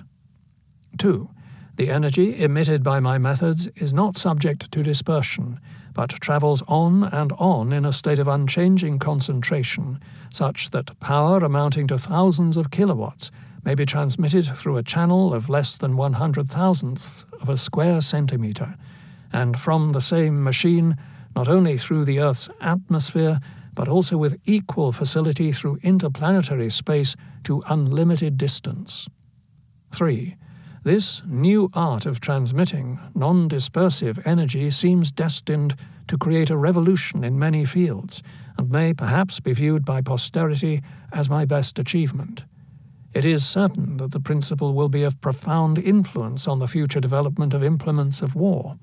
Just to illustrate its immense possibilities, consider a shell having a weight of 400,000 grams and a muzzle velocity of 100,000 centimeters per second, and imagine that the same weight were represented in minute particles which my machine can readily project with a speed of 200,000 times greater. In this case, their aggregate kinetic energy would be 40 billion times that of the shell. Evidently, then, to equal the energy of the shell, a quantity of particles weighing only 100,000ths of a gram would be required. 4. The particles might be effective at thousands of kilometers, but of course the useful trajectory is limited and will be almost perfectly rectilinear, the gravitational pull during the quasi-infinitesimal time of transit being negligible.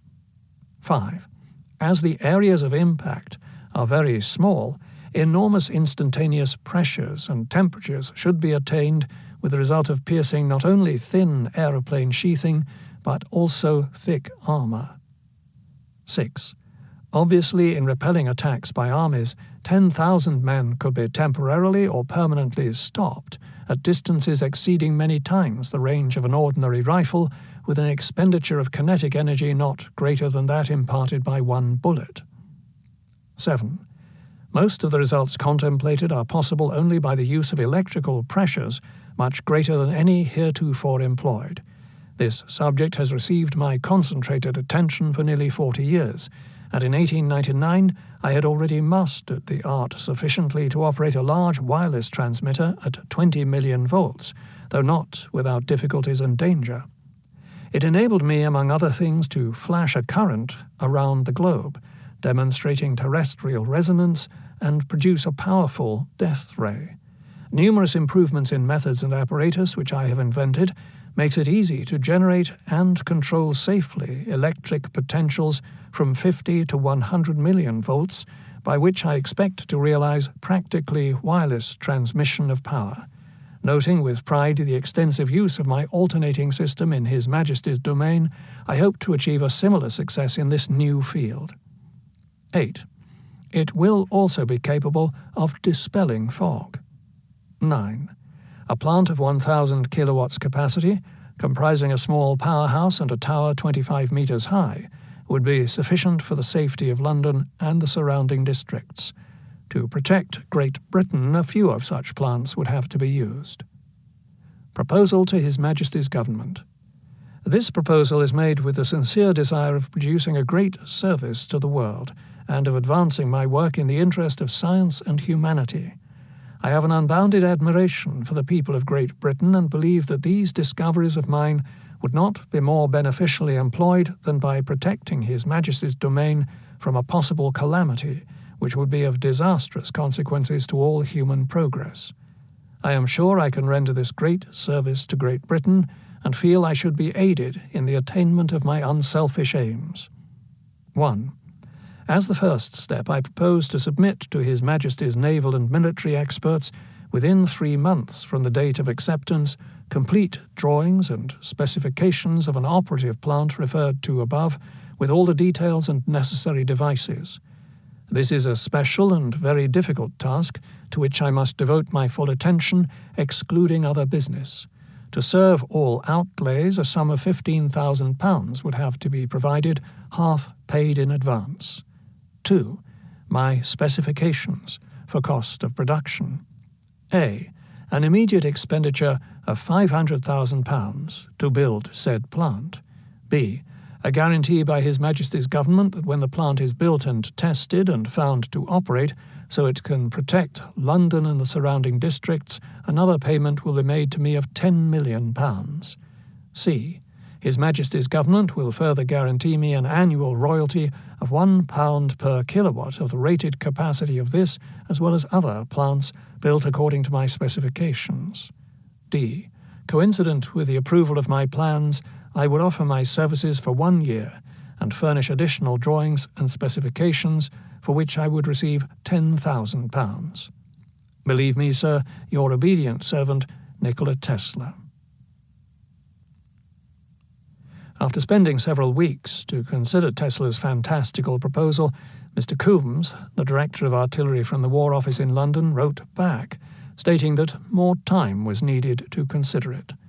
Tesla acknowledged receipt of the communiqué and reiterated to the London War Office that he also had a more compact design of a most powerful gun that could be fitted onto ships, and that he waited for their formal response.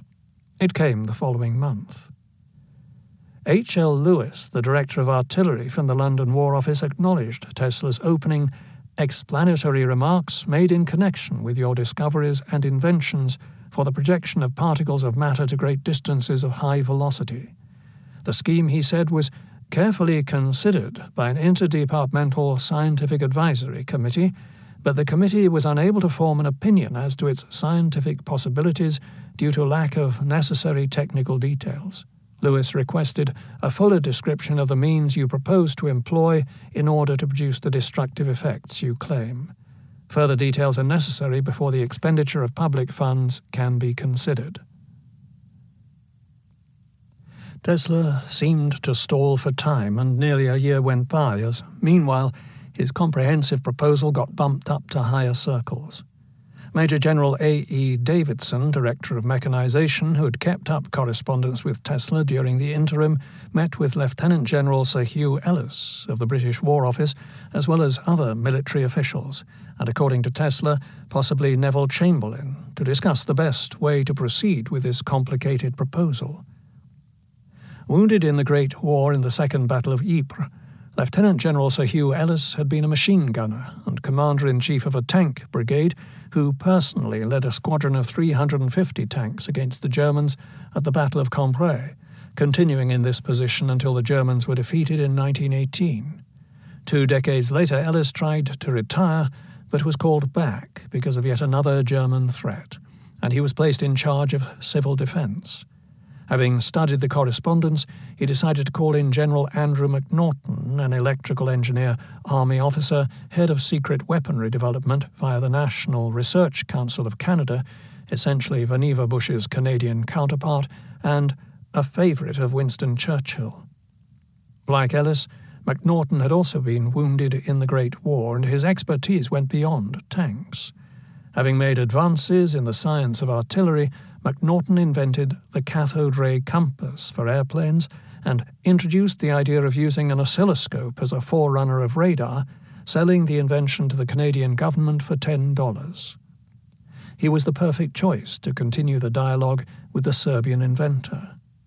McNaughton, who would go on just a few years later to command the Canadian Army during World War II and make the shortlist with Lord Mountbatten and General Eisenhower to be Supreme Commander of Allied forces in all of Europe, was described as having unforgettable eyes that stab and brood, and as a man with a perpetual cock in his left eyebrow that sets off a face that has a deep touch of thought.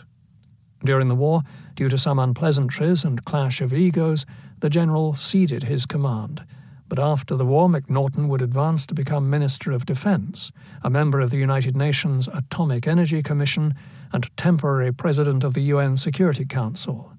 An exceptional leader who, during the war, would soon be meeting with Winston Churchill, Charles de Gaulle, and, in Washington, Vannevar Bush and President Roosevelt to discuss secret weapons and to help coordinate efforts against the Nazis.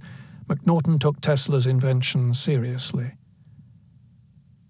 Writing directly to the inventor in July of 1937 in a secret and personal communique, McNaughton let Tesla know that he had met with Sir Ellis and had read through the correspondence the inventor had sent to the Secretary of War. I understand from Sir Ellis that I am to send 2 of our scientists to visit you in New York for the purpose of discussing this invention with you, and that they are to prepare a confidential report on its technical features for transmission to the War Office, so that the whole matter may be given further consideration. I have entrusted this task to Dr. D.C. Rose and Mr. B.G. Ballard of our Division of Physics and Electrical Engineering, and I would inquire as to when and where it would be convenient for you to receive them. I can assure you," McNaughton concluded, "that I welcome this opportunity of making direct contact with you, for, as a young engineer, I studied your great contributions to the art of electrical transmission, and particularly your work leading to the development of the rotating magnetic field and the induction motor." Tesla was elated to receive this communiqué from one of the leaders of the free world, a man he very much respected, and he was impressed that the general had assigned such esteemed scientists as Donald Charles Rose and Bristow Guy Ballard to the proposal, where Ballard was a physicist, electrical engineer, and after the war vice president of the Nuclear Regulatory Commission, Rose was chief superintendent of Canadian Army Research and science advisor to the General Staff during World War II. Much like his counterpart, Robert Millikan in the United States, Rose was head of cosmic ray research for the Nuclear Regulatory Commission. Clearly, unlike Bush's people in the country where Tesla resided, McNaughton had gone all out to understand precisely how Tesla's revolutionary invention worked. From Tesla's point of view, apparently trying to rewrite history, we can see from his initial letter to the British that almost a half-century after his rash decision to rip up his royalty clause with George Westinghouse, during a heated moment in the so-called Battle of the Currents, the mysterious Serbian genius designed his proposal so as to not make that same mistake twice. Unlike the portrait often painted of the inventor as someone completely altruistic and not concerned about monetary gain, although entering his 80s, he was very much interested in money and placed a hefty price on this new Star Wars-like defensive shield. From Tesla's point of view, the deal had been structured in a reasonable fashion, asking for, in today's dollars, an advance of about $600,000, informing the British War Office that the cost of production would be about $40 million in today's dollars, £500,000 in 1935, and then asking for a huge bonus, approximately $85 million in today's dollars, and a continuing royalty should his plans be successful. One way or another, the British had to come up with the advance if they wanted to get the ball rolling. "Invisible dust curtain to halt planes," says Nikola Tesla. With an article adorned with a drawing of numerous airplanes crashing when encountering Tesla's so-called curtain of death, the caption from Popular Mechanics from July 11, 1934 read as follows: "Projected in the form of vast curtains, the new rays, possibly composed of dust particles, would destroy every plane in a fleet of 10,000 attempting to penetrate it. Protection plants set up every 200 miles produce rays traveling at velocities of 50 million volts. A wall of these rays around a nation's borders would protect it from any hostile air attack." Unfortunately, during Tesla's critical negotiations with the British, he was clobbered by a taxicab. Knocked to the ground yet rolling back to his feet, the inventor cracked a few ribs and suffered internal injuries. However, rather than go see a doctor, he medicated himself. July 18, 1937, A.G.L. McNaughton, Esquire, President, National Research Council, Ottawa, Canada. Sir, your letter of the 6th found me in a trying situation. 5 weeks before I had met with an accident and sustained serious injuries. My birthday was approaching and 2 ambassadors were coming from Washington to deliver to me certain high distinctions, Order of the White Lion from Czechoslovakia. Although in great pain and unable to move, I managed to recover sufficiently and went through the ordeal on July 10, 1937, with a smile on my face. But when I retired, the trouble returned, and I have been confined to my room ever since. Just as soon as I am well enough, I shall communicate with you and place myself at the disposal of your experts. You are a man who has gone through the war doing more than his duty, and you will appreciate that all my previous achievements are insignificant compared to what I am giving the world now. I am anxious to help the cause of peace and hope that active work can be started very soon. With expressions of admiration, I remain, sir, yours most respectfully, N. Tesla. The following day, Marconi died of heart failure, and in honor of his passing, BBC Radio and its affiliates created a radio silence that lasted 2 minutes. Meanwhile, correspondence with the British Empire continued, with Tesla showing due respect to McNaughton, who was diligently trying to get the elusive wizard to meet with his two scientists, Drs. Rose and Ballard. Well aware of their expertise, Tesla, one would think, would have made every effort to accommodate them, but instead he kept finding ways to postpone the meeting. The wizard's delaying tactics could have been caused by either his wish to cement a financial deal before revealing the details, or because he was unsure that he could adequately explain this advanced invention without actually constructing and demonstrating it. There is also the possibility that Tesla was bluffing, but the complete discussion herein is a counterbalance to that facile position. In September of 1937, Tesla stated that he was ready to furnish all information which can be reasonably expected from me at this juncture, but I feel that any agreement between us contemplating secrecy would become automatically a scrap of paper in case of war. You would be on the side of England and reveal everything as you should, mindful of your military duty.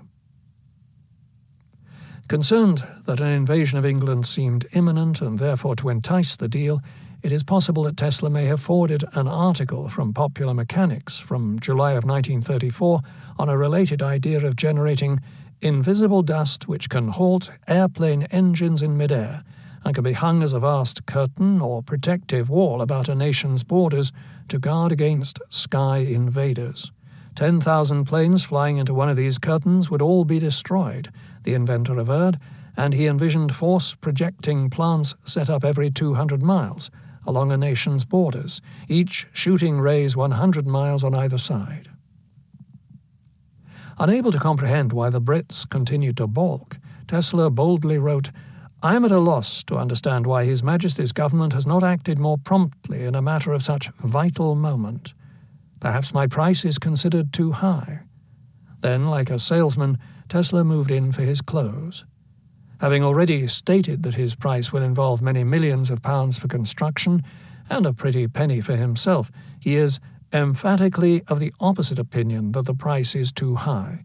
My friend Carnegie received $350 million for his plants, and my friend J. Hill $165 million for ore lands discovered by me and purchased by him for an insignificant sum on my advice.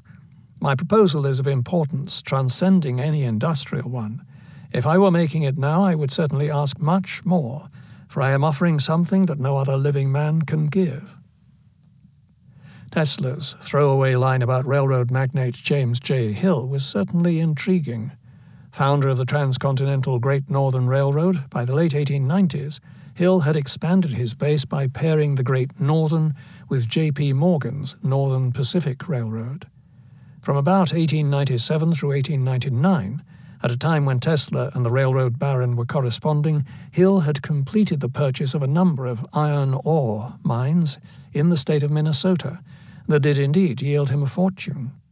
Perhaps Tesla played a role in confirming one or more mining purchases by using a combination of terrestrial frequencies such as ELF waves to monitor this locale in his experiments involved in global radar and/or telegeodynamics, which was a way for Tesla to locate ore by discerning underground mineral deposits using oscillators bolted to rocky protuberances to resonate the Earth for underground seismic exploration. Tesla ended the letter, assuring McNaughton that as soon as circumstances permit, I will communicate with you in regard to our proposed meeting. Giving Tesla the benefit of the doubt, the general followed up 2 days later with yet another secret and personal communiqué. Looking forward to seeing you later at any time of your convenience, and then patiently or impatiently waited 5 more months before trying again. In the interim, Tesla received yet another communiqué from the War Office declining to make any payments until Tesla met with representatives of the British government so that he could explain and also prove his brazen claims. Displaying a genuine respect for the aging inventor, they were also showing unusual restraint. Meanwhile, on the home front, the British offered a reward of £100 to anyone who could kill a sheep at 100 yards by directing an electrical charge. If the Brits could come up with their own death ray, they would no longer need Tesla's expertise. It was for this reason that they called on the Scottish scientist Robert Watson-Watt to look into the matter.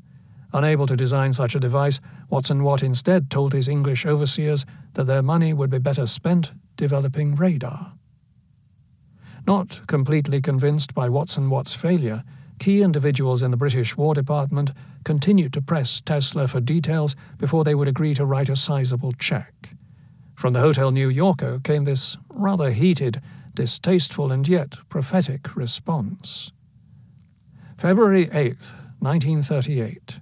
The Director of Mechanization, the War Office, London, SW1. Sir, the uncertain allusion to terms in your letter of January 7, 1938 has greatly astonished me.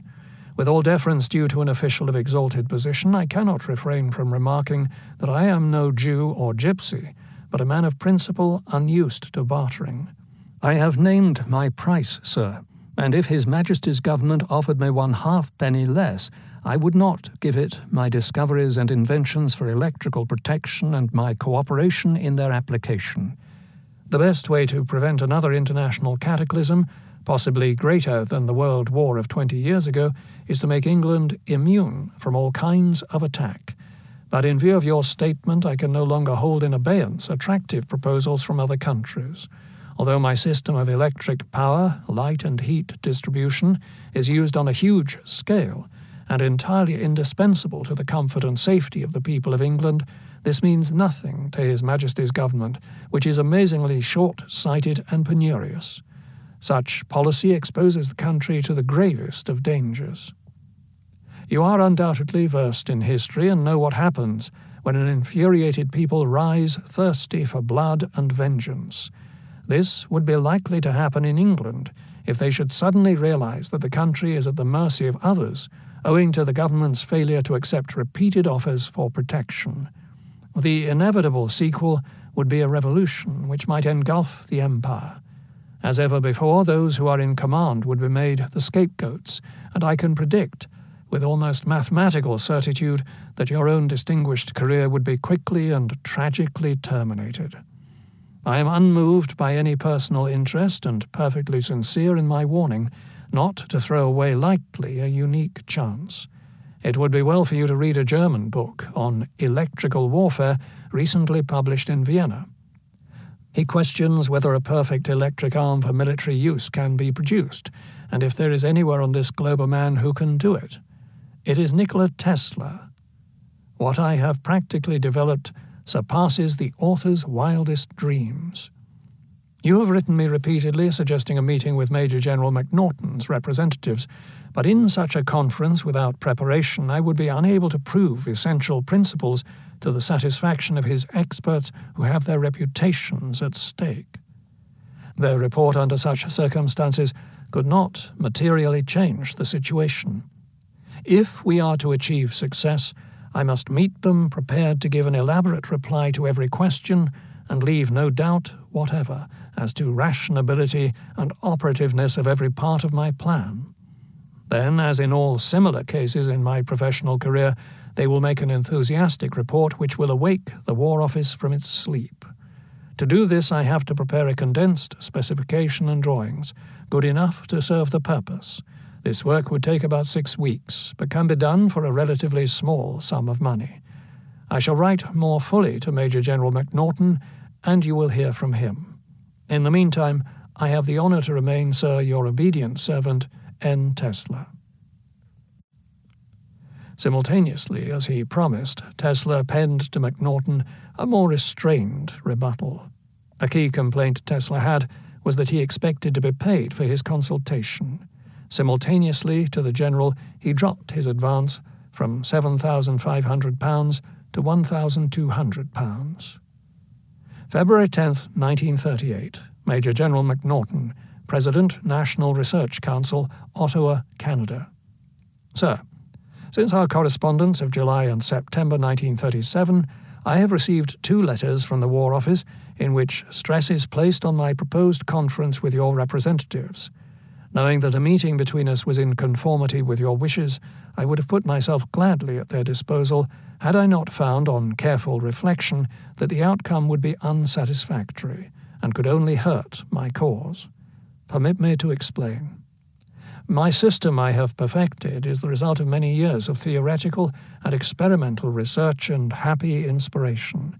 Its practical realization was made possible through revolutionary discoveries I was fortunate to make of new methods and means for the generation, control and transmission of non-dispersive energy under tension exceeding 20 million volts I attained in 1899, and of such intensity as to destroy attacking aeroplanes at great distances and explode the enemy's shells while in flight. The system embraces an immense variety of subjects in the domain of mechanics, electricity, physics, and other branches of industry and science, so that many volumes might be written in describing it. To your experts, this is all terra incognita. In a brief conference, I could not describe the many novel devices, much less demonstrate to their full satisfaction the principles embodied in my system. Under such circumstances, it is obvious that our proposed meeting would fail in its purpose. If something is to be done, I must meet your representatives well prepared to answer every question and to prove everything and furnish virtually all information to be contained in my full specifications, which the disgusting stinginess of the British government has prevented me from producing, a view that may cause the fall of the empire. To this end, it would be necessary to prepare condensed specifications, drawings, and diagrams. You are a man of action who does not sleep over a proposition, and for this reason I have devoted each thought to determine the time and cost of such a preparation, finding that the papers might be completed in 6 weeks for £1,200, not including a reasonable compensation for myself. In view of pending proposals, I am anxious to dispose of this matter speedily, and I shall be obliged if you will communicate with London and signify your pleasure at your earliest convenience. With expressions of highest regard, I remain, very truly yours, Nikola Tesla. This statement, dating the onset of his particle beam weapon to his time at Colorado Springs, squares with an interview Tesla gave the local Gazette-Telegraph shortly after he arrived on June 2, 1899, whereby he stated that he had an instrument at his lab that had the capability of slaying 30,000 men in an instant. McNaughton, ever the gentleman, replied 2 days later, assuring the aged wizard in another secret and personal communique that "You can be assured our technical officers are looking forward to their visit with you," and that the general would communicate at once with the War Office authorities, as Tesla suggested, presumably to pave the way for Tesla to be paid for his consultation. 2 months later, after receiving another communique from the British War Office, Tesla further explained his position. The Brits assumed that he had a working model of his weapon, but Tesla explicitly stated, 1, that his mention of its point-and-shoot feature was not based on his actual weapon, but it was analogous to how an ordinary rifle operated, and 2, that although he had demonstrated experimentally and in other ways every feature of his plan, since the destruction of my plant, I have not been in a position to repeat my demonstrations. What Tesla is apparently saying is that he never constructed a fully working model of his particle beam weapon. It is therefore reasonable to conclude that his other ways were theoretical. Further, his plant was destroyed in 1917, but according to my research, it became incapacitated long before that. In 1904, the abilities of his wireless tower were severely crippled when the Westinghouse Company removed Tesla's main generator for lack of payment of $25,000. However, even considering Tesla's own timeline and the fact that Tesla's lab at Wardenclyffe, for all intents and purposes, was still somewhat viable up until about 1914, he still suggests not only that he never built a fully functioning particle beam weapon, but also that whatever experimental work he did accomplish was undertaken easily a quarter of a century earlier, although he may have worked on aspects of the device in the 1920s. We know, for instance, that as far back as 1896, Tesla was taking X-rays at distances exceeding 50 feet from the source of the rays, and Tesla experimented with various other kinds of X-ray tubes, producing rays of much greater intensity than it was possible to obtain with the usual appliances.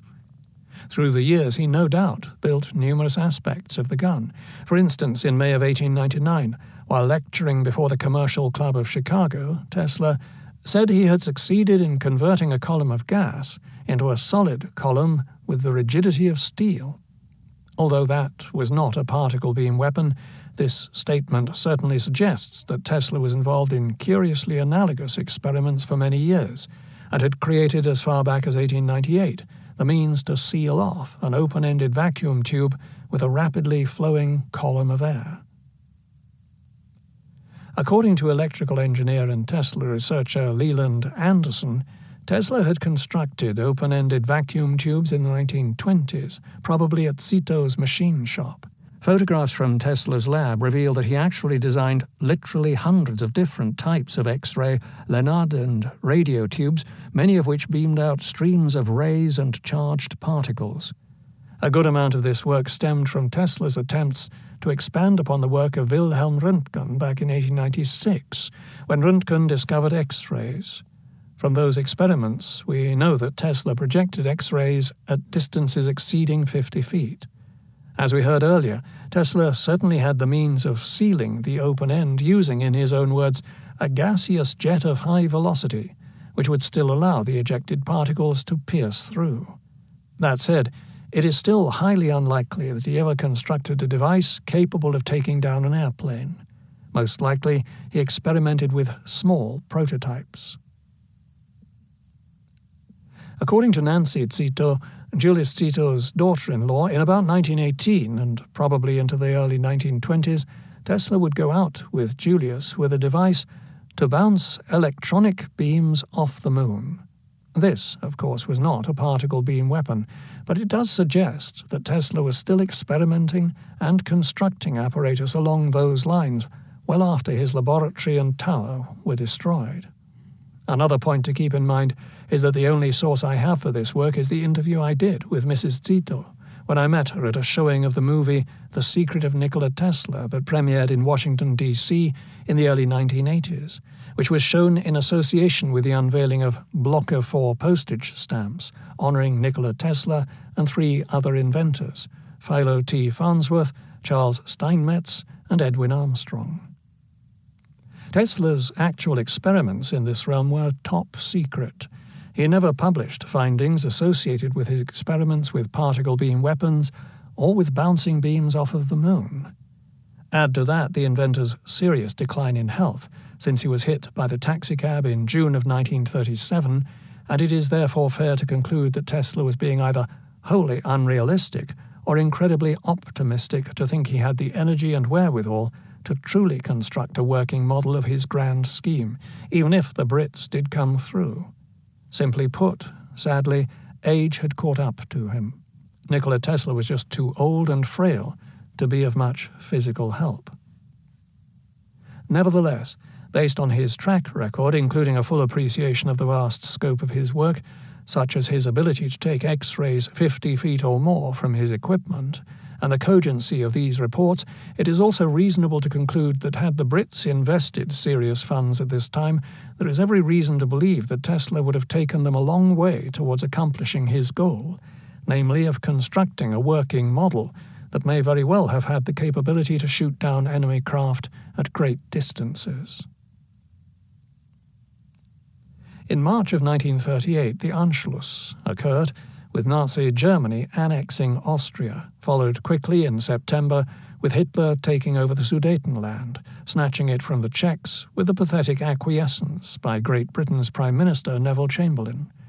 With the Nazis arresting the Jews or driving them out of German-occupied lands at a rapid pace, the horror was magnified a quantum-fold with The Shot Heard Round the World, when on November 9, 1938, Herschel Grinspan, a Jew, shot and killed his Nazi lover Ernst von Rath at the German consulate in Paris. Having reneged on a promise to help Grinspan save his parents' fate of internment in Poland by denying them a visa to France, von Rath paid the ultimate price. This assassination triggered an anti-Semitic rage known as Kristallnacht, or the Night of Broken Glass, whereby 1,000 synagogues and as many as 7,500 Jewish businesses were destroyed, 30,000 Jews were arrested, and nearly 100 German Jews were shot or beaten to death. Germany was a tinderbox, and so Tesla's warning about the vulnerability of the British Empire became that much more dire. Add to this the fact that at Christmas time 1938, two radio chemists from Berlin, Otto Hahn and Fritz Strassmann, changed the course of history when they discovered nuclear fission. Those in the know, such as General McNaughton, who was Vannevar Bush's counterpart in Canada, and numerous theoretical physicists could now easily envision the nightmare scenario that the Germans might develop an atomic weapon before the West did. In July of 1938, writing from Canada, McNaughton sent Rose to New York to confer with the inventor. Having recently returned to us from the Cavendish Laboratory in England en route to Bell Labs, it occurred to me that you might be interested in having a talk with him. He is charged to carry to you an expression of my highest regards, and the hope that sometime we may have the honour of a visit from you at the National Research Council here in Canada. Several months later, the Under-Secretary of State of the British War Office thanked Tesla for his previous communiques and requested more detailed information. Assuming that any information provided would not be in service of corporations, but rather used for the military purposes, Tesla complied. Having reviewed his thinking on how to deal with the problem that an electronic ray would disperse over distance, Tesla noted that particles very much larger than molecules have to be projected through an open tube to destroy any obstacle in their way. My first tests were conducted with a tube one end of which was closed by an airtight metal cap, carrying a small pipe for supplying the particles, with an electrostatic charge of something like 20,000 volts per centimeter. Using Maxwell's equations, Tesla went on to calculate precisely the surface density of such minute metal spheres of suitable roundness. And then he discussed the details of the electrostatic force required to repel these tiny pellets out the barrel of the gun to produce destructive actions at great distances. I have employed the device for years in my investigations and consider it a revolutionary invention which, besides affording an ideal means for the attainment of the particle beam weapon, will also yield other scientific and practical results of incalculable consequence. The weapon, as mentioned earlier, would be embedded in a Van de Graaff-like tower, or charged elevated spherical terminal of radius r, approximately 75 feet in height, and able to generate as much as 7,500,000 volts. And then the letter ended on this highly technical note. In order to obtain a higher potential, it was indispensable to increase the radius, and in my earliest designs conformable to the general scientific view, I planned a terminal of 1,000 centimeters radius for a working pressure of 10 million volts. But subsequently, I discovered new means and methods enabling me to charge a terminal of 250 centimeters radius for a pressure of 60 million volts. Such a terminal would generate the highest voltages produced in any known way. They have been thoroughly demonstrated on long-continued practical tests and are second in importance only to the open tube. By taking advantage of these two far-reaching inventions, it is perfectly practical to impart to a particle over 200 million times the energy and propel it 40,000 times faster than by the means heretofore available.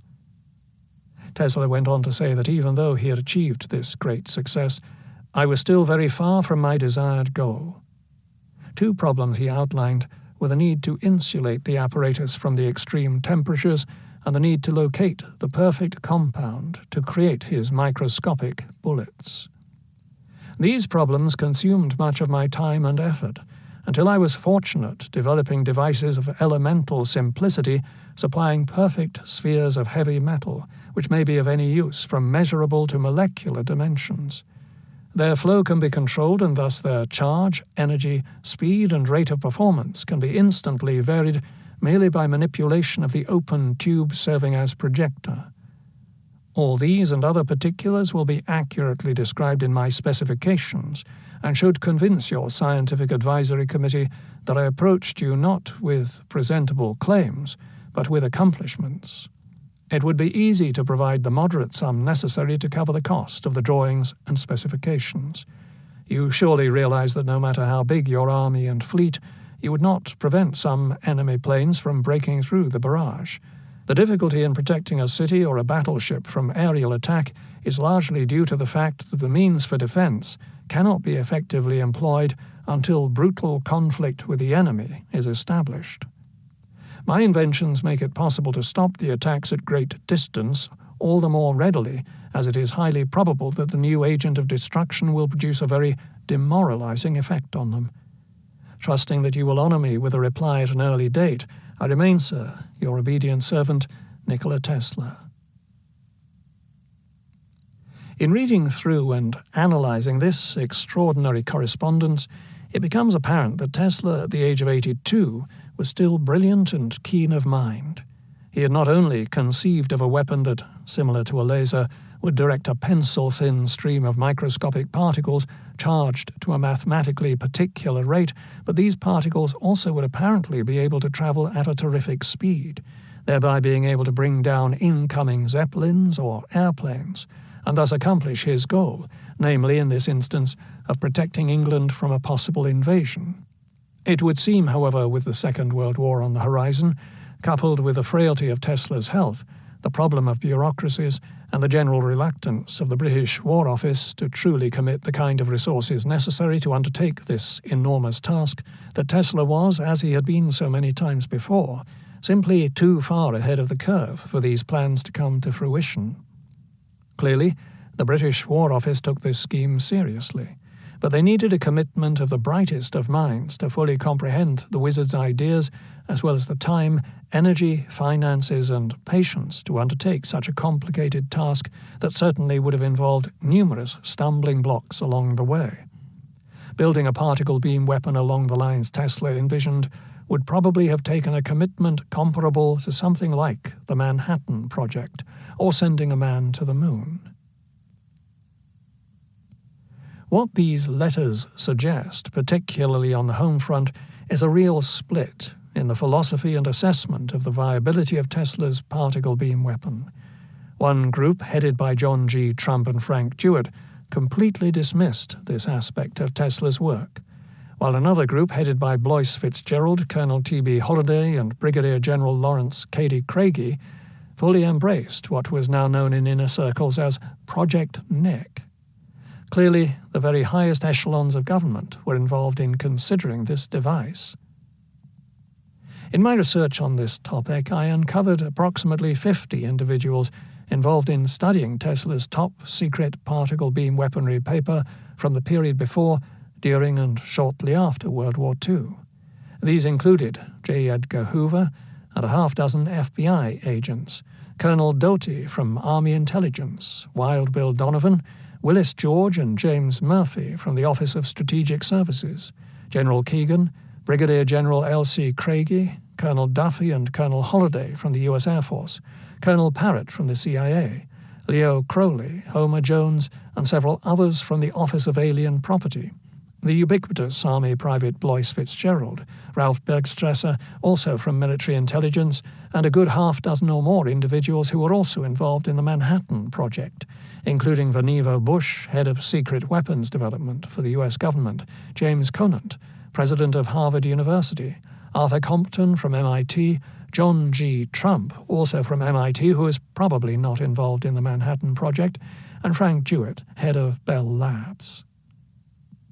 In Russia, there is every indication that the final decision to purchase the details ended up on Joseph Stalin's desk. In Great Britain, Tesla tells his biographer John O'Neill that decisions reached as high as Neville Chamberlain, who was Prime Minister at the time. We know for sure that key generals were involved, including Lieutenant General Sir Hugh Ellis, head of Civil Defence for Great Britain, and General Andrew McNaughton, the highest-ranking military leader in Canada, head of secret weaponry development for a branch of the British Empire, a friend of Winston Churchill and close associate of Ellis. A question remains as to how Vannevar Bush read the situation, and whether he sided with Trump, Jewett and Homer Jones in dismissing Tesla's invention, or if he supported in any way the engineers at Wright-Patterson or the professors at MIT. Bush probably accepted the Trump conclusion that Tesla's death ray was bogus and turned his attention to the Manhattan Project. But it is also reasonable to conclude that he probably was aware that his counterparts at the highest echelons in Russia, Great Britain and Canada, and most likely in Germany as well, took Tesla's plans seriously. According to Bush biographer Pascal Zachary, at the height of World War II, in this dark time Bush began pushing to give his researchers a bigger role in forming strategies that took full advantage of new weapons. Tesla's particle beam device certainly fit that bill. Zachary suggests that Bush was being influenced by Waldemar Kempfert, science editor for the New York Times and a long-time editor at Scientific American, who coincidentally had written a number of articles on Tesla spanning 4 decades. Having once called Tesla an intellectual boa constrictor, Kempfert pointed out that outsiders spurred change. It was these interlopers who triggered the collapse of systems and the rise of new ones. In war, he insisted, all the revolutionary means of killing on a wholesale scale came from outsiders, that is, from technologists who were not professional soldiers.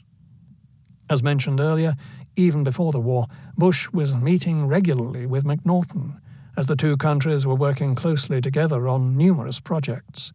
Since many of these meetings took place while Tesla was alive and gaining a lot of press for his so-called death ray, and since McNaughton had been in close contact with Tesla for a number of years, circa 1936 to 1939, trying to figure out the particulars of the invention, it is quite possible that the topic of Tesla and his particle beam weapon came up.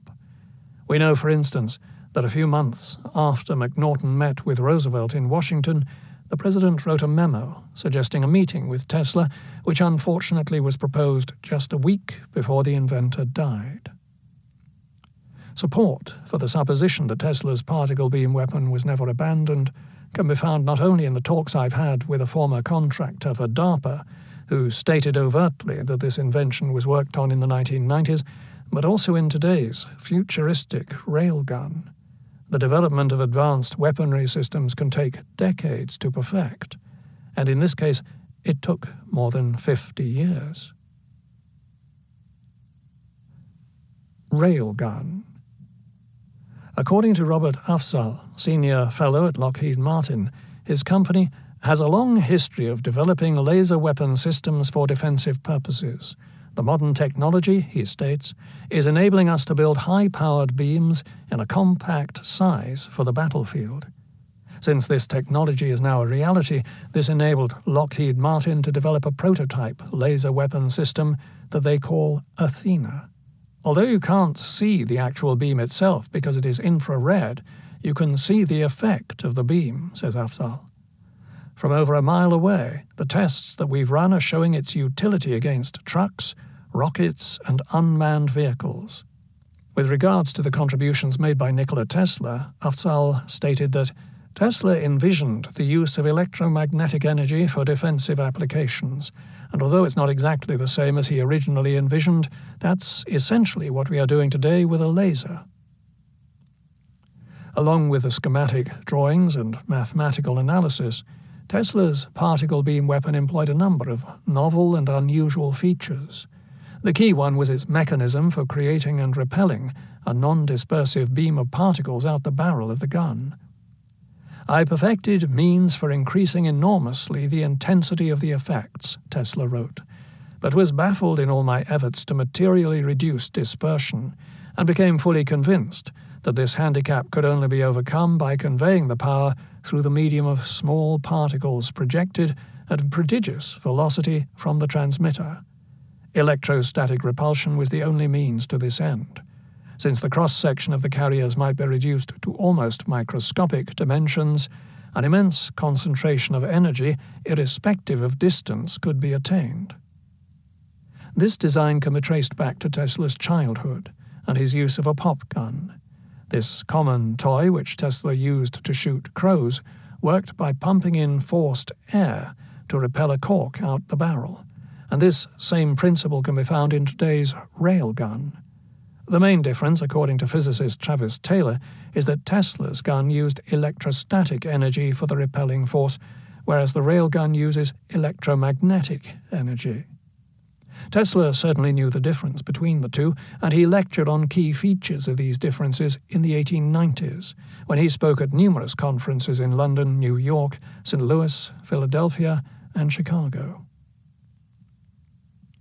In 2014, numerous news outlets published photographs of the Navy's new futuristic gun, which projected destructive laser beams or shot out pieces of metal by means of electromagnetic repulsion.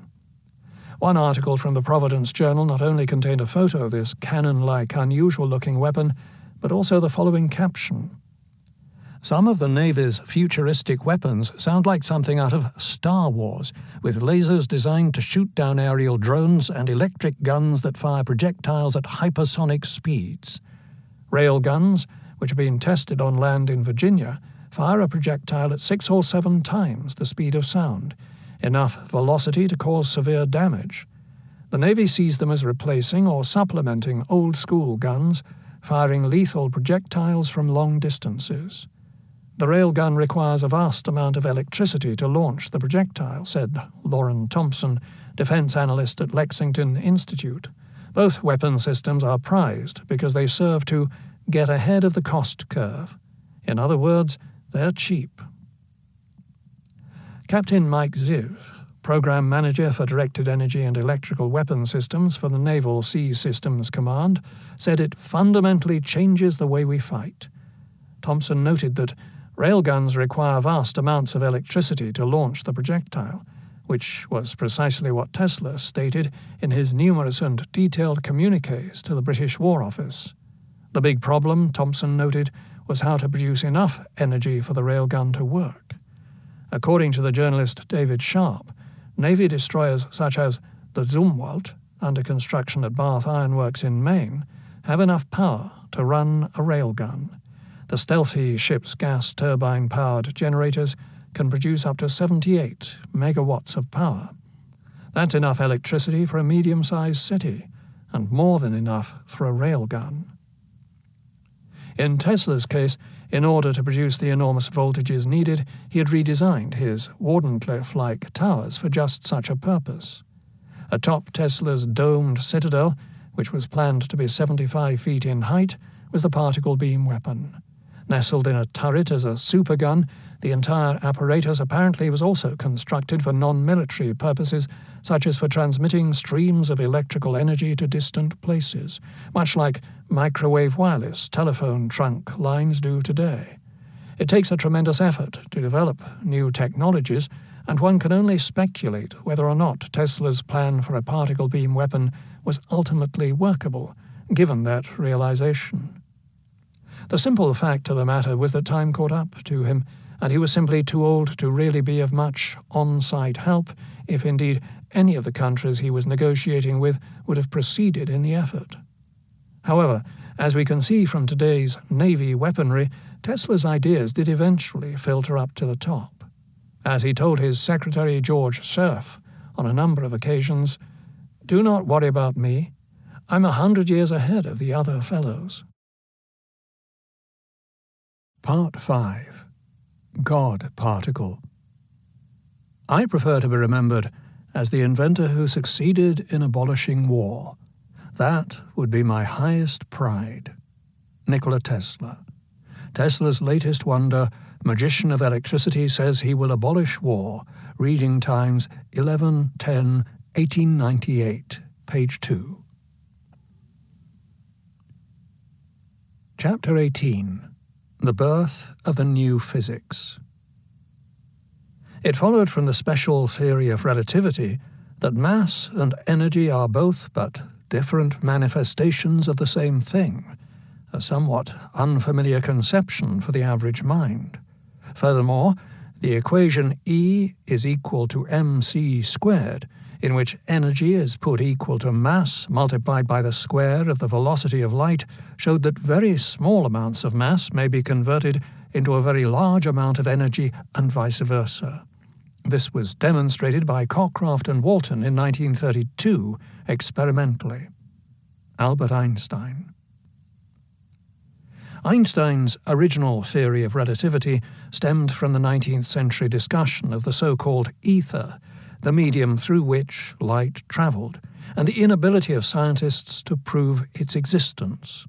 Isaac Newton, 1642 to 1727, made use of the ether as a medium to explain gravity's action at a distance. But whether this agent be material or immaterial, I have left to the consideration of my readers. Unlike Newton, Michael Faraday, 1791 to 1867, stated that the ether was a material force that resulted in criss-crossing rays of starlight emanating in all directions to infinity. It was the medium that light and other forms of electromagnetic energy travelled through. According to Oliver Nicholson, by the 1800s, ether was perceived as a thick gas, pictured traditionally as a non-material substance that could be found everywhere. In 1659, Robert Flood described the ether as a far subtler condition than is the vehicle of visible light. Nicholson notes that Flood tracks theories of the ether back to the time of Plotinus and the 3rd century AD, where the ether is described as being so fine that it doth penetrate, nourish, and preserve all bodies. The definitive experiment for measuring the ether was performed in the 1880s by Albert A. Michelson and Edward W. Morley. A ray of light was partly reflected onto two mirrors situated 22 miles away, set up at right angles to each other. This means that one half of the ray moved with the normal speed of light and the other with the speed of light plus the rotation of the Earth. After bouncing back, the return rays would meet at the union of the divided ray, where it was hoped there would be a difference in speed, thereby showing the relative movement between the Earth and the ether, thereby proving the existence of the ether. Since no substantive differences were detected, the conclusion drawn was that either the ether did not exist, or that by its nature it could not be detected. This seemed conclusive, but it had the embarrassing consequence of depriving electromagnetism of a most successful theory and leaving nothing in its place. James Clerk Maxwell, 1831 to 1879, whose textbook on electromagnetic theory Tesla kept through his entire life, formulated his concepts about 20 years before the Michelson-Morley experiment, and these required an ether.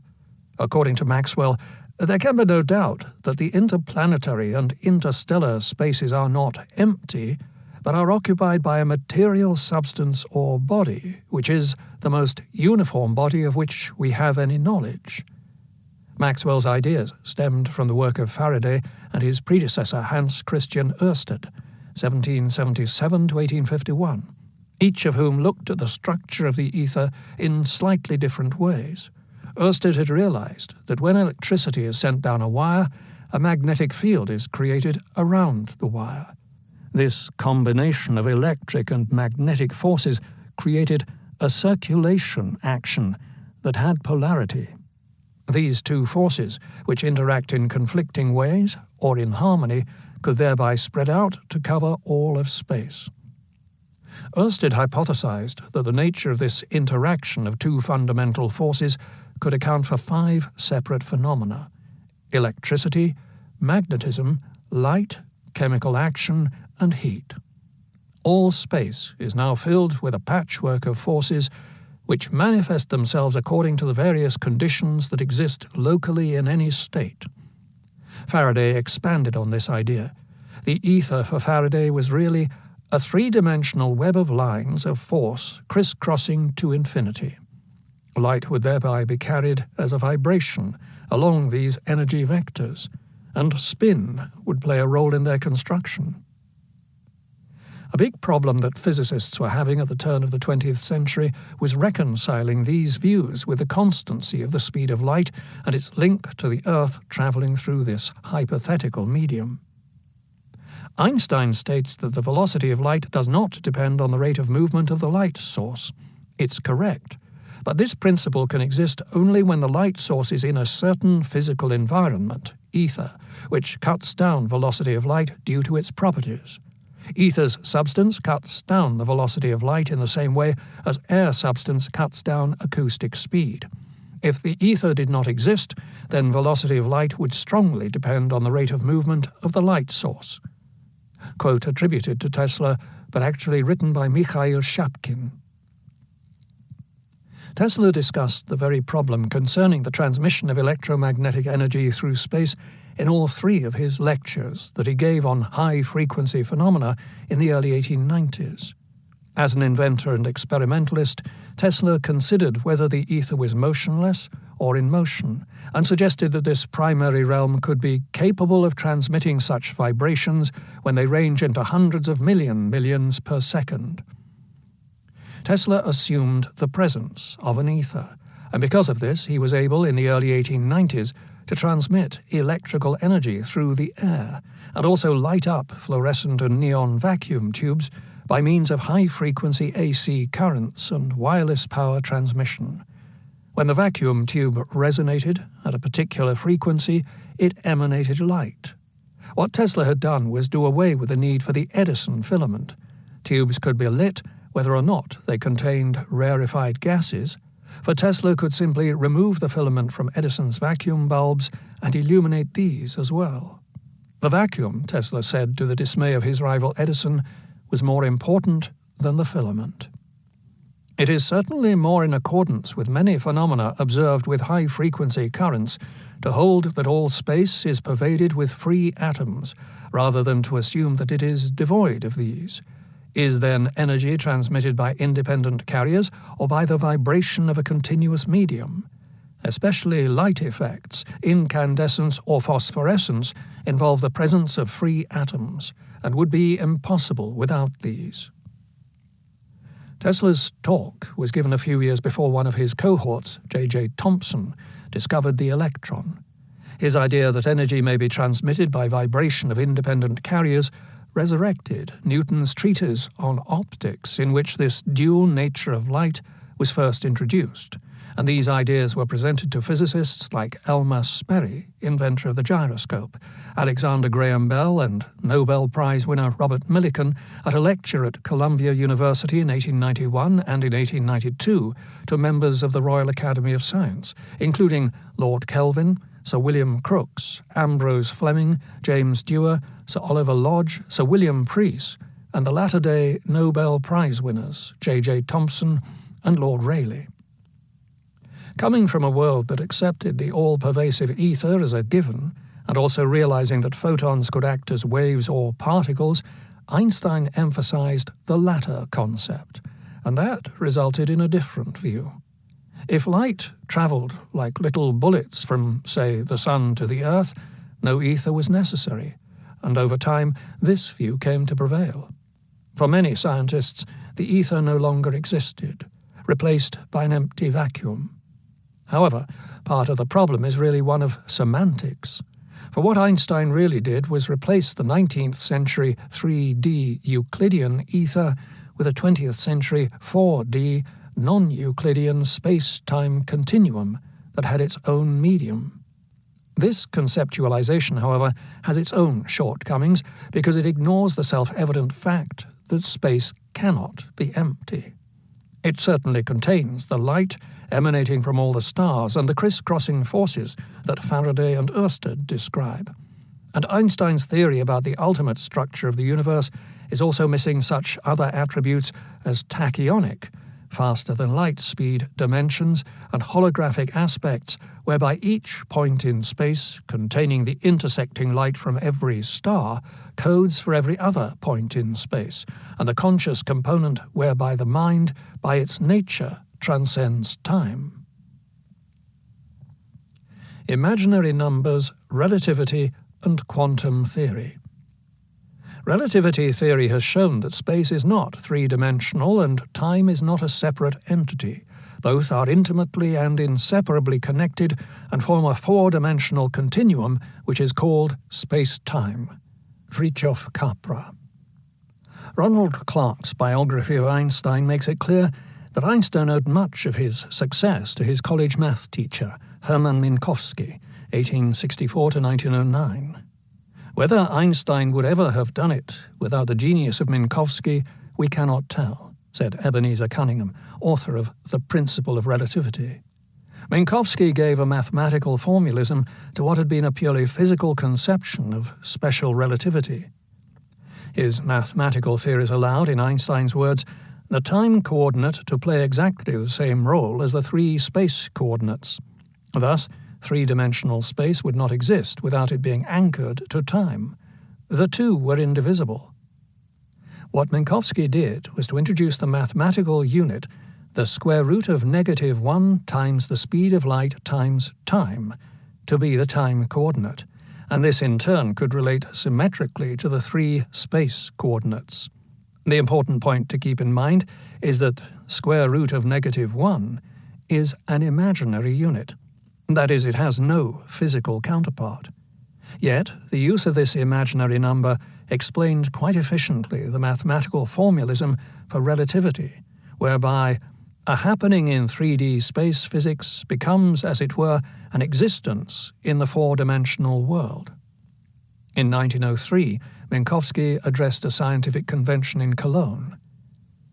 "Gentlemen, the ideas on space and time which I wish to develop before you grew from the soil of experimental physics. Therein lies their strength. Their tendency is radical. From now on, space by itself and time by itself must sink into the shadows, while only a union of the two preserves independence." Unfortunately, a year later Minkowski died of a burst appendix. He was only 44. At the same time, the European scientists, heavily influenced by Minkowski's mathematics, invited Einstein, along with Marie Curie, to Geneva to be presented with honorary doctorates. The square root of -1, or I, an imaginary unit, is also called a hypernumber. Adopted by Carl Friedrich Gauss in the early 1800s for use in non-Euclidean or non-flat geometry, the square root of -1 equals I is one higher dimension above Euclidean geometry. Abstract mathematician Charles Musset states that numbers, as a language and description of reality, are then seen to be powers of transformation. The introduction of the hypernumbers, he adds, more than doubled the entire mathematical power of all previous centuries. They became intimately related to the new physical discoveries in electronics, atomic theory, and 20th century chemistry. Combining relativity with quantum mechanics. It was Paul Adrien Dirac, 1902 to 1984, who introduced the use of the hypernumber to quantum physics. Shortly after the discovery of the electron by J.J. Thomson, Niels Bohr published his theory on the structure of the atom. With circular orbits around the nucleus, Bohr, much like Tesla before him, likened the electron's paths to the motion of the planets around the Sun. However, this initial theory did not completely correlate with the observed frequencies in the line spectra of the hydrogen atom. German physicist Arnold Sommerfeld extended Bohr's ideas to the case of elliptical orbits, and this addition to the theory of the structure of atoms better explained the motion of the electron. Wolfgang Pauli continued the study by formulating the Pauli principle, which distinguished three quantum numbers to correspond to 1. The diameter of the electron's orbit, 2. The eccentricities of the orbit, elliptical and azimuthal shape of orbit, and 3. The space orientation of the orbit, orientation of angular momentum. However, the data from the line spectra was still not completely satisfied. Studies of the Zeeman effect, the splitting of spectral lines by strong magnetic fields, revealed that there are more components than the three integers could account for, and to explain their existence, a fourth quantum number was introduced. In 1925, two Dutch physicists, Samuel Goudsmit and George Uhlenbeck, made a bold proposal. This surplus line splitting, they suggested, is not due to any additional quantum number describing the electron's orbit, but to the electron itself. Goudsmit and Uhlenbeck suggested that the electron was spinning on its own axis, and George Gamow, in his book 30 Years That Shook Physics, informs us that their measurements exceeded the speed of light. Thus, it violated relativity. This aspect shall be covered in the following chapter. What is important here is that this orthorotational component became the fourth quantum number. Now, an electron's orbit could be described from clear parameters. Faced with a problem similar to Minkowski's, but now on a microscopic scale, Dirac was trying to create an equivalence between the time and space coordinates for the spinning electron, and at the same time combine quantum physics with relativity. Minkowski's use of the square root of -1 allowed an equivalence between the three space coordinates and time on a macroscopic scale, thereby solving the problem of creating symmetry in which 3D space, x, y, and z, or height, width, and depth, became equivalent to the one time coordinate t, and this same essential procedure whereby x, y, and z, or x squared, y squared, and z squared, stood for the location of the electron in its orbit, and t, or t squared, stood for its spin, was used by Dirac to solve the problem of integrating relativity with quantum physics for subatomic particles. By substituting square root of -1 for the tachyonic spin of the electron, the problem of integrating relativity with quantum physics was neatly sidestepped, and Dirac received a Nobel Prize for the effort. In the process, Dirac also hypothesized the existence of the anti-electron that contained a positive charge that appears in the holes created when an electron is knocked out of that orbit. Simultaneously, the finding of Goudsmit and Uhlenbeck that electrons orthorotate at speeds in excess of the speed of light went the way of the passenger pigeon. Today's atom. Electrostatic force is that which governs the motion of atoms. It is the force which causes them to collide and develop the life-sustaining energy of heat and light, and which causes them to aggregate to an infinite variety of ways according to nature's fanciful designs, and form all these wondrous structures we see around us. It is, in fact, if our present views be true, the most important force for us to consider in nature. Nikola Tesla, August 22nd, 1893. The original design for the structure of the atom consists of 4 elementary particles: the electron, proton, neutron, and photon. Electrons, which are negatively charged, orbit the nucleus. These are fundamental and appear not to consist of anything smaller. Protons, however, are made up of 6 quarks. Inside the nucleus are protons and neutrons. The latter are neutral because they in turn are made up of a proton-electron pair. Photons, which have no mass and no charge, are tiny wave packets of light that are used to bind one atom to another. In that sense, photons can be seen as the glue that holds molecules together. They are bundles of energy determined by the wavelength of light. When photons collide with electrons, they act like solid bodies and can knock the electron out of orbit. Visible and ultraviolet UV wavelengths of light are too large to collide with electrons. Since neutrons are made from protons and electrons, one could say that all of matter consists of just 2 major building blocks, a positive and negative charge, and a third block, the photon, which is the glue that carries no charge. This overarching model was further refined into the subatomic realm after numerous studies were conducted with particle accelerators and used to smash these 4 entities. The present model of the atom is constructed from 1. Fermions, which are particles, and 2. Bosons, which are binding forces. 1.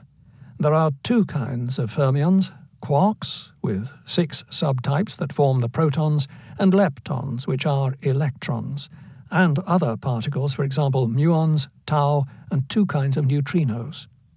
Protons can be broken down further, whereas electrons are still seen as fundamental. 2. Bosons are binding forces, and there are 3 that are known and 1 that is hypothesized. These 4 bosons account for the 4 known forces in the universe: electromagnetism, strong nuclear force, weak nuclear force, and gravity. The photon, as stated before, holds atoms together. Gluons holds the nucleus together. The Z and W bosons hold neutrons together, and the graviton, also called the Higgs boson, which is a theoretical particle associated with gravity, gives fermions their inertia or mass. According to recent data, the Higgs boson has been observed to decay into photons, tau leptons, and W and Z bosons, and there is strong speculation that the Higgs should also decay into a pair of B quarks, thereby supporting the hypothesis that the Higgs mechanism is responsible for the masses of quarks, and hint of a new physics beyond our current theories. Now that we have described the particles and their binding forces, let's consider their sizes. The proton is 1,836 times the size of the electron, yet 100,000 times smaller than the size of an atom. The first atom from the periodic table of elements, the hydrogen atom, consists of an electron orbiting a proton/nucleus. If this atom were the size of a room, the nucleus would be so small it would be invisible.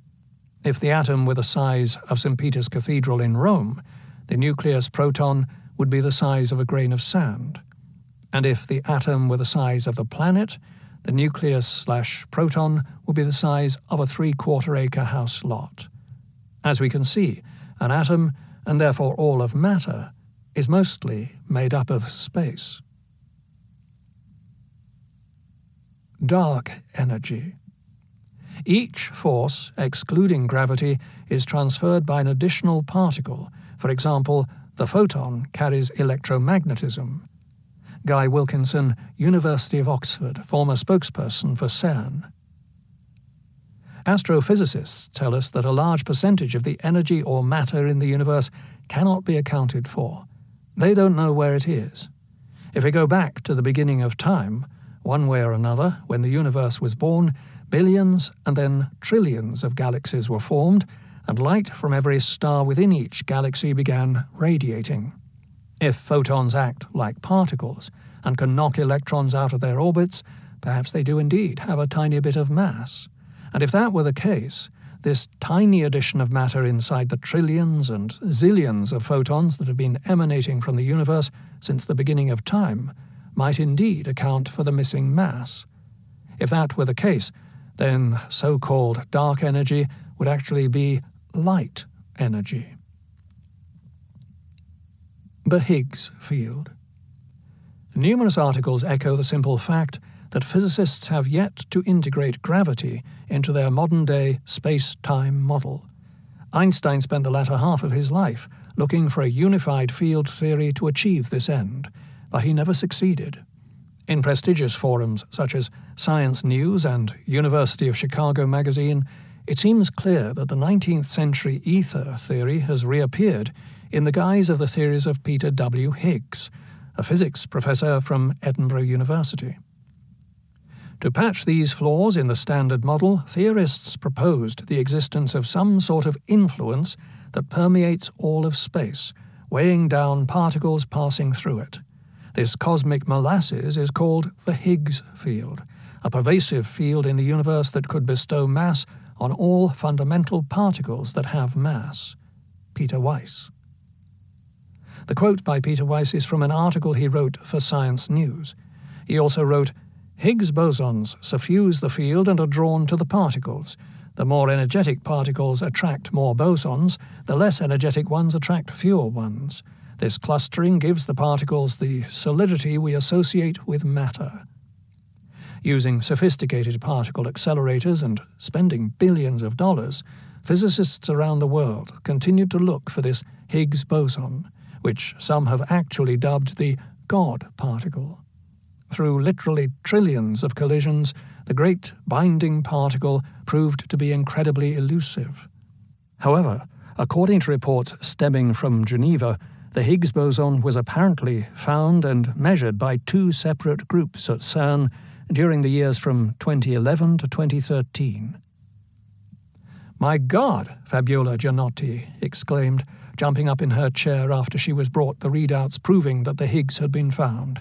Maybe it was just an exclamation, but the empiricist nonetheless took care to correct herself at the press conference later. "Thanks, nature," she called out. But it was too late. The cat was out of the bag. This particle, which they tell us exists for 1.56 times 10 to the power of minus 22 seconds, decays into several quarks, 2 W and 2 Z bosons, and 2 photons. Apparently, the odds of finding a Higgs boson is 1 in 10 billion particle collisions, and since the Higgs exists for so brief a time, that increases the difficulty of capturing it. In 2014, the Tesla expert and German documentarian Michael Krauss travelled to CERN to interview many of the particle physicists who captured and apparently photographed the Higgs boson. Using a 100-megapixel digital camera that weighs 14,000 pounds and takes 40 million pictures a second, the researchers at CERN can photograph the collisions they create with this gigantic particle accelerator.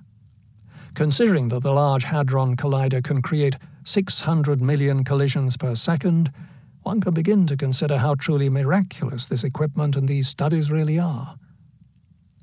The Standard Model of Physics describes with remarkable precision all the known particles in the universe and the interactions that occur between them. Only gravity has yet to be integrated into the model. For all its success, however, the theory omits a rather pivotal trait of particles, their mass. Peter Weiss. Mass equals energy divided by the speed of light squared. The more we learn about the Higgs boson, the more we will learn about the mass-giving mechanism, and thus help pave the way for helping us understand not just how the universe works, but also why the universe works the way it does. According to Jeffrey Kluger, science writer for Time, the Higgs boson paves the way for the very future of physics. According to this theory, or model, there would be at least 2 densities for the Higgs field, one that would be the source of mass shared by all particles, and a second, thicker molasses that only affects quarks, the constituents of protons and neutrons, and give them much more mass than the Higgs field does. My question is, if a boson is a binding force, and the Higgs boson is the particle that gives matter its mass, what is the Higgs derived from to achieve this magical end? The answer they give, of course, is the Higgs field. Such theoretical physicists as Matt Stressler assures us that this particle is not a pseudo-particle. That's good to know, but it seems to me that what the modern physicists have really done is simply rename this mysterious, all-pervasive ether the Higgs field. And once they did that, they avoided all the controversy about the existence of a background medium that supplies particles their integrity that simply has to exist. It is the nature of this medium, which may very well exist in a tachyonic dimension, that would be the next step in the full understanding of the process that creates physical reality. According to Einstein's equation, if matter can be converted into energy, for example the atomic bomb, and the reverse is also true, the speed of light squared remains an inherent component. Thus we see that in order for this physical universe to exist, a tremendous amount of energy involving mathematically the speed of light squared, and thus a tachyonic component, is involved. As above, so below. One of the boldest attempts to refute our current notion of gravity was proposed by P.D. Ouspensky, a unique genius, mathematician, and mystical researcher.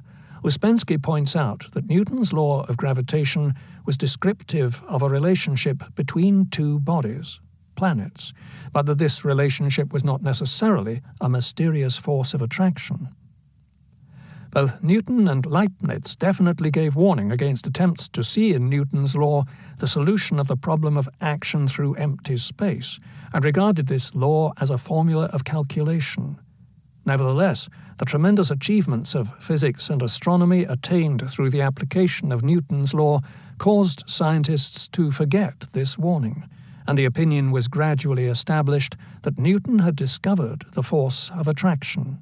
P.D. Ouspensky. Ouspensky's explanation for the motion of the planets stems from a radically different view of the structure of the universe. Conceiving of the solar system in its dynamic form as a gestalt pattern hurtling through space, Ouspensky writes, "If we wish to represent graphically the paths of this motion, we shall represent the path of the Sun as a line, the path of the Earth as a spiral winding round this line, and the path of the Moon as a spiral winding around the spiral of the Earth. The Sun, the Moon, the stars, which we see, are cross-sections of spirals which we do not see. These cross-sections do not fall out of the spirals because of the same principle by reason of which the cross-section of an apple cannot fall out of the apple." Spirality may be a fundamental property of the universe, which manifests itself geometrically on subatomic levels, for example, electron spin, and on macroscopic levels as well, for example, the orthorotation of the Earth and the structure of the solar system. Naturally, the galaxy must have a direct effect on the fate of the Earth. The Coriolis force, angular momentum, or the analogous force of the galaxy would generate spin in solar systems and components thereof. Assuming the galaxy to be one entity spinning in unison, one can see that the innermost sector would spin at a rate slower than the outermost sector. One way or another, this overarching spinning force will influence all of its components. On the macroscopic scale, these would include eye-of-the-storm hurricanes, tornadoes, waterspouts, and whirlpools, and on the subatomic scale, the very structure of atoms. Ouspensky's idea would replace the gravitational law of attraction with an altogether different concept related to a principle of symmetry, that is, the movement from the center along radii. For Ouspensky, the Earth is no more attracted to the Sun than the left eye of an animal is attracted to the right. This is a unique insight derived from a more Pythagorean view of a dynamic universe that takes into account the momentum caused by the enormous speed at which the solar system is traversing the galaxy, that is, over 500,000 miles per hour. Chapter 19. Tesla's Dynamic Theory of Gravity, Grand Unification, the God Particle, Tesla, and Einstein. All attempts to explain the workings of the universe without recognizing the existence of the ether and the indispensable function it plays in the phenomena are futile and destined to oblivion. Nikola Tesla, July 10, 1937, comments said to the press prior to being interviewed. One of the most important findings associated with Tesla was his belief that ELF waves would follow the curvature of the Earth. During the late 1890s, it was assumed by Marconi and others that radio waves would fly off into space because they moved in straight lines and the Earth was curved. From looking at this situation, several theories emerged. 1. Impulses would bounce around the Earth between the ground and the ionosphere. 2. If an impulse could be beamed into the ionosphere, then this rarefied atmosphere, much like an evacuated tube, would act as an excellent conduit for carrying impulses around the globe. 3. Ground waves would simply adhere to and follow the ground. Since the Earth was curved, electromagnetic EM waves would follow the curvature. 4. EM waves in a resonant frequency with Earth currents would follow pathways already embedded within the electrical makeup of the planet. It is the third possibility that is linked to Tesla's highly elusive and, as we will see, highly controversial dynamic theory of gravity. The story begins in May of 1891, when Tesla gave an amazing lecture at Columbia College, later university, on high-frequency phenomena and wireless communication. Those who attended, including Alfred S. Brown, Tesla's first partner after he quit working for Edison, Cornell University professor William Anthony, the first scientist to test Tesla's induction motor and give it the seal of approval, Elmer Sperry, who would go on to morph Tesla's rotating magnetic field into the gyroscope, telephone king Alexander Graham Bell, Francis Upton and William Stanley, Tesla's colleagues from the Edison and Westinghouse plants, Tesla's arch competitors Elihu Thomson and Michael Pupin, who according to Tesla were disrespectful during his talk, and Robert Millikan, the latter-day Nobel Prize winner for his work in cosmic rays, would all remember this watershed moment for the rest of their days. July 10th, 1931, California Institute of Technology, Pasadena, California. Dear Dr. Tesla, when I was a young man of 25, as a student in Columbia University, I attended a downtown public lecture in New York, at which you made one of the first demonstrations of your Tesla coil and its capabilities. Since then I have done no small fraction of my research work with the aid of principles I learned that night. So that it is not merely my congratulations that I am sending to you, but with them also my gratitude and my respect in overflowing measure. Cordially yours, Robert Millikan. Aside from demonstrating his wireless fluorescent tubes that gave off light when different frequencies were produced, Tesla also discussed far-reaching theoretical considerations. There is no subject more captivating, more worthy of study than nature, Tesla writes.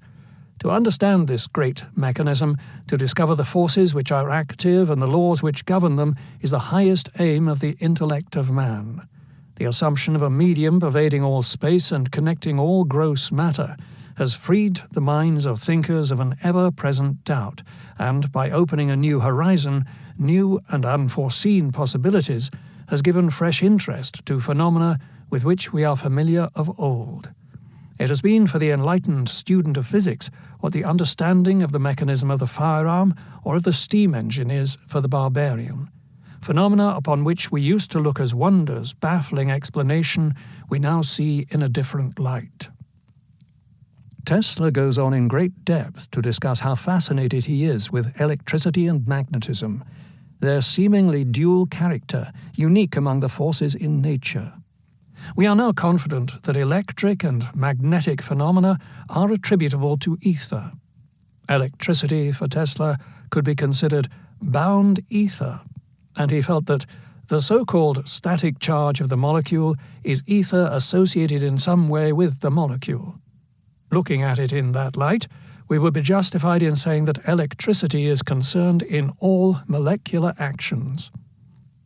Tesla then goes on to create a mental picture of what he sees as the most likely structure for matter. The following quote by Tesla, given in 1891, was published a half-decade before J.J. Thomson identified the electron. An infinitesimal world, with the molecules and their atoms spinning and moving in orbits in much the same manner as celestial bodies, carrying with them static charges, seems to my mind the most probable view, and one which, in a plausible manner, accounts for most of the phenomena observed. The spinning of the molecules and their ether sets up the ether tensions, or electrostatic strains. The equalization of ether tensions sets up either motions or electric currents, and the orbital movements produce the effects of electro and permanent magnetism. As far as I know, no standard text on the history of physics mentions Tesla, even though these ideas would lead to Nobel Prizes when they were further developed by Rutherford and Bohr, with their solar system description of the atom with electrons orbiting the nucleus, and as Einstein's discovery of the photoelectric effect, which was equivalent to Tesla's wave and particle-like description of light, which stemmed directly from the ideas of Newton and Kelvin. I, of course, am well aware of the great contributions Nikola Tesla has made to electrical engineering in many directions, and in particular I was greatly impressed in my younger days by his experiments in high-frequency currents. I have often made use of the Tesla transformers as a method of producing high voltages in my research. Ernest Rutherford, Cavendish Laboratory, March 19, 1936. For reasons difficult to fully understand, these ideas that Tesla discussed in the presence of so many elite scientists of the day, such as Sir William Crookes, Sir William Preece, Sir Oliver Lodge, J.J. Thomson, James Dewar, Ambrose Fleming, André Blondel, Lord Kelvin, Robert Millikan, and Lord Rayleigh, were abandoned by modern physicists, including, in particular, the link between an all-pervasive ether and the structure of matter. This led to a number of key differences between Tesla's worldview as compared with that of Einstein, 1879 to 1955. Tesla disagreed with the findings of Einstein's theory of relativity in a number of ways. As far back as the turn of the century, Tesla thought that he had intercepted cosmic rays emanating from the sun that attained velocities vastly exceeding that of light. In the last decade of his life, he also claimed that these cosmic rays could be harnessed to generate electrical power. Tesla also saw radioactivity as evidence of a material body, such as uranium, absorbing energy as much as it was giving it up. Thus, from Tesla's point of view, the process of radioactivity was due to it acting as a conduit, thereby resulting in the leaking of this primary energy into the environment. The following quote, which is directly linked to Tesla's dynamic theory of gravity, that is, the particle or process that gives matter its mass, can also be seen as evidence of Tesla's Messiah complex, for he lays out clearly here how the human could attain godlike qualities. According to an adopted theory, every ponderable atom is differentiated from a tenuous fluid, filling all space merely by spinning motion, as water whirls in a calm lake. Once set in movement, this fluid, the ether, becomes gross matter. Its movement arrested, the primary substance reverts to its normal state. It appears then possible for man, through harnessed energy of the medium and suitable agencies for starting and stopping ether whirls, to cause matter to form and disappear. At his command, almost without effort on his part, old worlds would vanish and new ones would spring into being. He could alter the size of this planet, control its seasons, adjust its distance from the sun, guide it on its eternal journey along any path he might choose through the depths of the universe. He could make planets collide and produce his suns and stars, his heat and light. He could originate life in all its infinite forms. To cause at will the birth and death of matter would be man's grandest deed, which would give him the mastery of physical creation, make him fulfill his ultimate destiny. Concerning the tachyonic issue, about 2 decades later, the inventor would come to state that the impulses transmitted from his turn-of-the-century Wardenclyffe wireless tower travelled at velocities in excess of the speed of light. He likened the effect to the moon's shadow spreading over the Earth. It is very difficult to explicate Tesla's speculations concerning tachyonic cosmic rays and his view of radioactivity. However, with regard to the third claim, this suggestion that he transmitted energy at speeds in excess of the speed of light, this assertion can be discussed from a variety of viewpoints. As the Earth has a circumference of roughly 25,000 miles, and light travels at about 186,000 miles per second, one can see that it would take light approximately 1/7 of a second to circle the Earth. But does the Earth itself exist in its own realm that by the nature of its size transcends the speed of light? For example, does the North Pole interact/exist with the South Pole instantaneously? If so, in a sense, the theory of relativity is violated because nothing, according to this theory, can travel faster than the speed of light, yet the Earth's very electromagnetic unity belies that theory. The same, of course, would hold for the larger planets and the Sun. Regarding the ponderous decision throughout the 20th century to abandon the ether, there simply has to be a medium between the Sun and the Earth for light to travel through, and as we hear next, Einstein agreed with this premise. Keep in mind that Hendrik Lorentz, George Fitzgerald, Michael Faraday, Lord Kelvin, and many others also assumed an ether. Cosmogenesis. The fact that Tesla has a spiral galaxy as a letterhead is significant, given that he is the discoverer of the rotating magnetic field. The Big Bang does not account for the prevalence of spin in the creation of the universe. An alternative hypothesis for creation would be 2 powerful alternating forces, yin and yang, crisscrossing in a syncopated or out-of-phase rhythm correlating with Tesla's rotating magnetic field. With regards to Einstein's theory of relativity, consider a picture of a spiral galaxy such as the Andromeda Galaxy. Light travelling at 186,000 miles per second would take approximately 100,000 years to cross from one end to the other, and yet we can see the entire panorama in one simple view. There are many things to consider about this thought problem. First of all, the size of any galaxy is really incomprehensible, and yet we can look at a picture of a galaxy, or even a cluster of galaxies, where it would take hundreds of thousands of years travelling at the speed of light to cross each galaxy and get from one to the next. In addition, when we look out at the night sky, we are seeing various stars as they were thousands and tens of thousands of years ago, because that's how long it takes the light from those stars to reach us. We can therefore look at a galaxy that is tens of thousands of light years long, yet we see it as a single entity. It therefore stands to reason that there must be some mechanism that easily usurps the speed of light, because a galaxy is one thing. Its angular momentum and/or its gestalt properties instantaneously connect one side of itself to the other side. Based on simple calculations, c cubed, or the speed of light cubed, would for all intents and purposes be a speed that would connect one side of a galaxy instantaneously to its other side. Clearly, Einstein's theory of relativity, which states that nothing can travel faster than the speed of light, must be an incomplete theory. This is self-evidently true by simply looking upon a galaxy and considering it as a single thing.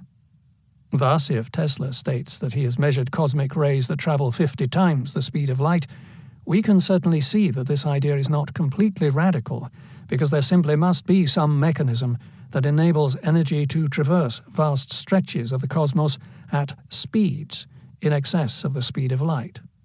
The biggest problem for me is that there is no record that I'm aware of that explains how and when Tesla captured these cosmic rays, and no record of how he could have possibly measured their speed. Joseph Alsop. The Waldorf Astoria, 5th Avenue and 33rd and 34th Street and Astor Court, New York. Monday, March 27, 1899. My dear Mrs. Robinson, would you give me the great pleasure of your and Mr. Robinson Jr.'s company on Wednesday evening next? I have a party of friends to dinner at the Waldorf, 7:30, in the Astor dining room, and we are to go to my humble laboratory afterwards, where I shall endeavour to entertain you with some experiments. These will be a great success if you come. If not, it will be the worst fiasco any experimenter has ever had. Kindly let me know if possible by telephone during the day tomorrow.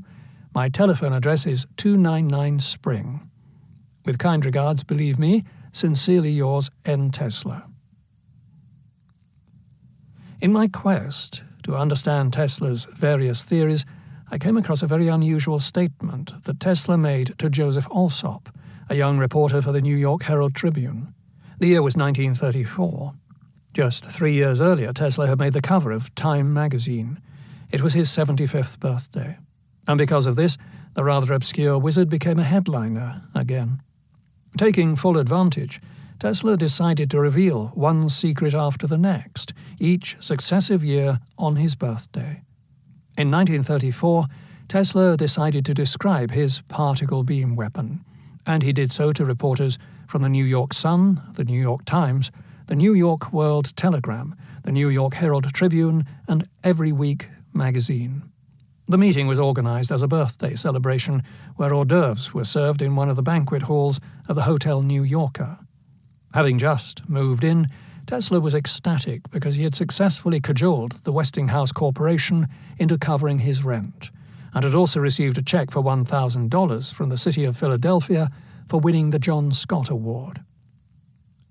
Tesla had threatened to sue Westinghouse for using his wireless patents for their ubiquitous radio broadcasting station without compensating him, and Hugo Gernsback was able to help negotiate this favorable settlement. Unfortunately, Tesla was not able to get them to cover the back rent he owed the Hotel Governor Clinton, but he had solved that problem by giving the Clinton an electronic device as collateral, which he claimed was the top secret and highly dangerous particle beam weapon. He put a value on it at $10,000 and signed a note to that effect, which the hotel kept in a safe file. In the case of the John Scott Award, Tesla had fielded a call from an old acquaintance, the metaphysician and artist Walter Russell, who was on the board of directors of the city of Philadelphia. Unable to comprehend why his spiritual mainstay was not proclaimed the greatest man in science of his day, and realizing that Tesla's soul was low from doubtings and attacks by lesser minds, Russell successfully campaigned to get the city to confer on Tesla the award. In a friendly mood, Tesla responded by telling Russell an amusing story about Mark Twain, whom the inventor had cured of constipation by having Twain step aboard a vibrating platform that almost instantly stimulated peristaltic action. "The aftermath of your delightful conversation is still with me," Russell wrote, "with the thrill of your Mark Twain reminiscences still repeating themselves in my memory like the aftermath of a symphony." What Russell was laughing about was the image of Twain racing to the lavatory so that he wouldn't relieve himself in his pants. 3 months later, in October of 1934, Tesla was invited to a dinner and award ceremony in Philadelphia, honoring Dr. Nikola Tesla for his inventions of the induction motor and rotating magnetic field, Professor Alfred Newton Richards for research on the kidney, and Dr. Robert Mayle from Carnegie Institute of Technology for his development of gamma-ray photography. And there is little doubt that Tesla sat with Russell at that time. After receiving the John Scott Medal and accompanying check, Tesla spoke briefly, stating simply that, "I have new things which before long will revolutionize industry." When pressed for further details, the aging wizard declined to divulge the nature of his experiments. Russell had written a highly original treatise concerning his belief that the periodic table of elements was set up much like a musical scale, with 9 octaves, and the idea that each element was created by compressing different rings of light. Whether this treatise played a role in Tesla's thinking is not known. However, what is certain is that Tesla knew Russell and that they did indeed spend time together. Tesla, however, was focused on promoting his particle beam weapon.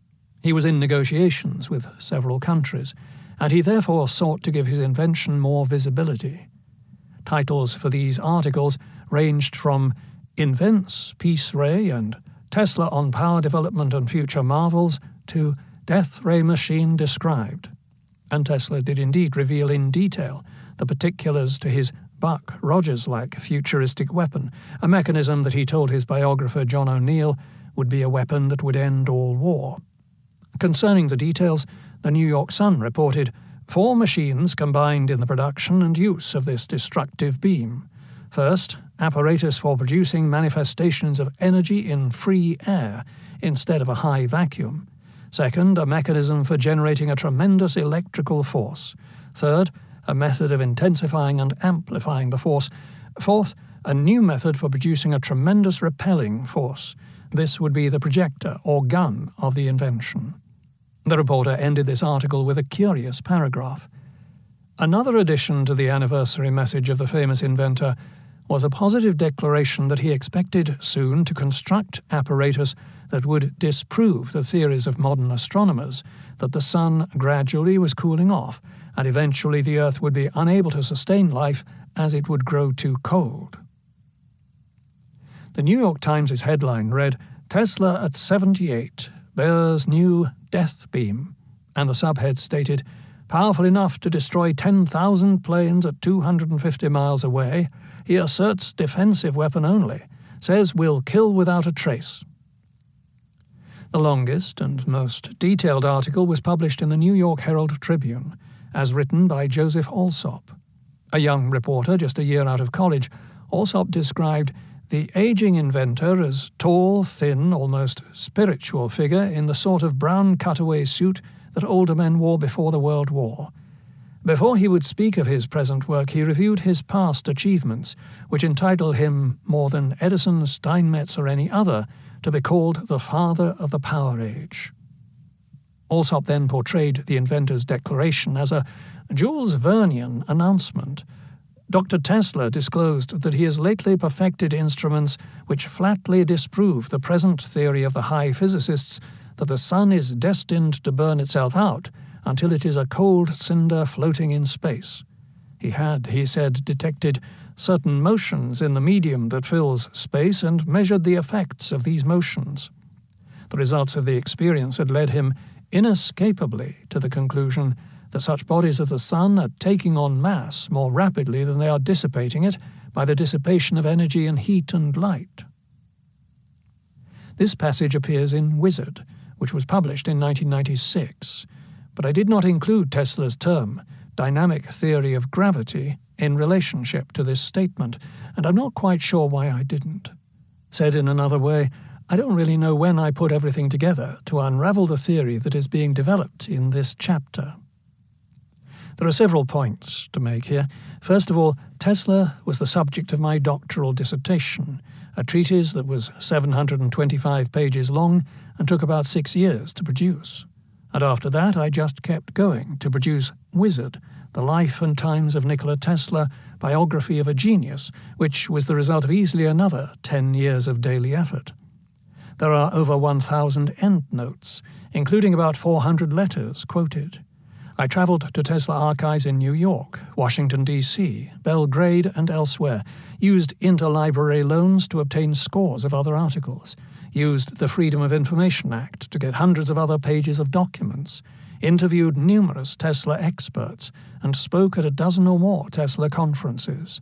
And in that capacity, I obtained additional, highly obscure Tesla papers.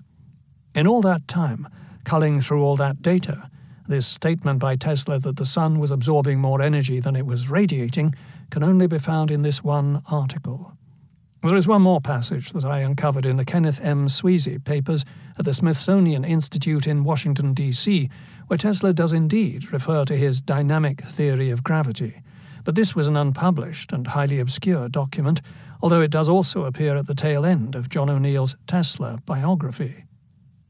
After a brief visit to my home in Yugoslavia, I returned to this country in 1892, eager to devote myself to the study of the universe. During the succeeding 2 years of intense concentration, I was fortunate enough to make 2 far-reaching discoveries. The first was a dynamic theory of gravity, which I have worked on in all details and hope to give to the world very soon. It explains the causes of this force and the motions of heavenly bodies under its influences so satisfactorily that it will put an end to idle speculation and false conceptions as that of curved space. But even if it existed, it would not explain the motions of the bodies as observed. Only the existence of a field of force can account for them, and its assumption dispenses with space curvature. All literature on this subject is futile and destined to oblivion. So are also all attempts to explain the workings of the universe without recognizing the existence of the ether and the indispensable function it plays in the phenomena. My second discovery was a physical truth of the greatest importance. As I have searched the scientific records in more than a half-dozen languages for a long time, without finding the least anticipation, I consider myself the original discoverer of this truth, which can be expressed by the statement, "There is no energy in matter other than that received from the environment." There are 2 aspects to this passage as it relates to Tesla's dynamic theory of gravity. The first has to do with what Tesla apparently conceived of, namely a way to explain the force and motions of the heavenly bodies, which I think refers to the way the planets circle the Sun and perhaps the way the Sun circles the galaxy. As far as I know, there are no publications of Tesla's to explain his theory on the cause of these celestial events. However, Tesla did indeed describe the motion of the planets through the heavens in a talk and demonstration he gave at the 1893 Chicago World's Fair. One exhibit of his in particular was similar to his Egg of Columbus, which illustrated his rotating magnetic field by causing a brass egg to spin in the field as it produced electromagnetic rotation. Tesla extended this idea to suggest that the same process was responsible for celestial and planetary motion. In this experiment, 1 large and several small brass balls were usually employed. When the field was energized, all the balls would be set spinning, the large one remaining in the center, while the small ones revolved around it, like moons about a planet, gradually receding until they reached the outer guard and raced along the same. But the demonstration which most impressed the audiences was the simultaneous operation of numerous balls, pivoted discs, and other devices placed in all sorts of positions and at considerable distances from the rotating field. When the currents were turned on in the auditorium and the whole animated with motion, it presented an unforgettable spectacle. Mr. Tesla had many vacuum bulbs in which small, light metal discs were pivotally arranged on jewels, and these would spin anywhere in the hall when the iron ring was energized. Concerning Tesla's second discovery, that there is no energy in matter other than that received from the environment, Mach's principle, which is often stated as local physical laws are determined by the large-scale structure of the universe, is an analogous theory that does indeed predate Tesla. In a sense, Mach argued for a kind of supergravitational force to explain that local inertial forces were somehow connected to all the masses in the universe. So it has always surprised me that Tesla never refers to Mach, given that Mach taught at both the University of Graz and the University of Prague when Tesla was attending both colleges. Mach's principle was a well-known axiom that even played a key role in Einstein's various theories. Be that as it may, taking Tesla at his word, one way or another, he came to the conclusion that this discovery, stated in the way he did, was unique, and further that it was also for him a closely guarded secret. As far as I can see, except for Joseph Alsop, he told no one about it and never published any treatise on its details or ramifications. So the question arose as to why Tesla told this 23-year-old fellow this highly protected confidential revelation. This led me to study just who Joseph Alsop was. I knew he became a celebrated news reporter, but I didn't know that he was the grandson of Mrs. Douglas Robinson, one of Tesla's dearest friends. Waldorf Astoria, Monday, March 6, 1899. Dear Mrs. Robinson, in response to your kind invitation just received, I wish to say that I shall anticipate the pleasure of seeing you again on Thursday the 23rd. On this occasion I comply with the agreeable duty at thanking you for the enjoyment you have given me yesterday. It was a great privilege to meet your brother and to listen to his enlightening conversation. Very sincerely yours, N. Tesla. There are a number of letters between Tesla and Mrs. Robinson, easily spanning 10 years. They apparently met frequently, often for dinner, and as we heard earlier, she was invited back to the wizard's lab, and he, in turn, was invited to the wedding of her daughter, also named Corinne, to Alsop's father. Corinne was a shaker and doer, able, as far back as the early 1870s, to talk J. Pierpont Morgan into becoming one of the first sponsors of the Metropolitan Museum of Art. This letter mentions her brother, who turns out to be Teddy Roosevelt. It should be noted that this meeting with the governor of New York, soon to be vice president and then president of the United States, took place just a few months after Teddy returned from his fighting as a Rough Rider during the Spanish-American War. A true warrior, Roosevelt had led a charge up San Juan Hill in the fight in Cuba, where many of his soldiers were either killed or wounded. Corinne's first cousin was Eleanor Roosevelt, who, of course, was a distant relative to Eleanor's husband, Franklin Roosevelt, who was the U.S. president at the very time of the Alsop 1934 interview. Thus, it seems, the aging wizard had a warm spot for Joseph, a youngster whom he may very well have known as a child, who is now a rising journalist related to 2 U.S. presidents. So he told the budding journalist a secret, one so closely kept that it simply doesn't appear anyplace else in all of his writings.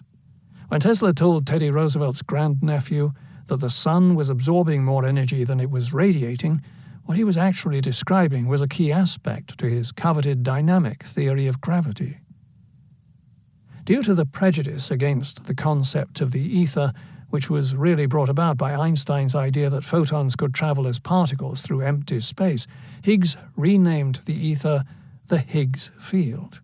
And now it was cool again to talk about this primal field made up of Higgs bosons that give matter their mass. Tesla's dynamic theory of gravity is simply the absorption of ether by large bodies, like the sun, stars, and the Earth. However, all matter absorbs ether all the time. That really is what gravity is. We are conduits, standing waveforms, transformers of etheric energy into physical matter. And this process, it seems to me, is also responsible for particle spin. Tesla alludes to this in an unpublished article from 1936, simply titled Nikola Tesla, New York. There is no energy in matter other than that received from the environment.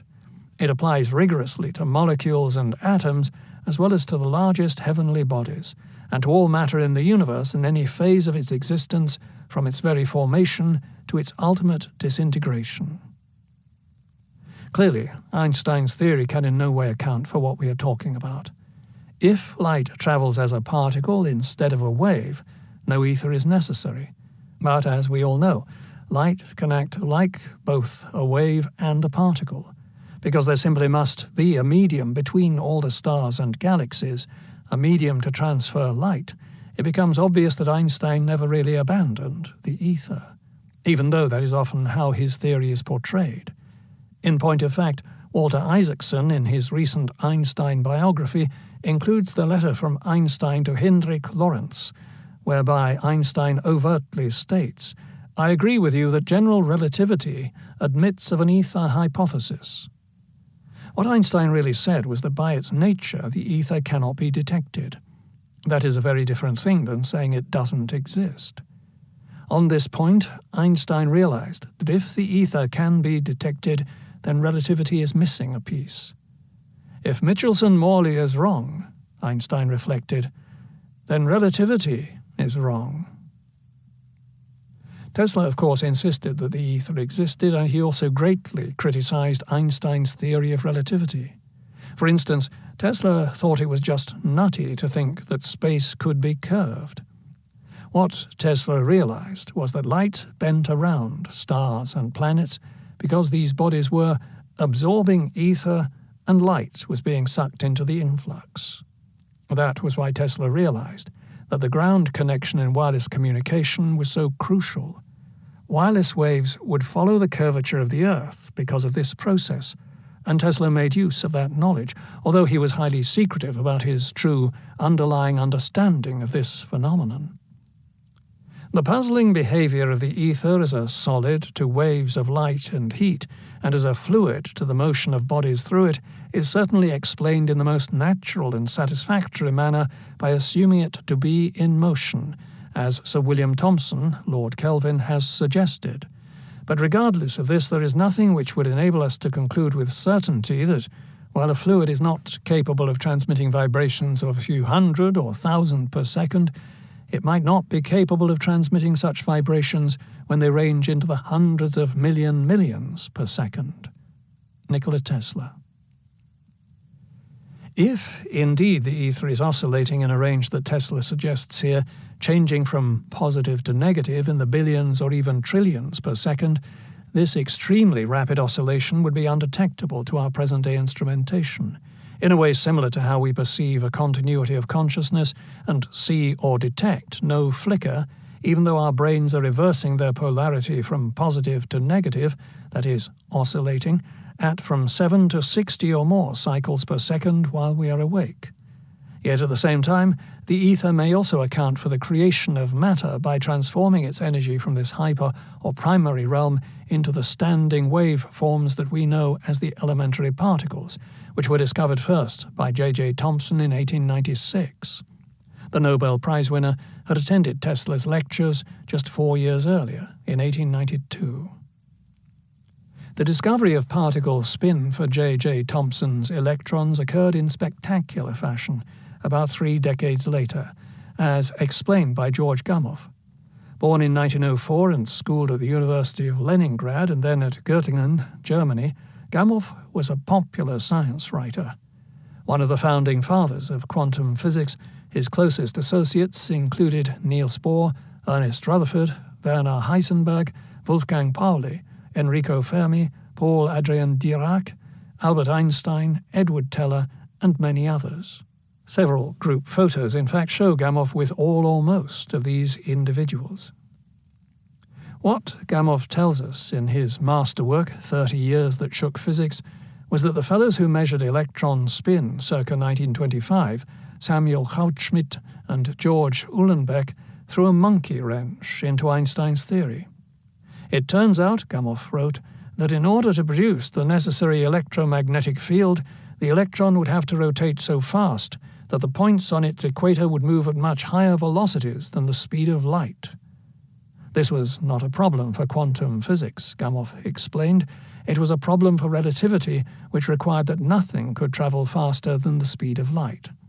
However, since Einstein's theory was fast becoming sacrosanct, the physicists did their best to reconcile the problem, and Paul Adrien Dirac found the solution. Following in the footsteps of Hermann Minkowski, Einstein's math teacher who used the square root of -1 as the time component to equal the 3 space coordinates for the model of space-time, Dirac used the same imaginary number, the square root of -1, to stand for particle spin as equivalent to the 3 space coordinates for the electron, and in that way he was able to combine quantum physics with relativity and get a Nobel Prize for the effort. Now that the theory of relativity was elegantly combined with that of quantum physics, Einstein set out to achieve the Holy Grail, grand unification, which would be the way to combine the first 3 forces, strong and weak nuclear forces and electromagnetism, all 3 of which were being united with a stickler, gravity, a task he was unable to achieve even after 40 years of thought on the matter. Simply stated, the strong nuclear force holds the nucleus of the atom together. The weak nuclear force holds the neutrons together, and electromagnetism holds molecules together. So what the heck is gravity? Gravity is often defined as the force that attracts a body towards the center of the Earth, or any other physical body having mass. This doesn't really tell us what gravity is, but rather what it does. And the idea gets a bit tricky when we consider 2 large masses, such as the Earth and the Moon. Are they attracted to each other? And if so, why don't they collide?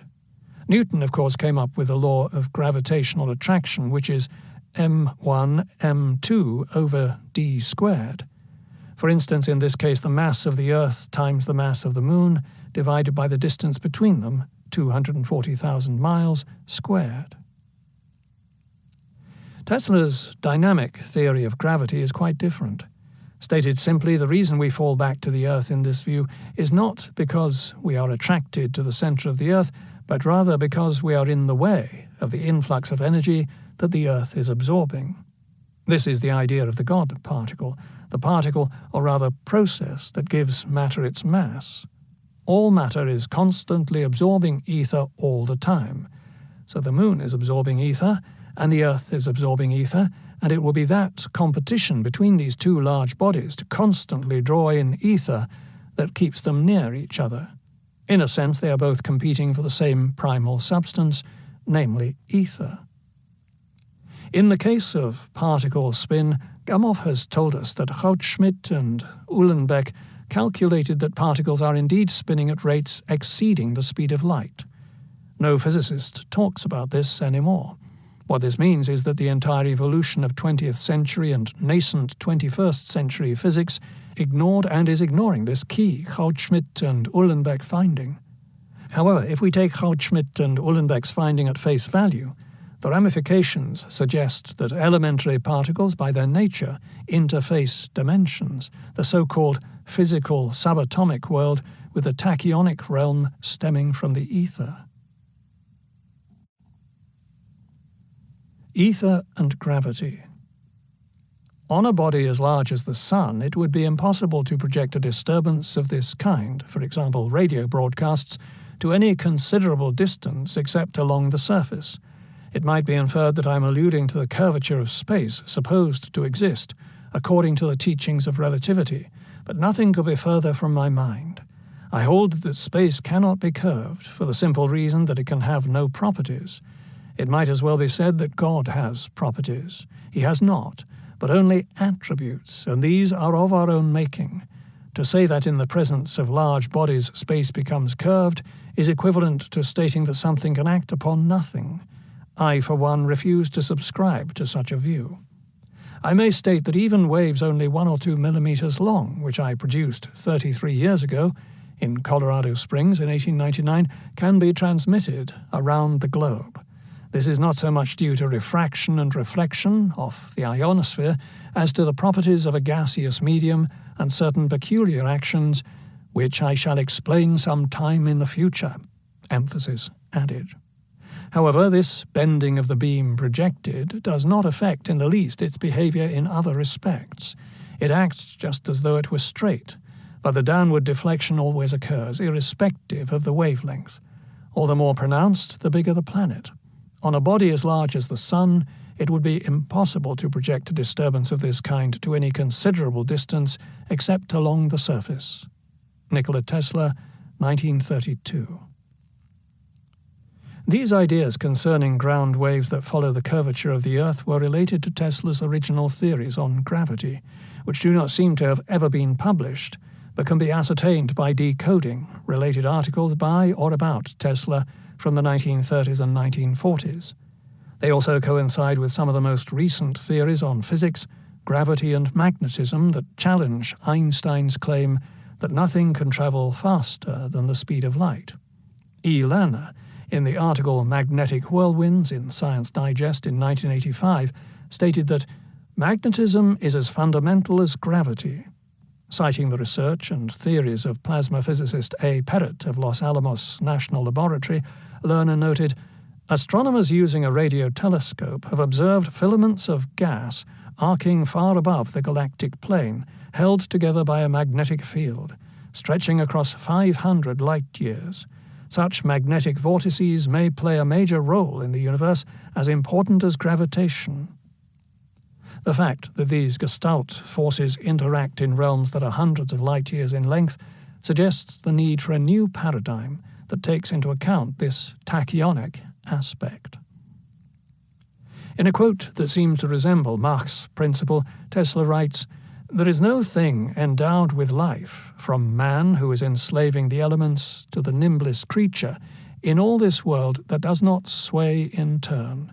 Whenever action is born from force, though it be infinitesimal, the cosmic balance is upset, and universal motion results." It seems to me that this interconnectedness is directly linked to the concept of the ether. Similarly, this view also aligned itself with that of the Theosophists. Long ago I recognized that all perceptible matter comes from a primary substance, of a tenuity beyond conception and filling all space, the akasa or luminiferous ether, which is acted upon by the life-giving prana or creative force, calling into existence in never-ending cycles all things and phenomena. The primary substance, thrown into infinitesimal whirls of prodigious velocity, becomes gross matter. The force subsiding, the motion ceases and matter disappears, reverting to the primary substance. Removing the spiritual component from akasa, Tesla postulated that everything in the universe derived its energy from external sources. This corresponded to his model of the automata or remote-controlled robot, which received commands from the electrician, and also the model of himself, that is, of the human condition as well. Each hierarchical entity in his system was not endowed with a soul per se, but rather a self-directed electrical component moved by attraction or repulsion entirely under the control of external forces. As a non-psychologist, Tesla negated by necessity the unconscious and the instincts or Freudian id as primary motivators. So, for instance, a dream would always ultimately derive from some extrinsic factor, never from an inner source. Tesla addressed this factor with his construction of the first prototype of a thinking machine, his remote-controlled robotic boat displayed before key investors at Madison Square Garden in 1898. In essence, for Tesla, the mind was, at its neuronal basis, a binary electrical system of attractions and repulsions, self-acting, yet stimulated from an outside source and wholly compatible with Pavlov's stimulus-response reflex model for cognitive processes. Prematerial ether. According to an adopted theory, every ponderable atom is differentiated from a tenuous fluid, filling all space merely by spinning motion, as water whirls in a calm lake. Once set in movement, this fluid, the ether, becomes gross matter. Nikola Tesla. Returning to a more traditional 19th century view and taking into account the findings of Ørsted and Maxwell, who equate ether with complex electromagnetic fields, the ether itself may be a matrix of tiny vortices analogous to the web-like illustrations that so often appear in textbooks drawn to describe the bending or sinking of space around large bodies, for example, stars, planets. Maybe this grid of hyperspatial spinning vortices is the warp and woof that gives the ether its stability, as well as its complex structure and undetectable nature. My guess is that the ether is in actuality a primary AC current, oscillating at a tachyonic rate. Clearly, the speed of light separates dimensions, the vast realm that our physical bodies inhabit and some primary domain from which the physical world is made manifest. This text suggests, as many people intuit, that tachyonic realms must exist, and Gamow inadvertently gives us one proof, the orthorotational speed of electrons, which, according to Haupt-Schmidt and Uhlenbeck, significantly exceeds the speed of light.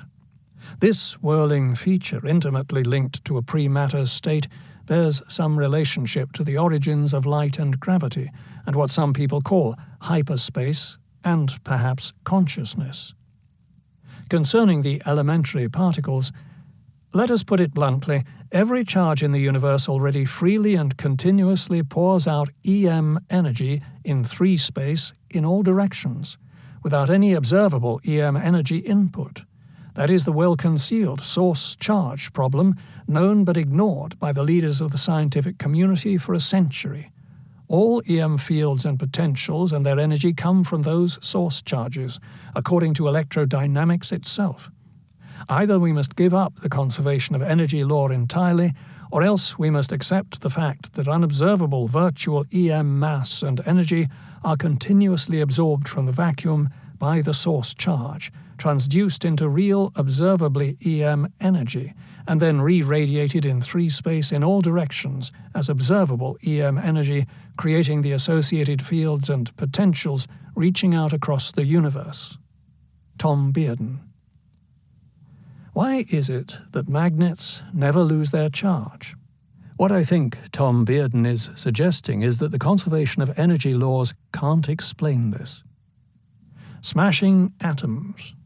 According to the physical truth I have discovered, there is no available energy in atomic structures, and even if there were any, the input will always greatly exceed the output, precluding profitable, practical use of the liberated energy. Nikola Tesla, 1936, completely missing the boat when it came to foreseeing the atom bomb. Tesla also differed with Einstein and the quantum physicists in his view of the structure of the elementary particles and the possible consequences caused by the smashing of atoms. I have disintegrated atoms in my experiments with a high-potential vacuum tube, operating it with pressures ranging from 4 million to 18 million volts. But as to atomic energy, my experimental observations have shown that the process of disintegration is not accompanied by a liberation of such energy as might be expected from present theories. To Tesla, the theory of relativity was just a mass of error and deceptive ideas violently opposed to the teachings of great men of science of the past, and even to common sense. The theory wraps all these errors and fallacies and clothes them in magnificent mathematical garb, which fascinates, dazzles, and makes people blind to the underlying error. The theory is like a beggar clothed in purple, whom ignorant people take for a king. Its exponents are very brilliant men, but they are metaphysicists rather than scientists. Writing a decade before the explosion of the atom bomb, Tesla brazenly concluded, "Not a single one of the relativity propositions has been proved." It would be short-sighted to simply judge Tesla wrong and Einstein and the quantum physicists right for at least 2 reasons. First, both relativity and quantum theory have been established as incomplete and, in some sense, incompatible theories on the structure of the universe. Second, Tesla was discussing these phenomena from a different perspective that was not completely analogous to the one espoused by the theoretical physicists. In Colorado Springs, for instance, Tesla was generating over 4 million volts, whereas only about 1 million volts are required for separating electrons from the nucleus of an atom. Thus, Tesla was, indeed, disintegrating atoms, but in an entirely different way than was postulated by Einstein or the quantum physicists, for Tesla did not destroy the nucleus. No atomic explosion could ever occur with his type of apparatus. Tesla completely misunderstood the ramifications of Einstein's equation E equals mc squared, and the corresponding suppositions of the equivalence of mass and energy, and the vast difference between the process of separating electrons from the nucleus, which is what he did, and creating an atomic bomb, which released millions of times more energy. Unfortunately, he would never live to see the proof that tremendous amounts of power were locked inside the tiny space occupied by the nuclei of atoms.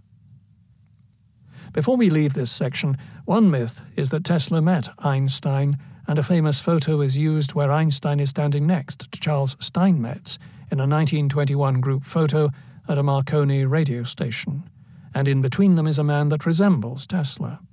This individual is not Tesla. As Leland Anderson discovered, it is a man by the name of John Carson. In 1931, Tesla acolyte science writer Kenneth Sweezy wrote to many notables, including a half dozen or more Nobel Prize winners, to have them send Tesla a happy 75th birthday note. Many of these letters appear in this treatise. One from Albert Einstein wishing Tesla a happy birthday and congratulating him for his work on high-frequency phenomena resides in the Tesla Museum in Belgrade. Having searched Einstein's archives as well as Tesla's archives, other than this letter, no correspondence exists between them. They never met, and other than this letter, they never interacted. Gravity. For your information, the Library of Congress reports that it has a list of works, writings, and research studies by Dr. Tesla concerning inventions and research on gravity and related fields, but nothing on the cosmic ray as such. Louis E. Rubin, Associate to Chief Henry G. Hilken, Intercustodial and Property Branch, U.S. Government, November 6, 1951. A key aspect of this ether theory that derives from Tesla and numerous other modern writers, such as Lou Price and B. Herbert Gibson, Ron and Ed Hatch, Venceslav Mujic, Warren York and David Wilcox, is that matter is constantly absorbing ether all the time. Michael Hodges, a scientist from New Zealand who studies ether theory and gravity, said it this way: an atom's electrons spin would generate a vacuum force that collectively produce gravitational attraction. This idea of an electron spin vacuum force linked to tapping primary space is a concept worth considering. Regarding electron spin, Gamow tells us, as already noted, that according to the findings of Gaudsmit and Uhlenbeck, in order to produce the necessary EM field, the electron would have to rotate so fast that the points on its equator would move at much higher velocities than the speed of light. What Gamow is telling us here is that traditional physicists understood that tremendous energy is involved in creating or producing and maintaining electron spin, and further that this very process of orthorotation generates electromagnetic energy. But when the measurements and calculations were completed, in order for this to be achieved, the particles needed to spin at tachyonic rates.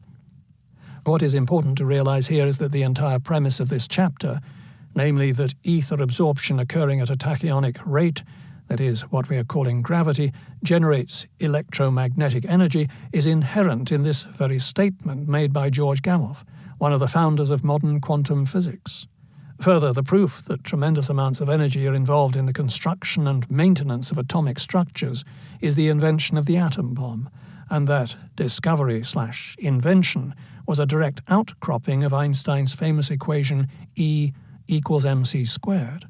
The fact that the speed of light squared is part of the mix also suggests that tachyonic energies are involved. Grand unification. According to the etheric view as espoused by Price and Gibson and the others cited earlier, ether is easily detected. If you are driving in a car and accelerate greatly, you will feel a G-force. This is an increased absorption of ether. That's what a G-force is. Ether flowing into matter is gravity. Matter flowing rapidly through ether is acceleration, experienced as a G-force. Concerning this issue, Einstein would write the young mathematician Karl Schwarzschild on January 9, 1916, "Inertia is simply an interaction between masses, not an effect in which space of itself is involved separate from the observed mass." Schwarzschild, as Isaacson points out, disagreed. Then, 4 years later, in 1920, after reconsidering the necessity of the ether, for instance as a means to propagate light, Einstein changed his mind. He abandoned Mach's principle, and in a second letter to Schwarzschild said that he now saw that a rotating body did not obtain its inertia from and in relation to all the rest of the matter in the universe, Mach's principle, but on its own accord, due simply to its state of rotation because space is endowed with physical qualities. If we look at the development of Einstein's thinking, the reason he changed his view in his 2 letters to Schwarzschild was because of the power of Louis de Broglie's emphasis on the wave aspect of wave-particle theory, which was coming into vogue circa 1916. Einstein shifted gears to be current. Once again ahead of the curve, he even lectured on the ether at Leiden University. Einstein never came to view gravity as the absorption of ether by elementary particles and electromagnetism as a product of this process, because to do so would be to abandon relativity. However, as we can see from this second letter to Schwarzschild, Einstein came very close. If the rotating body maintained its state of rotation because space is endowed with physical qualities, that is precisely the key component to Tesla's dynamic theory of gravity. Einstein was never able to integrate gravity into his grand unification scheme because he did not explore as deeply as he might have these endowed qualities of space that he alludes to. As Isaacson points out, the solution to grand unification eluded the great physicist the entire second half of his life. Once it is realized that electrons spin at speeds in excess of the speed of light, a new paradigm emerges. The idea simply is that the elementary particles, by their nature spinning at tachyonic rates, are absorbing ether all the time. This influx is what gravity is. As ether is absorbed, 2 things happen. 1, the process enables the elementary particles to maintain their spin, and 2, simultaneously, this tachyonic etheric energy is transformed into electromagnetic energy through the ongoing, perpetual process of ether absorption and particle spin. Grand unification. Through the process of ether absorption, for example gravity, resulting in particle spin, elementary particles transform primal etheric energy into electromagnetism. This simple and exquisite theory, which is very much in accord with traditional physics, as explained by George Gamow regarding tachyonic particle spin, better explains the idea of the so-called God particle, the particle that gives matter its mass. A modification of what has been called the Higgs boson, the Teslaic view elegantly explicates precisely how matter gets and maintains its mass. This is grand unification, Einstein's dream of how to combine gravity with electromagnetism. Tesla understood ether theory a lot better than Einstein did, but obviously Tesla also did not truly understand the ultimate nature of atomic structure, that is, in particular, the structure of the nucleus, and thus the ramifications of Einstein's famous equation E equals mc squared. He dismissed it as mathematical poppycock. Had he lived a few more years to see the explosion of the atom bomb, Tesla would have been forced to re-evaluate what he had discarded. and had Einstein re-evaluated the full ramifications of Tesla's ether theory, he may have been able to achieve his grand dream of unifying gravity with electromagnetism, a process explainable by a full understanding of ether theory coupled with Tesla's dynamic theory of gravity. A large number of thinking physicists believe that an ether of sorts exists. This, in fact, was the prevailing paradigm in the 1800s. Further, many scientists today also accept the premise that tachyonic or essentially instantaneous action is possible. Quantum entanglement. Scientists have hailed the advance as a significant step towards the goal of creating an unhackable quantum internet.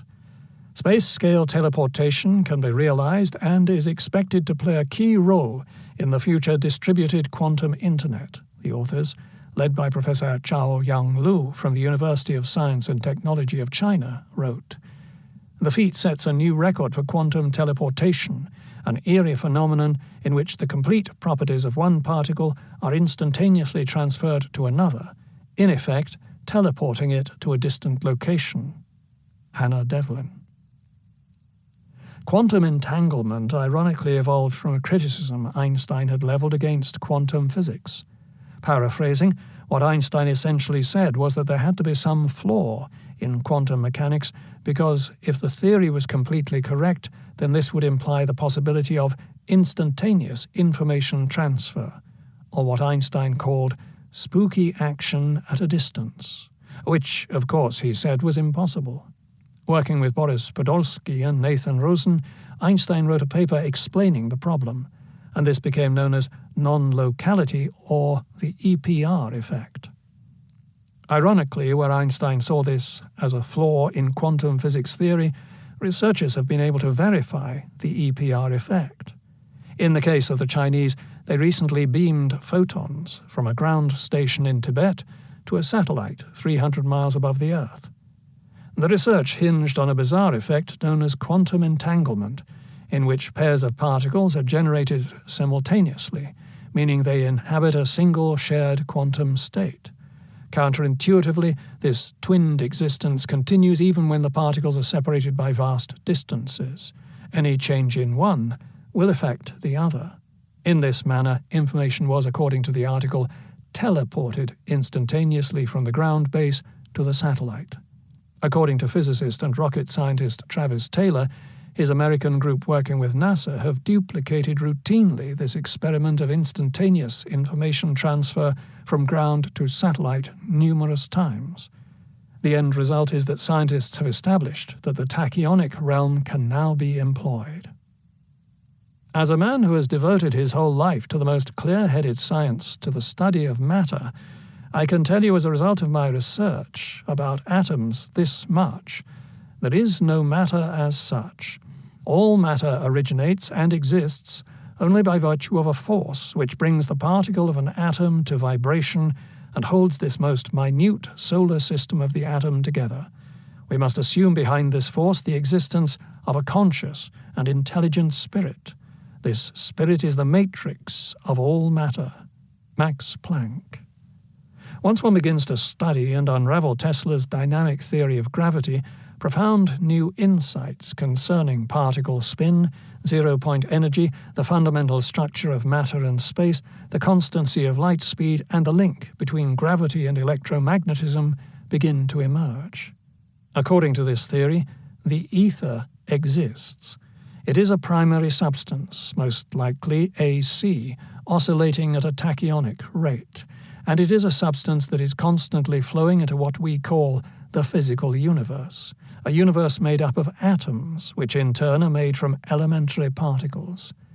For these particles, for example electrons, to generate electromagnetic energy, they are, according to Haupt-Schmidt and Uhlenbeck, as reported by Gamow, spinning faster than the speed of light. Based on their size, Gamow tells us, in order for elementary particles to generate energy, they simply have to spin at tachyonic rates, and in this process of ether absorption, they generate EM energy. That is how to combine gravity with electromagnetism, and that is what grand unification is. elementary particles interface the etheric dimension with physical reality. In Tesla's words, there is no energy in matter other than that received from the environment. Chapter 20. Final Thoughts. December 22nd, 1895. A number of millionaires have been after me, but I have resisted the temptation.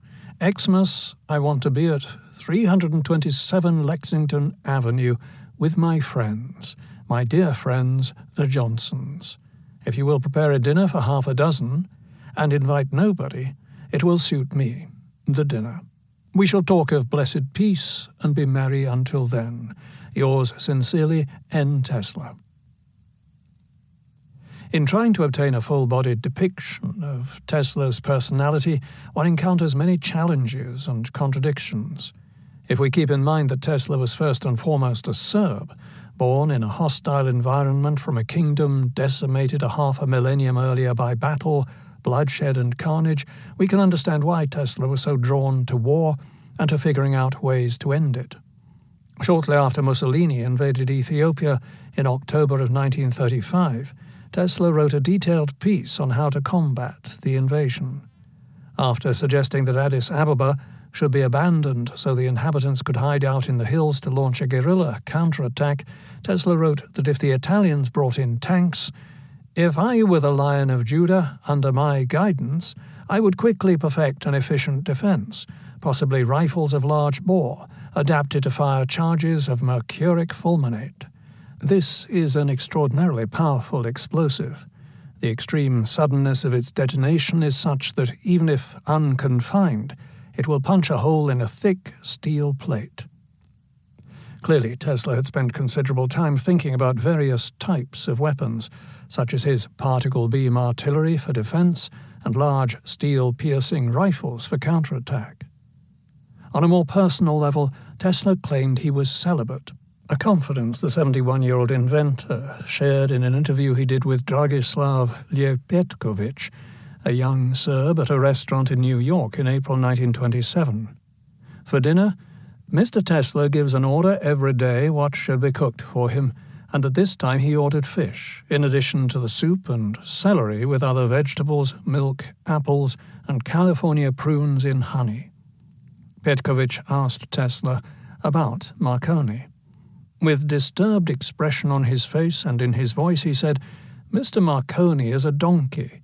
When I sent electrical waves from my laboratory in Colorado around the world from the height of 6,000 feet, Mr. Marconi was experimenting with my apparatus unsuccessfully at sea. Afterward, Mr. Marconi came to America to lecture on the subject, stating that it was he who sent those signals around the globe. I went to hear him, and when he learned that I was present, he became sick, postponed the lecture, and up to the present time has not delivered it." In one revealing moment during a discussion of hypnosis and Tesla's ability to use magical power to remain unhypnotizable, Petkovic wrote, "On his face was an expression of great pain, and finally, almost in a whispering tone, he said, 'I have never touched a woman. As a student, and while vacationing at my parents' home in Lika, I fell in love with one girl. She was tall, beautiful, and had extraordinary understandable eyes.'" Why does the old wizard tell this young man this bit of information? One possibility would be that he was making a pass at the man. Another possibility was that he was letting this youngster know that in an alchemical sense, Tesla worked to transform his sexual energy into other creative pursuits. Or maybe he simply let his guard down and told a compatriot something that was indeed well known, namely that he was a celibate. It can be argued that this attitude caused a displacement of his libido, whereby he tended to shower his affection on the city pigeons that he fed religiously in Bryant Park by the New York Public Library, and that he reduced his diet to such an extent that he became in later life anorexic. The true details of Tesla's sexual life, however, must remain a mystery. Tesla was certainly a well-rounded individual who attended the theatre, lectured, dined with the glitterati, and invited them back to his laboratory. Here was a scientist and inventor interested in literature, friends with numerous married individuals, and concerned about the ramifications and changing dynamics of an evolving society. Was Tesla homosexual? If he had that attitude, it is doubtful that he acted on those urges. He was indeed attracted to muscular men such as boxers. He was a boxing fan. Tesla also sought physical contact when he went to his favorite barber, a man whom he had gone to for years, who, according to John O'Neill, used to give Tesla vigorous head massages 2 or 3 times a week to stimulate the inventor's brain cells, the barber most likely using a mobilized hand glove. See the 1945 movie Weekend at the Waldorf for an example of this device. When Tesla's 8-year-old grandnephew William Turbo met the inventor, circa 1938, he was greeted with a warm kiss, according to the grown Turbo. But Tesla was also attracted to actresses such as Sarah Bernhardt, Elsie Ferguson, and Greta Garbo, whom he apparently met. And he certainly had a flirtatious streak, promising Marguerite Merrington to purchase her a country home in shouting distance of downtown as soon as his ship came in, and maintaining a lifelong friendship with J.P. Morgan's daughter Anne. So to pigeonhole him one way or the other is clearly a mistake. What we can say for sure is that he lived a life of self-denial, and in that sense, self-transformation. Tesla was committed to his work. When it came to his sexual nature, he showered his affection on the city pigeons. He had intimate friendships with people of both sexes, and he devoted his life to changing the planet for the betterment of mankind through the powers of his cerebrations. When asked about his relationship to money, Tesla said that he shoveled it out the window as soon as it came through the door. We know that Tesla stopped paying his rent at most of the hotels that he lived in, particularly the Waldorf Astoria, the Hotel Pennsylvania, the Hotel Governor Clinton, and also the Hotel St. Regis. There were several reasons why he didn't cover these debts. One was he no longer had the funds that he used to have when he was a younger man. The First World War also was an enormous blow, as Tesla had highly lucrative contracts with 2 separate German wireless enterprises, the Sayville plant out on Long Island, owned by Atlantic Communications, a division of Telefunken, where he was earning $1,500 a month, and Homag, who ran the Tuckerton station, where Tesla had negotiated 5% royalties on all gross income from that New Jersey plant. Had the war not intervened, Tesla's revenues would have been substantial and long-term. Since the French superior courts had ruled Tesla's priority over Marconi, both France and Germany were recognizing his priority. As he had legal suits against Marconi in America, had the war not intervened, he may very well have obtained additional revenues from the colossal Marconi concern as well. Another reason that Tesla may have used to not pay his hotel bills was, perhaps, the aging wizard's way of getting back at society. Since he had invented an electrical power system that ran the world, as a prima donna, in a sense, he felt society owed him, and maybe in some metaphysical way they did. But in the real world, one has to pay one's rent. Tesla's penchant for walking out on debts can be traced back to his youth. While attending Graz University in 1876 and 1877, Tesla was given a stipend by the government of 420 guilders per month, in exchange for a promise after graduation to spend 8 years in the military. Never graduating, instead, Tesla took off for Maribor, where he worked as an electrician. Living an easy life, playing pool and gambling, he somehow got himself arrested. Shipped back home to Gospic, somewhat disgraced, with his father's help, he used the time to seek another scholarship so that he could continue his education at the University of Prague.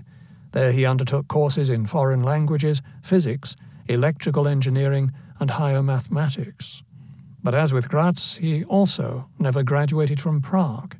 Due to a severe illness, which may have been cholera, that he suffered between the time he returned home and his stay in Prague, his father may have helped him use that excuse to get out of the debt, an obligation that would have involved a long stay in the military. Later in life, perhaps Tesla's celebrity status enabled him to avoid covering many of the debts he never repaid. He certainly remained bitter with regards to his decision to rip up his royalty contract with George Westinghouse during the tensions that arose during the War of the Currents, and it is very possible that displaced aggression played a role in his continuing decision to skip out on what he owed to the various hotels. University of Chicago, July 8, 1931. My dear Mr. Tesla, as one of the millions who have benefited from the product of your inventive genius, may I add my word of congratulation to those of your other friends on the occasion of your 75th birthday. To men like yourself, who have learned firsthand the secrets of nature and who have shown us how her laws may be applied in solving our everyday problems, we of the younger generation owe a debt that cannot be paid. Sincerely, Arthur H. Compton.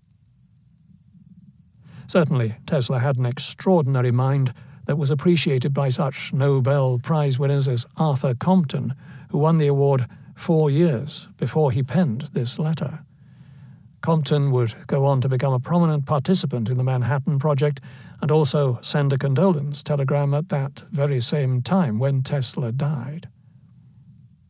Tesla was highly literate, memorized entire books by heart, spoke more than a half-dozen languages, and was an eternal optimist, expecting to live to age 140 as he worked around the clock. He claimed to sleep only 2 hours a night. He was highly original, deriving many of his ideas from studying nature and the works of his predecessors. There is almost no comparable figure in history. Leonardo da Vinci comes to mind, a true Renaissance man. If you look at Tesla's achievements, unlike many other inventors, his creations are in diverse fields, from machinery construction to wireless communication, artificial intelligence, particle beam weapons, to original airplane designs. It is hard to square his rather limiting view of man as a self-acting automaton with his actual accomplishments. His greatest failure, of course, was Wardenclyffe. That catastrophe directly related his obdurate decision to either do the entire project or not do it at all. And so the stubborn wizard watched inferior wireless designs take over the planet as he shifted gears to work on patents for rain-making devices and the supposed ability to illuminate the high seas for shipping lanes instead of inaugurating his own cell phone-type technology on at least a modest scale. Tesla in his 80s was still manifesting the Superman complex, and on even more elaborate a scale than when in his 20s. In his earlier dreams his visions were terrestrial, but in later life they were extended to embrace the entire universe. John O'Neill. His brother Dane's untimely death when Tesla was 5 could explain in a psychoanalytic way Tesla's obsession with feeding the city pigeons, as it would be a way for him to reconnect with his life on the farm when his brother was still alive. Tesla was also adamant about contacting extraterrestrials. Based on the work of physicists Jim and Ken Corum, the best guess for what occurred in Colorado Springs in 1899 was that Tesla received pulsed frequencies stemming from one of the moons of Jupiter, not the planet Mars. Another possibility, as I suggested in Wizard, was that Tesla intercepted Marconi's experiments, which were occurring at the same time 6,000 miles away off the coast of England. Since Tesla claimed that he received 3 beated pulses, and Marconi was sending Morse code for the letter S, namely ... this is also a reasonable possibility. Either way, it is highly unlikely that those beated frequencies came from extraterrestrials. When it came to Tesla's great emphasis on creating weapons of war, namely his remote-controlled robotic boat, which was the precursor to drone warfare, and his particle beam weapon, in both instances he claimed these devices were so dangerous that if every nation had them, war would become obsolete. A notion that he shared with none other than Mark Twain back in 1898, when Twain requested permission to sell the former device to foreign nations for the very same reason. This concept could be seen as a forerunner of the MAD doctrine, mutually assured destruction, regarding nuclear weapons. Thus we are left with a seeming contradiction. Tesla constructed weapons of war because his goal was to promote peace. Quite aware of the true horror of war, Having lived it himself, paradoxically, the aging wizard understood that one of his greatest contributions would be to use his vast knowledge of high technology to create a weapon so deadly that if every country had such a device, it would simply be folly to engage in war. Combined with his invention of a world telegraphy system, Tesla's hope and partially realized goal was to unite the entire world so that boundaries between nations would be transcended, whereby people from every continent could communicate with each other freely, no matter the distance, as if they were all sitting in the same room. This Teslaic vision is spectacularly realized today via the internet with software like FaceTime, Skype, and Zoom. To take the particle beam weapon out of that larger context is to miss entirely the essence of who Tesla was. The scientific man does not aim at an immediate result. He does not expect that his advanced ideas will be readily taken up.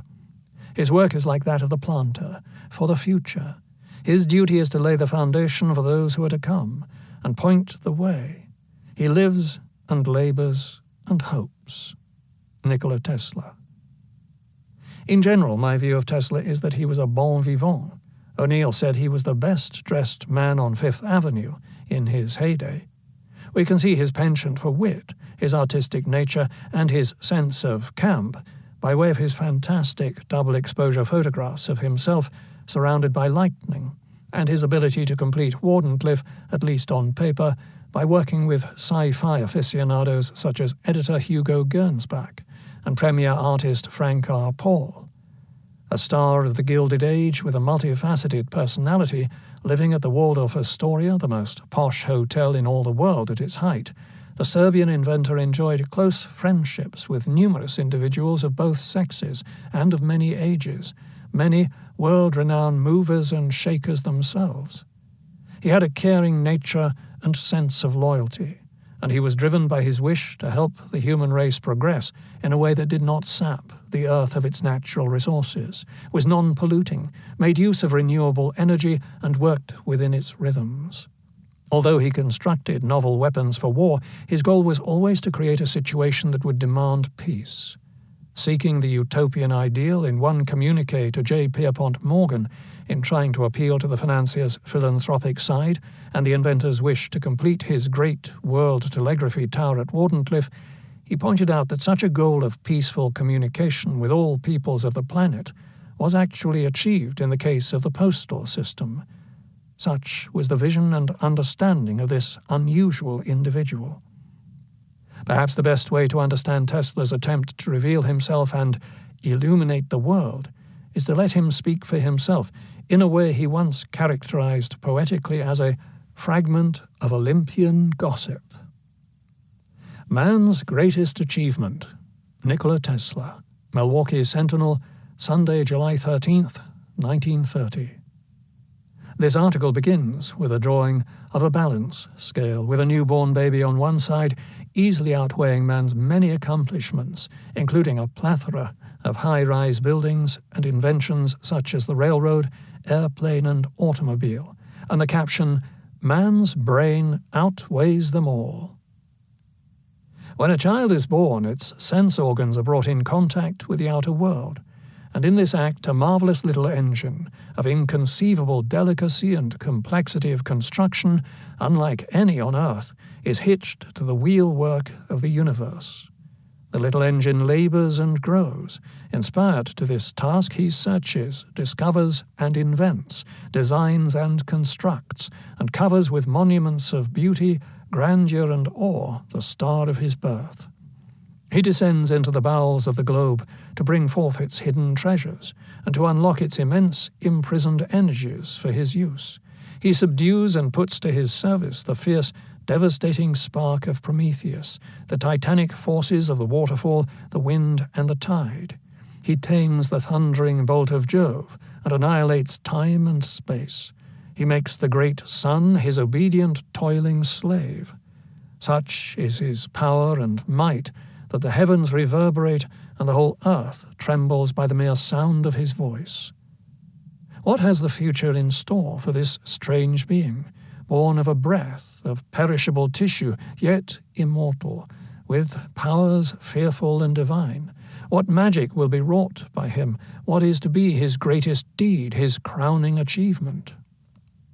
Long ago he recognized that all perceptible matter comes from a primary substance, of a tenuity beyond conception, filling all space, the akasa or luminiferous ether, which is acted upon by the life-giving prana or creative force, calling into existence in never-ending cycles all things and phenomena.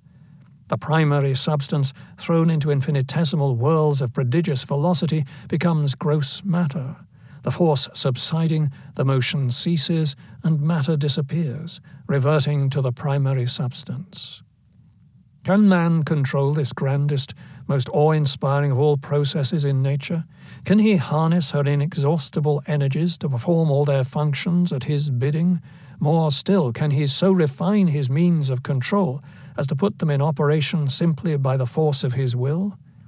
If he could do this, he would have powers almost unlimited and supernatural.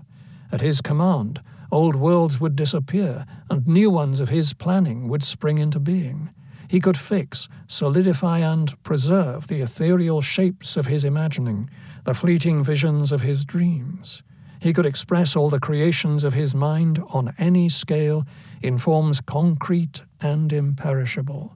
He could alter the size of this planet, control its seasons, guide it along any path he might choose through the depths of the universe. He could make planets collide and produce his suns and stars, his heat and light. He could originate and develop life in all its infinite forms. To create and to annihilate material substance, cause it to aggregate in forms according to his desire, would be the supreme manifestation of the power of man's mind, his most complete triumph over the physical world, his crowning achievement, which would place him beside his Creator and fulfill his ultimate destiny.